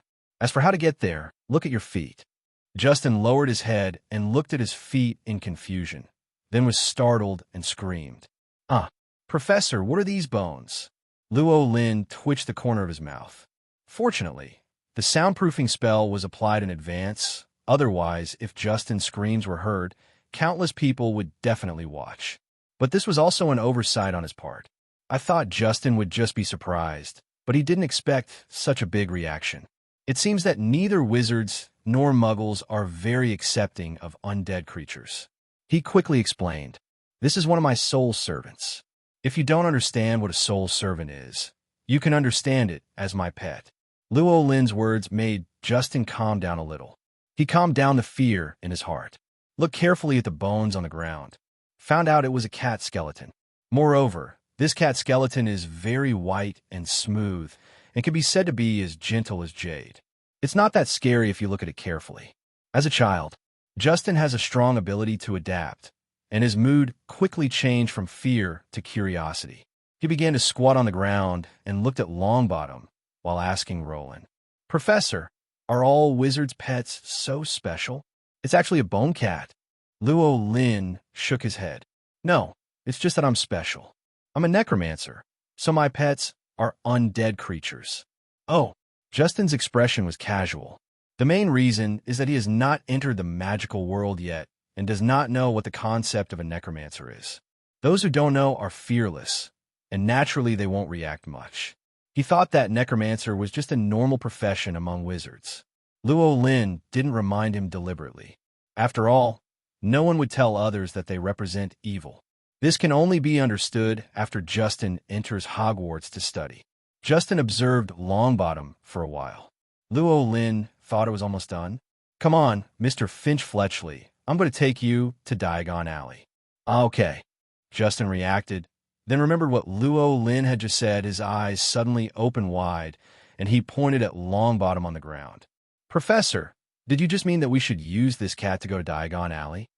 "Of course, he is my pet and one of my ways to travel," Luo Lin said with a natural expression. Justin's mouth opened wide, looking at the not-so-big cat skeleton on the ground. His small eyes filled with confusion. How could such a small cat skeleton be used for travel? Could it be that he stepped on this bone cat? I could see Justin's confusion. Luo Lin pointed to his shoulder. "Just watch what I do and then do what you want." Justin discovered it then. At some point, a bone bird appeared on Luo Lin's shoulder. This time he was not frightened, but looked at Luo Lin seriously, preparing to learn what he did. "Blake, we're leaving." "Okay, master." Blake's clear and pleasant voice made Justin stunned again. "Is this bone bird a girl?" "No, why can bones still talk?" Justin realized the problem and quickly looked at Longbottom on the ground. When he looked at Longbottom, he could clearly feel Longbottom looking at him too. And after the two looked at each other for a while, Longbottom gave him a smile. "Hello, Mr. Finch Fletchley." Justin jumped up suddenly and pointed at Longbottom. "You can indeed speak." Luo Lin was helpless on the sidelines. He forgot all about it. Bones speak and are sure to surprise. His name is Longbottom and her name is Black. They both can talk. You can call them Mr. Longbottom and Ms. Black. Rowling explained. Justin gradually calmed down, realized that he had been rude just now, and apologized to Longbottom. "I'm sorry, Mr. Longbottom. I overreacted a little." Longbottom was an honest man and he shook his head. "It doesn't matter. It's normal." Then Justin turned to look at Blake. "Hello, Miss Blake." "Hello, Mr. Finch Fletchley." Blake answered him in that sweet voice. A smile appeared on Justin's face. "Miss Black, your voice is so beautiful." "Thank you for the compliment." Blake's tone was calm. "Okay, now is not the time for you to chat. It's time to go." Luo Lin spoke, letting Justin focus on him. Rowling then began to demonstrate how to sit on Blake, and then let Blake take him off. "Just like this, you just need to sit on Longbottom, and he will protect you and not put you in danger." Luo Lin finished his words. Justin is eager to try. He looked at Longbottom with longing in his eyes. "Mr. Longbottom, may I?" "Of course." Longbottom took the initiative to come to Justin's feet. Justin sat on Longbottom with excitement. "Call." The next second, Longbottom took him and flew into the sky. Soon, Justin came into the air. When I first took off, he couldn't help but feel a little panicked. But after the sky stopped for a while and gradually got used to it, it became calmer. There were even cheers at the end. "Awesome. I can fly in the sky, too. It's great to learn magic. I want to become a great wizard." He sat on Longbottom. Longbottom immobilized him with soul power. At first, he hugged Longbottom tightly. Later, after I discovered that I would not fall no matter how much I moved, I became even more aggressive, even trying to get up from Longbottom. But this failed. Longbottom's soul power is wrapped around him, so his range of activities is extremely limited and he can only swing his body left and right. Rowling didn't care what Justin was doing. Let Black and Longbottom set off directly. Both Black and Longbottom knew the location of the Leaky Cauldron. After Luo Lin directly performed group Ghost Transformation, they soon crossed over London and arrived near the Leaky Cauldron. Justin still seemed a little unfinished, but Longbottom and Black were already on the ground. After the group ghosting is lifted, they walked forward on the busy street. Justin looked around curiously. Found very ordinary. Just an ordinary street. There are bookstores, burger restaurants, supermarkets, and movie theaters, and they're no different from the streets near his home. He looked at Luo Lin with some confusion. "Don't know why it's here. Can those magic items be bought here?" Luo Lin did not explain. Led him across the street to the Leaky Cauldron. When Justin walked to the door of the bar, suddenly I realized that no one around me seemed to be able to see this bar. He realized that this should be their destination. Luo Lin finally spoke. "This is the Leaky Cauldron. We can go to Diagon Alley through here." Diagon Alley? Justin muttered the term. Then he looked at the Leaky Cauldron in front of him. This is a little shabby bar. If you don't see the specialness of this bar, Justin probably wouldn't care too much. Luo Lin did not speak further, but walked directly inside. Justin followed him, observing the surroundings. Go into the bar. He felt that the place was shabbier and dirtier. It didn't look like where he imagined the wizard would be at all. But the patrons in the tavern fit his image of a wizard. There were not many people in the tavern at this time. There were several elderly witches drinking. 2 short old men were chatting. There's also a middle-aged man sitting in the corner drinking by himself. Justin discovered, when Luo Lin took him into the bar, the whole bar was quiet. It seemed like everyone in the bar knew Professor Rasma, especially the tavern owner who was sitting behind the counterboard. As soon as I saw Professor Rasma, he came directly to greet him. "Luo Lin, you are here. Do you want to drink some fruit wine?"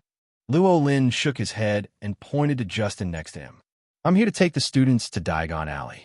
Old Tom finally noticed Rasma beside him, and he glanced at Justin.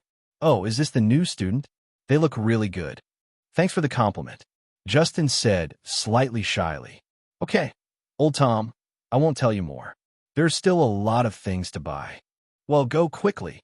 Luo Lin then took Justin through the bar and came to the small patio surrounded by walls. Justin was very curious about this place, but the surrounding situation made him a little disappointed.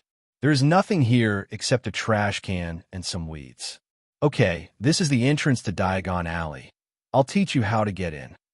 After Luo Lin spoke, Justin stared at him intently, wanting to witness the next magical scene.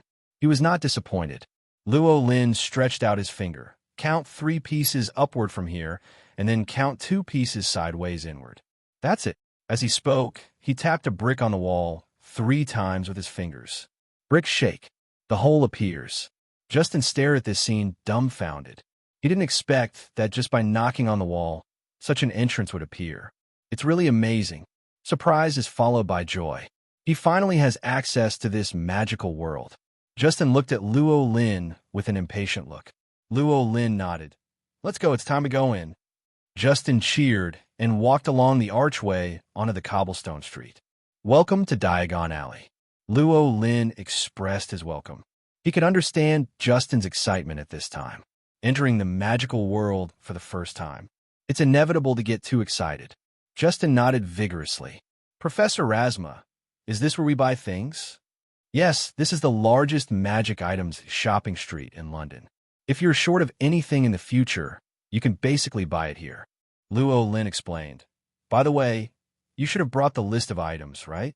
After hearing his words, Justin quickly took out a list of necessary supplies from his pocket. It reads, Hogwarts School of Witchcraft and Wizardry. Uniform, freshmen need. 1. 3 sets of plain work clothes, black. 2. A plain pointed hat, black, worn during the day. 3. A pair of protective gloves, made of dragon skin or similar materials. 4. A winter cloak, black, silver buckle. Please note, all student clothing must have name tags. Textbook. All students are required to prepare the following books. Standard Spells, Elementary. A History of Magic by Miranda Gorshak. The Theory of Magic by Bathilda Bagshot. Other equipment. A magic wand. A large pot, made of tin plate, standard size number 2. A set of glass or crystal vials. A telescope. A brass balance. Students may bring an owl or a cat or a toad. Parents are particularly reminded that first-year students are not allowed to bring their own broomsticks. Justin had already seen all the items on it, but he couldn't help but ask Luo Lin, Professor Rasma, can all the above things be bought here? Of course, look over there. Rowling pointed to a store. Rasma saw the pot placed in front of the store. There's a sign on it. Cauldrons made of copper, brass, pewter, silver. Complete models, automatic mixing, and foldable. This is the pot you need, Luo Lin said. Justin's eyes lit up instantly, then let go by it quickly. He said that he was going to walk that way. Luo Lin grabbed him. Don't forget, you don't have any money yet. We have to change it first. Justin reacted. He only has pounds in hand now, and no currency in the magical world. Professor, shall we go to the bank next? Justin asked. Yes, let's go to Gringotts next, which is the only bank in the wizarding world. Luo Lin answered as he walked. The only bank? Is there only one bank in the wizarding world? Justin was amazed. Roland shrugged. He actually didn't understand it either.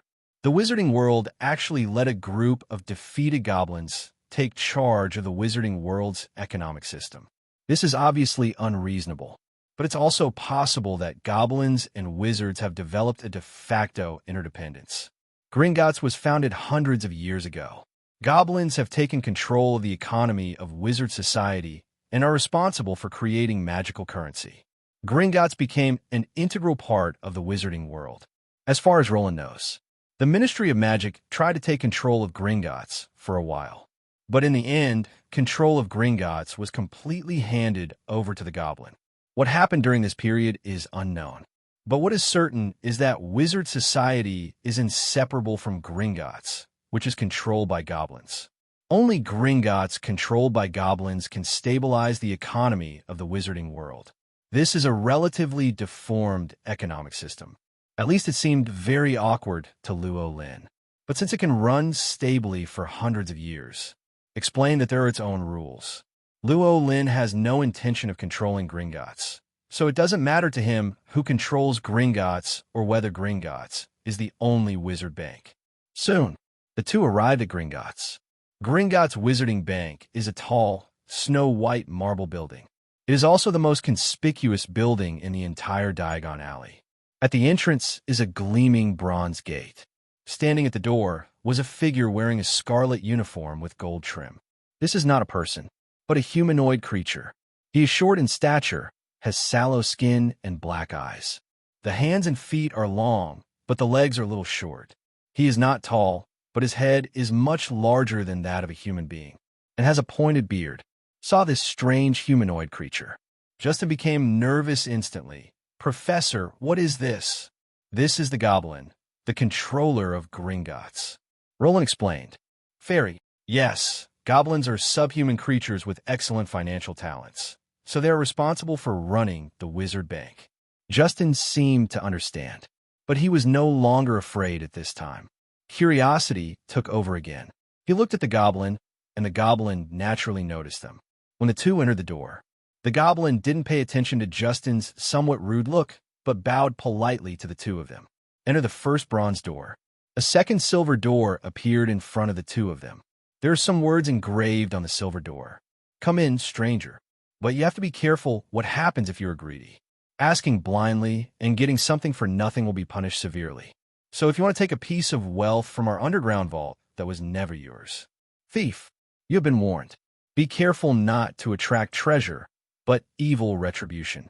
This is a warning to people who enter Gringotts not to be greedy. Luo Lin didn't pay attention to these words. In his cognition, goblins are the most greedy beings.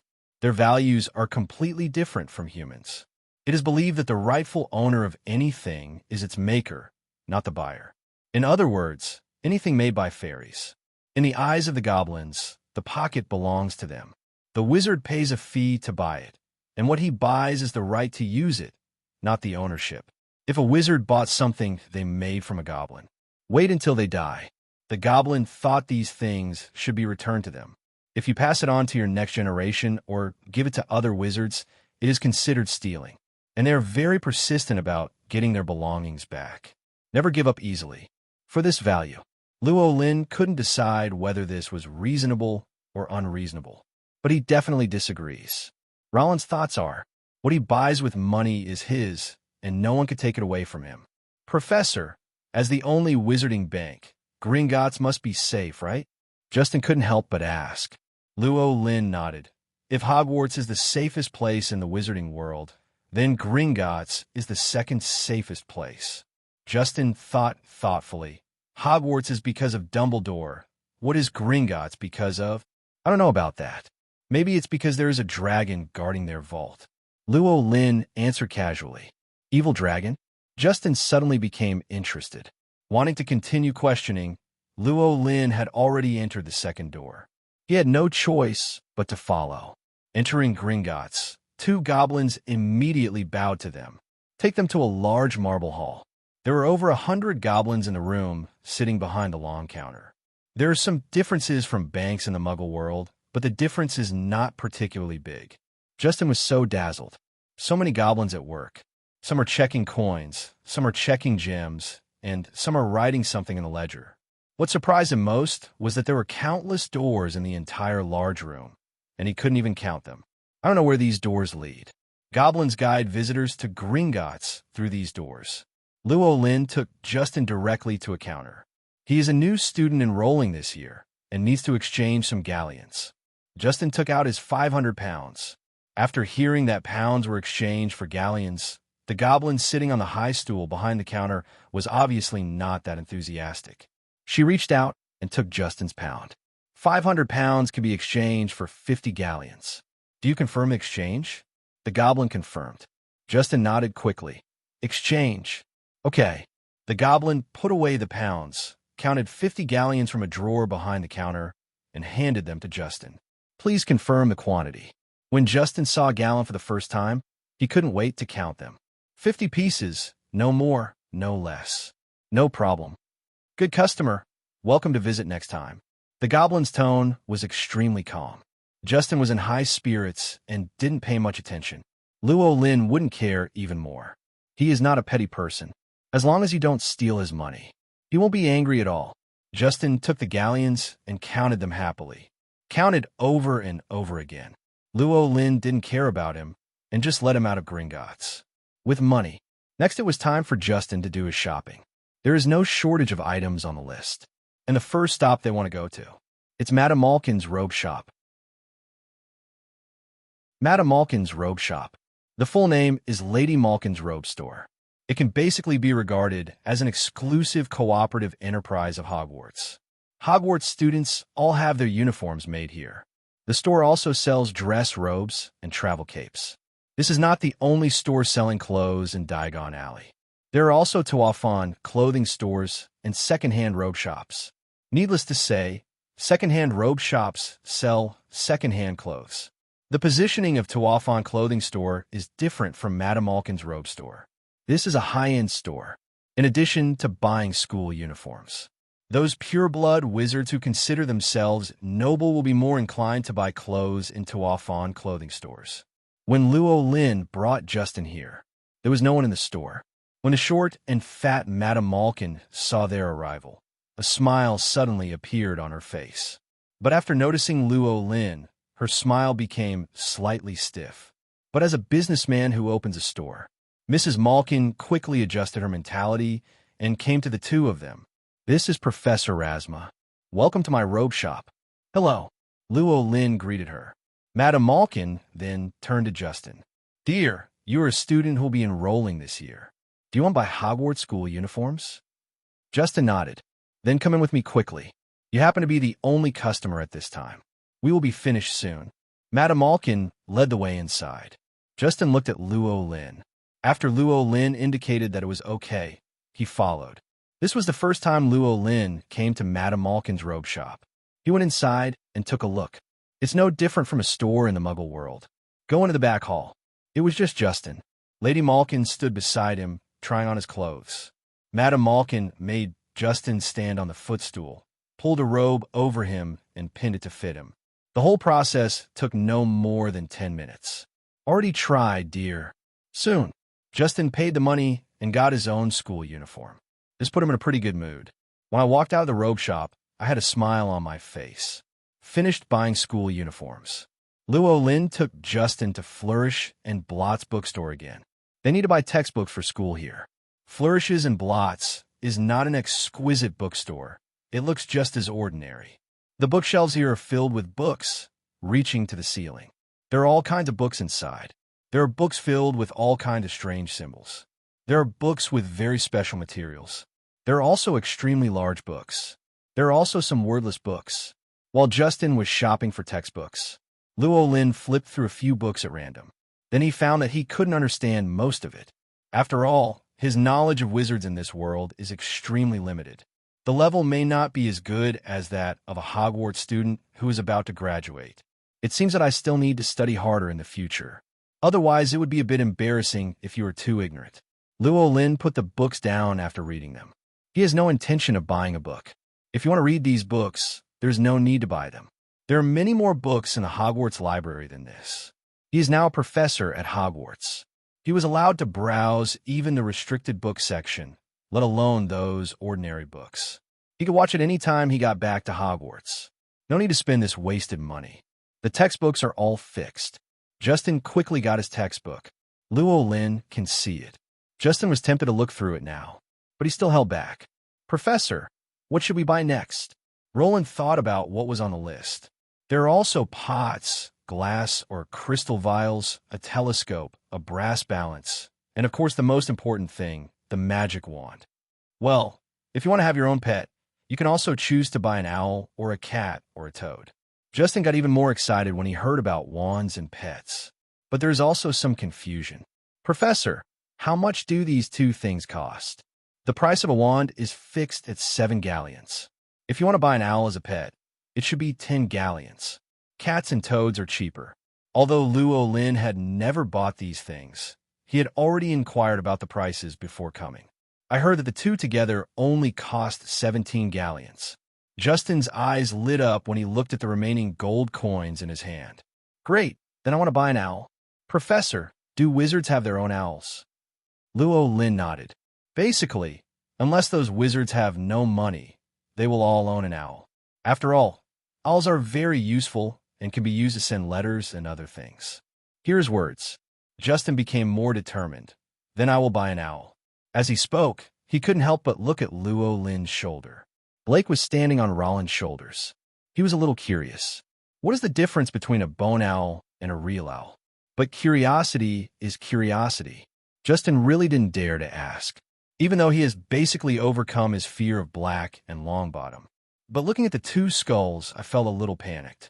In particular, the eyes of the two skulls will emit green light, making people afraid to approach. Well, now let's go to the store just now and buy other things.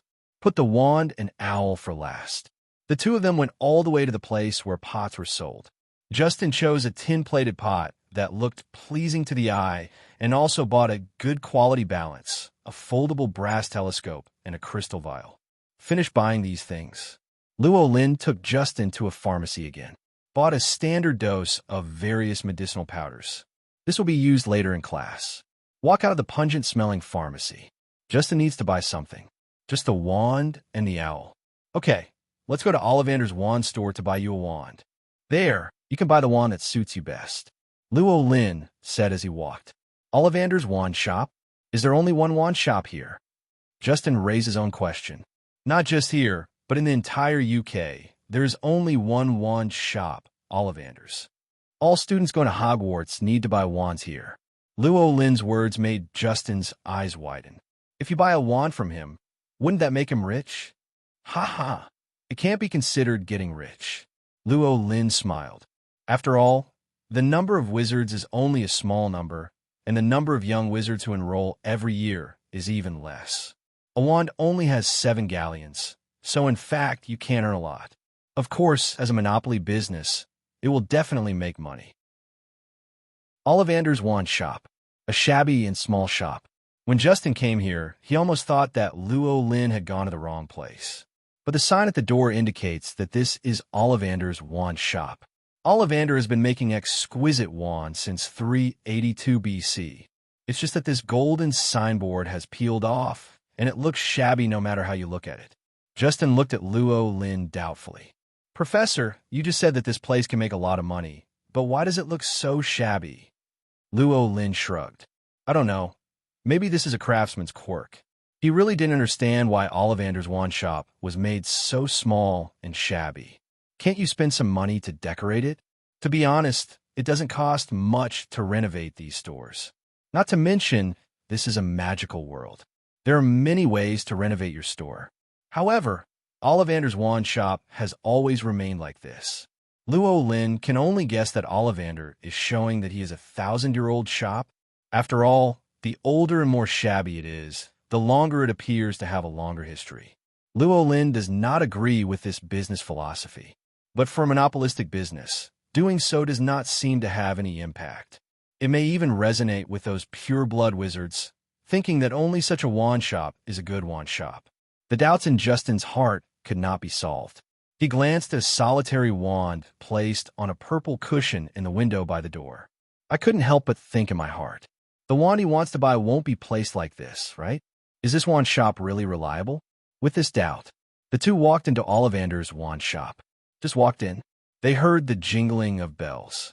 The sound came from behind. Justin looked curiously at the interior of Ollivander's wand shop.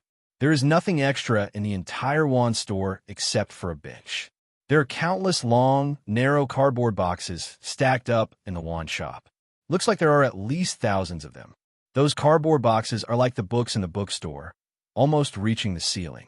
Justin always felt a little frightened when he saw this scene. So many wands. When does he have to choose to go? Good morning. Just as Justin was looking around, a soft voice came from behind. Justin was startled. Then a clicking sound was heard. Mr. Ollivander appeared before them.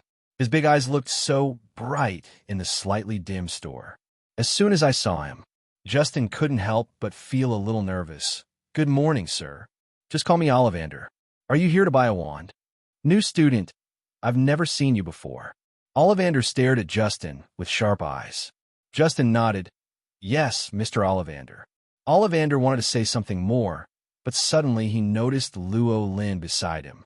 He came up to Luo Lin and looked at him several times, his eyes full of doubts. Sir, who are you? I don't think I've ever made a wand for you. Are you from another country? Looking at him impolitely, Luo Lin didn't care, but shook his head. No, I'm a new professor of Hogwarts, Roland Rasma. I'm a little different from ordinary wizards. I don't need a wand, so I haven't come to you to buy a wand. Roland Rasma. Roland Rasma. Ollivander muttered the name. I seem to have heard it somewhere. There are still wizards who don't need a wand. He frowned and kept thinking. Soon it dawned on him. Professor Rasma, that necromancer. It turns out to be you. Luo Lin nodded. Ollivander asked again, but it shouldn't be? According to the notes passed down by my ancestors, necromancers also need wands. Luo Lin showed an awkward yet polite smile. I'm a necromancer. Unlike ordinary necromancers, I do not need a wand to cast spells, and the wand has no effect on me. His explanation made Ollivander realize that he was being rude. I quickly apologized. I'm sorry, Professor Rasma. As a wand maker, I care about every wizard's wand. I'm sorry for the offense I just said. It doesn't matter. Luo Lin waved his hand. Mr. Ollivander should choose the wand for the student first. Ollivander was just a little curious. It wasn't too offensive, and I apologized to him. Although he holds some grudges, he doesn't hold even this small amount of grudges. Okay, what is this gentleman's name? Ollivander looked at Justin. Justin replied, Justin Finley, sir. My name is Justin Finley. Mr. Finley, let's get started. Ollivander glanced up and down at Justin and took out a tape measure from his pocket. This is a silver, graduated measuring tape. Luo Lin felt the magic power from above. It should be a magic item. Come, Mr. Finch Fletchley, open your arms. Justin opened his arms as he was told. By the way, which arm do you use your wand with? Justin couldn't answer Ollivander's question. Are you asking about my dominant hand? Ollivander nodded. Oh, that's the right hand. Good. Looking at Justin, who had already opened his arms, Ollivander began to use a tape measure to measure the size. Measure from the shoulder to the fingers, from the wrist to the elbow, then from the shoulder to the floor, from the knee to the armpit, and finally even the head circumference. Luo Lin watched with great interest. He couldn't understand why the measurement even required head circumference. Does this have anything to do with the wand?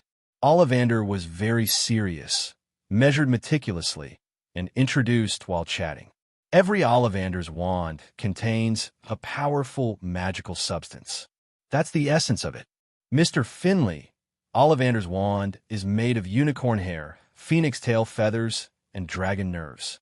Every Ollivander wand is unique, because no two unicorns, dragons, or phoenixes are exactly alike. Of course, if you use wands that belong to other wizards, it will never be as effective as using your own wand. Halfway through, Ollivander had already started walking through the shelves. All remaining measurements were taken with a tape measure. Justin was stunned by this scene. Luo Lin complained in his heart. I'll let the tape measure do the work, but Ollivander didn't even see the results. What's the point? He felt that the data Ollivander needed were probably only the first few. For example, the length of your arms and the height. Just when Luo Lin was complaining in his heart, Ollivander has selected some long boxes and is moving them down the shelves. All right, he finished. The measuring tape that was flying in the air suddenly fell to the ground and rolled up into a ball. Then he came to Justin and took out a magic wand. Mr. Finley, try this one. Made of Hollywood and unicorn tail hair. It's 9.5 inches long and very flexible. You can try waving it. Justin curiously reached out to take the wand and waved it casually. Before he could react, Ollivander took the wand from his hand. Almost try this. It's made of black walnut, phoenix feathers, 9 inches long, very tough. As soon as Justin got in his hand, and before he could wave it, Ollivander took away his wand again. This confused him. But before he could answer the question, another wand was stuffed into his hand. This one will definitely suit you. It's ash wood, has unicorn tail hair, is 8.5 inches long, and has moderate elasticity. Try it now. Justin held the wand and looked at Ollivander carefully. He was afraid that Mr. Ollivander would suddenly snatch the wand away from him again. But this time, Ollivander seemed confident and kept gesturing for him to wave. Justin waved the wand in his hand tentatively. Suddenly, I felt some warmth on my fingertips. He raised the wand slightly, and a white light suddenly bloomed from the front of the wand. The white light shone for a moment, illuminating the surrounding area even brighter. Justin was stunned for a moment, but Ollivander's eyes lit up, and he clapped his hands.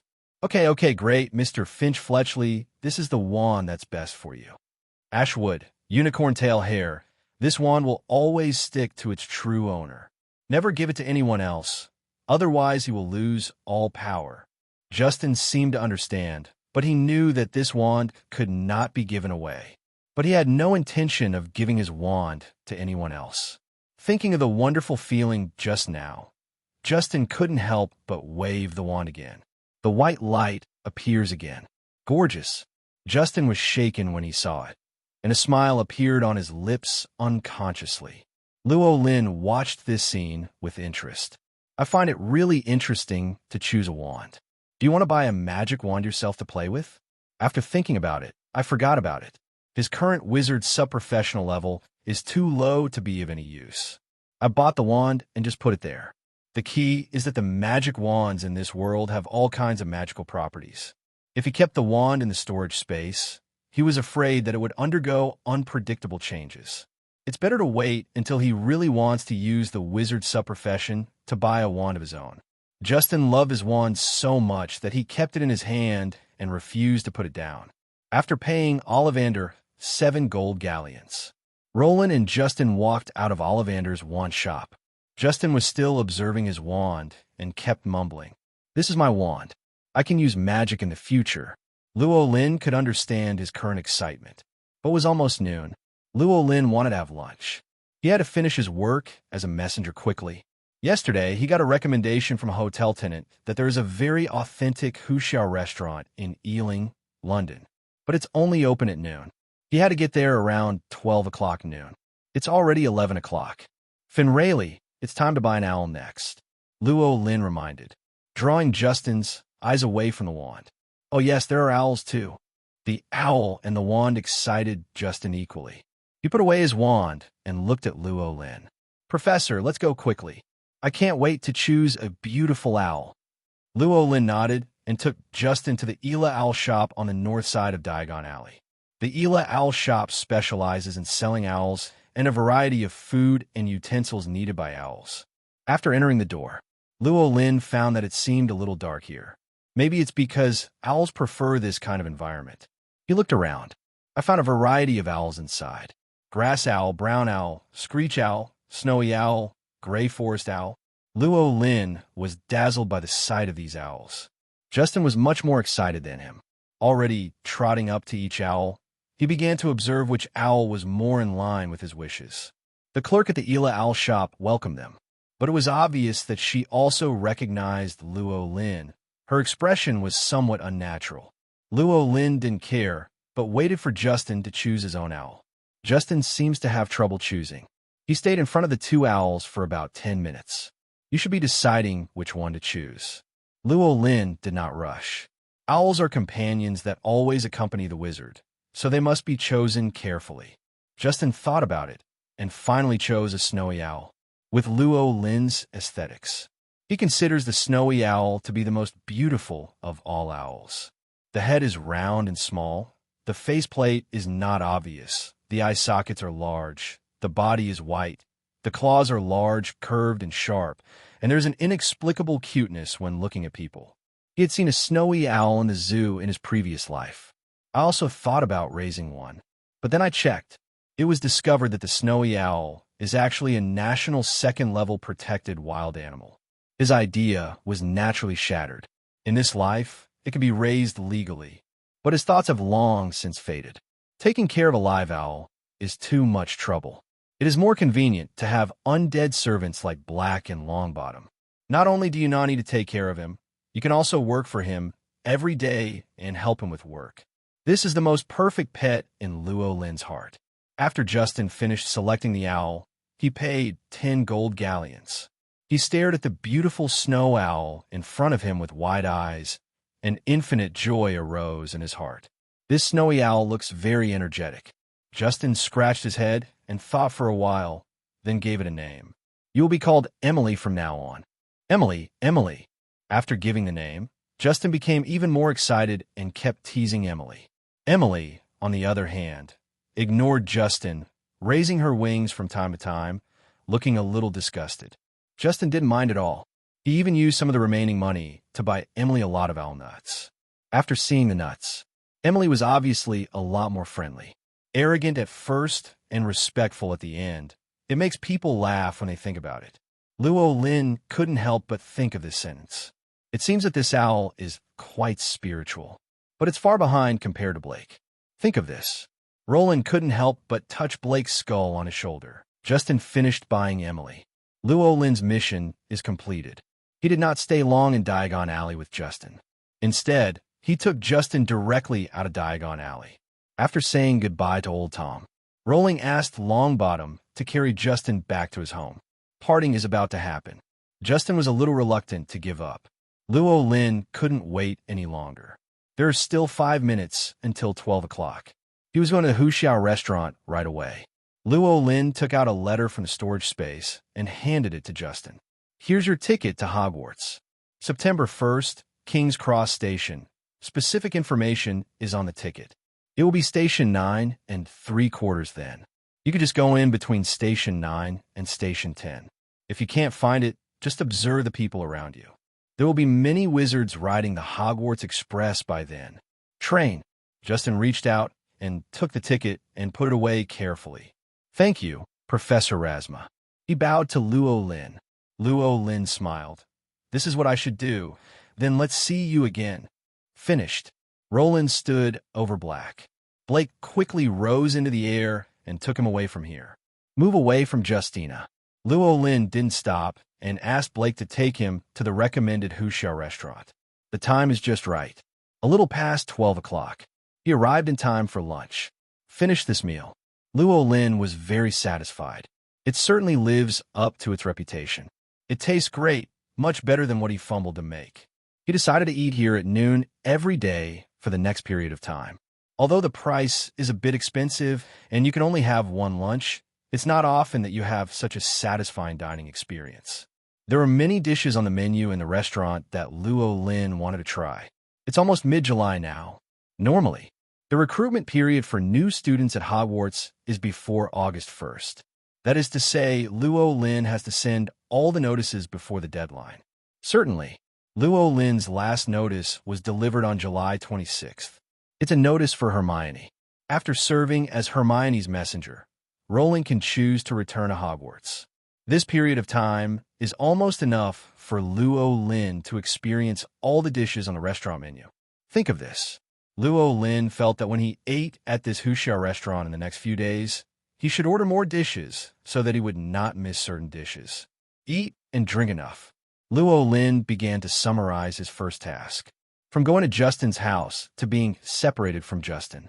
After this period of experience, he was quite satisfied with his performance. At least there are no questions that cannot be answered completely. All the answers that need to be given have been given. All processes are completed. Justin got what he wanted, and he also had everything he needed for school. It was quite an experience. Luo Lin believes that his experience has greatly increased, and now he will be more proficient in communicating with parents of other students. Sometime afterwards, Luo Lin went to the homes of several other incoming freshmen, brought them notices, and then took them to Diagon Alley. As expected, everyone chooses to go to Hogwarts, especially when he displays magic and 2 magical pets. The little wizards are looking forward to going to Hogwarts. At the same time, I have also achieved my set goals in terms of food these days. Ate more delicious food, not just the recommended Huxia restaurant. Later, he found a quite delicious afternoon tea shop.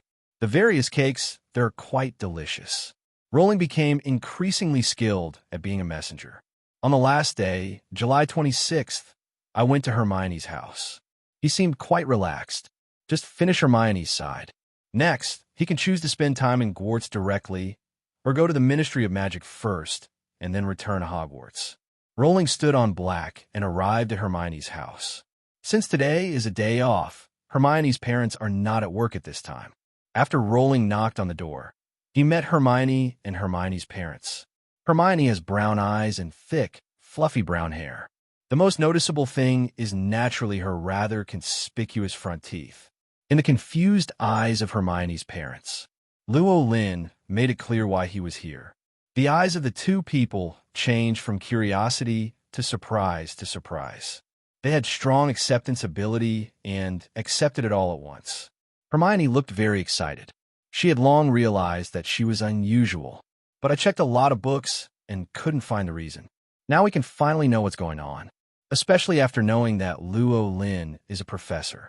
Hermione seemed to have countless questions to ask him, from his situation at Hogwarts, to who will be in the future classmates, to what Hogwarts will teach, what magic is, and so on. Some of these questions Luo Lin could answer, and some he was not sure about, so he could only give a general introduction. In order to prevent Hermione from asking questions that he couldn't answer at all, Rowling chose to change the subject and took Hermione directly to Diagon Alley. As the daughter of a family of dentists, Hermione was not short of money at all. She got a bigger share of the money than Justin did. Naturally, he bought more things than Justin. After exchanging money at Gringotts, Rowling first took Hermione to buy all the items on the list. Includes wand. Hermione's wand is a grapevine wand, 10 3/4 of an inch long. The core of the staff is the heart nerve of the fire dragon. Buy everything on your list. Hermione also chose to buy an owl. Rowling remembered that Hermione didn't seem to buy an owl in the original novel. This should be the change he brings. Hermione's owl is a grass owl, which she named Lewis. She loved her wand and owl, but her favorite thing was the variety of books at Flourish and Blots. In addition to the textbooks on the school list to buy, Hermione also bought a set of books for extracurricular study. Luo Lin has never read many of these books. For freshmen who have just entered school, it is definitely a relatively profound book. Look at Hermione. After buying it, I definitely didn't put it away like other people do, and occasionally look through it pretending to do so. She should study the contents carefully. For a studious student like Hermione, Luo Lin was quite impressed. He always wanted to be a top student in his previous life. It's a pity that in the end he just became an ordinary person. Better than a bad student, because at least he got into a pretty good university. But compared with geniuses like Hermione and the King of Volume, the gap is really far. No matter in terms of learning attitude, learning talent, or academic performance, they are far inferior. But in this way, he actually became a professor at Hogwarts. I can only say that sometimes fate is real. Take Hermione to buy all the things. Luo Lin didn't have much contact with her. The attitude towards her was no different from that of Justin and several other new students. Finally, after giving the ticket to Hermione, he left directly, finished being Hermione's messenger. Luo Lin felt relaxed all over. The mission assigned to him at Hogwarts was completed. He can now go back to deal with Professor McGonagall. No student refuses to attend Hogwarts. Naturally, there is no need to use the forgetting curse. Next, he only had to consider whether to go back to Hogwarts first and then go to the Ministry of Magic, or whether to go to the Ministry of Magic first and then go back to Hogwarts. Luo Lin did not hesitate on this point. Why make another trip? Just go to the Ministry of Magic. Rowling had been staying in Azkaban before.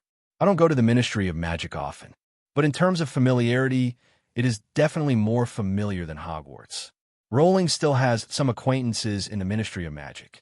These people all met when they went to Azkaban to see him. He stood over Blake. After a while, we arrived at the place where the Ministry of Magic was. After entering the Ministry of Magic, he was quickly recognized. The people at the Ministry of Magic were not surprised by his arrival. It's just a bit unfortunate. Luo Lin did not see the old acquaintances he had seen in Azkaban before. Instead, what I saw were some unfamiliar department heads. But he didn't really care. The person he had met the most in the entire Ministry of Magic was Fudge.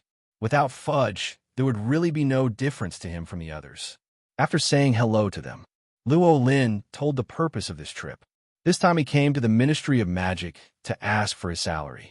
He wants to confirm whether his current situation is equivalent to holding 2 jobs and whether he needs to be paid 2 salaries.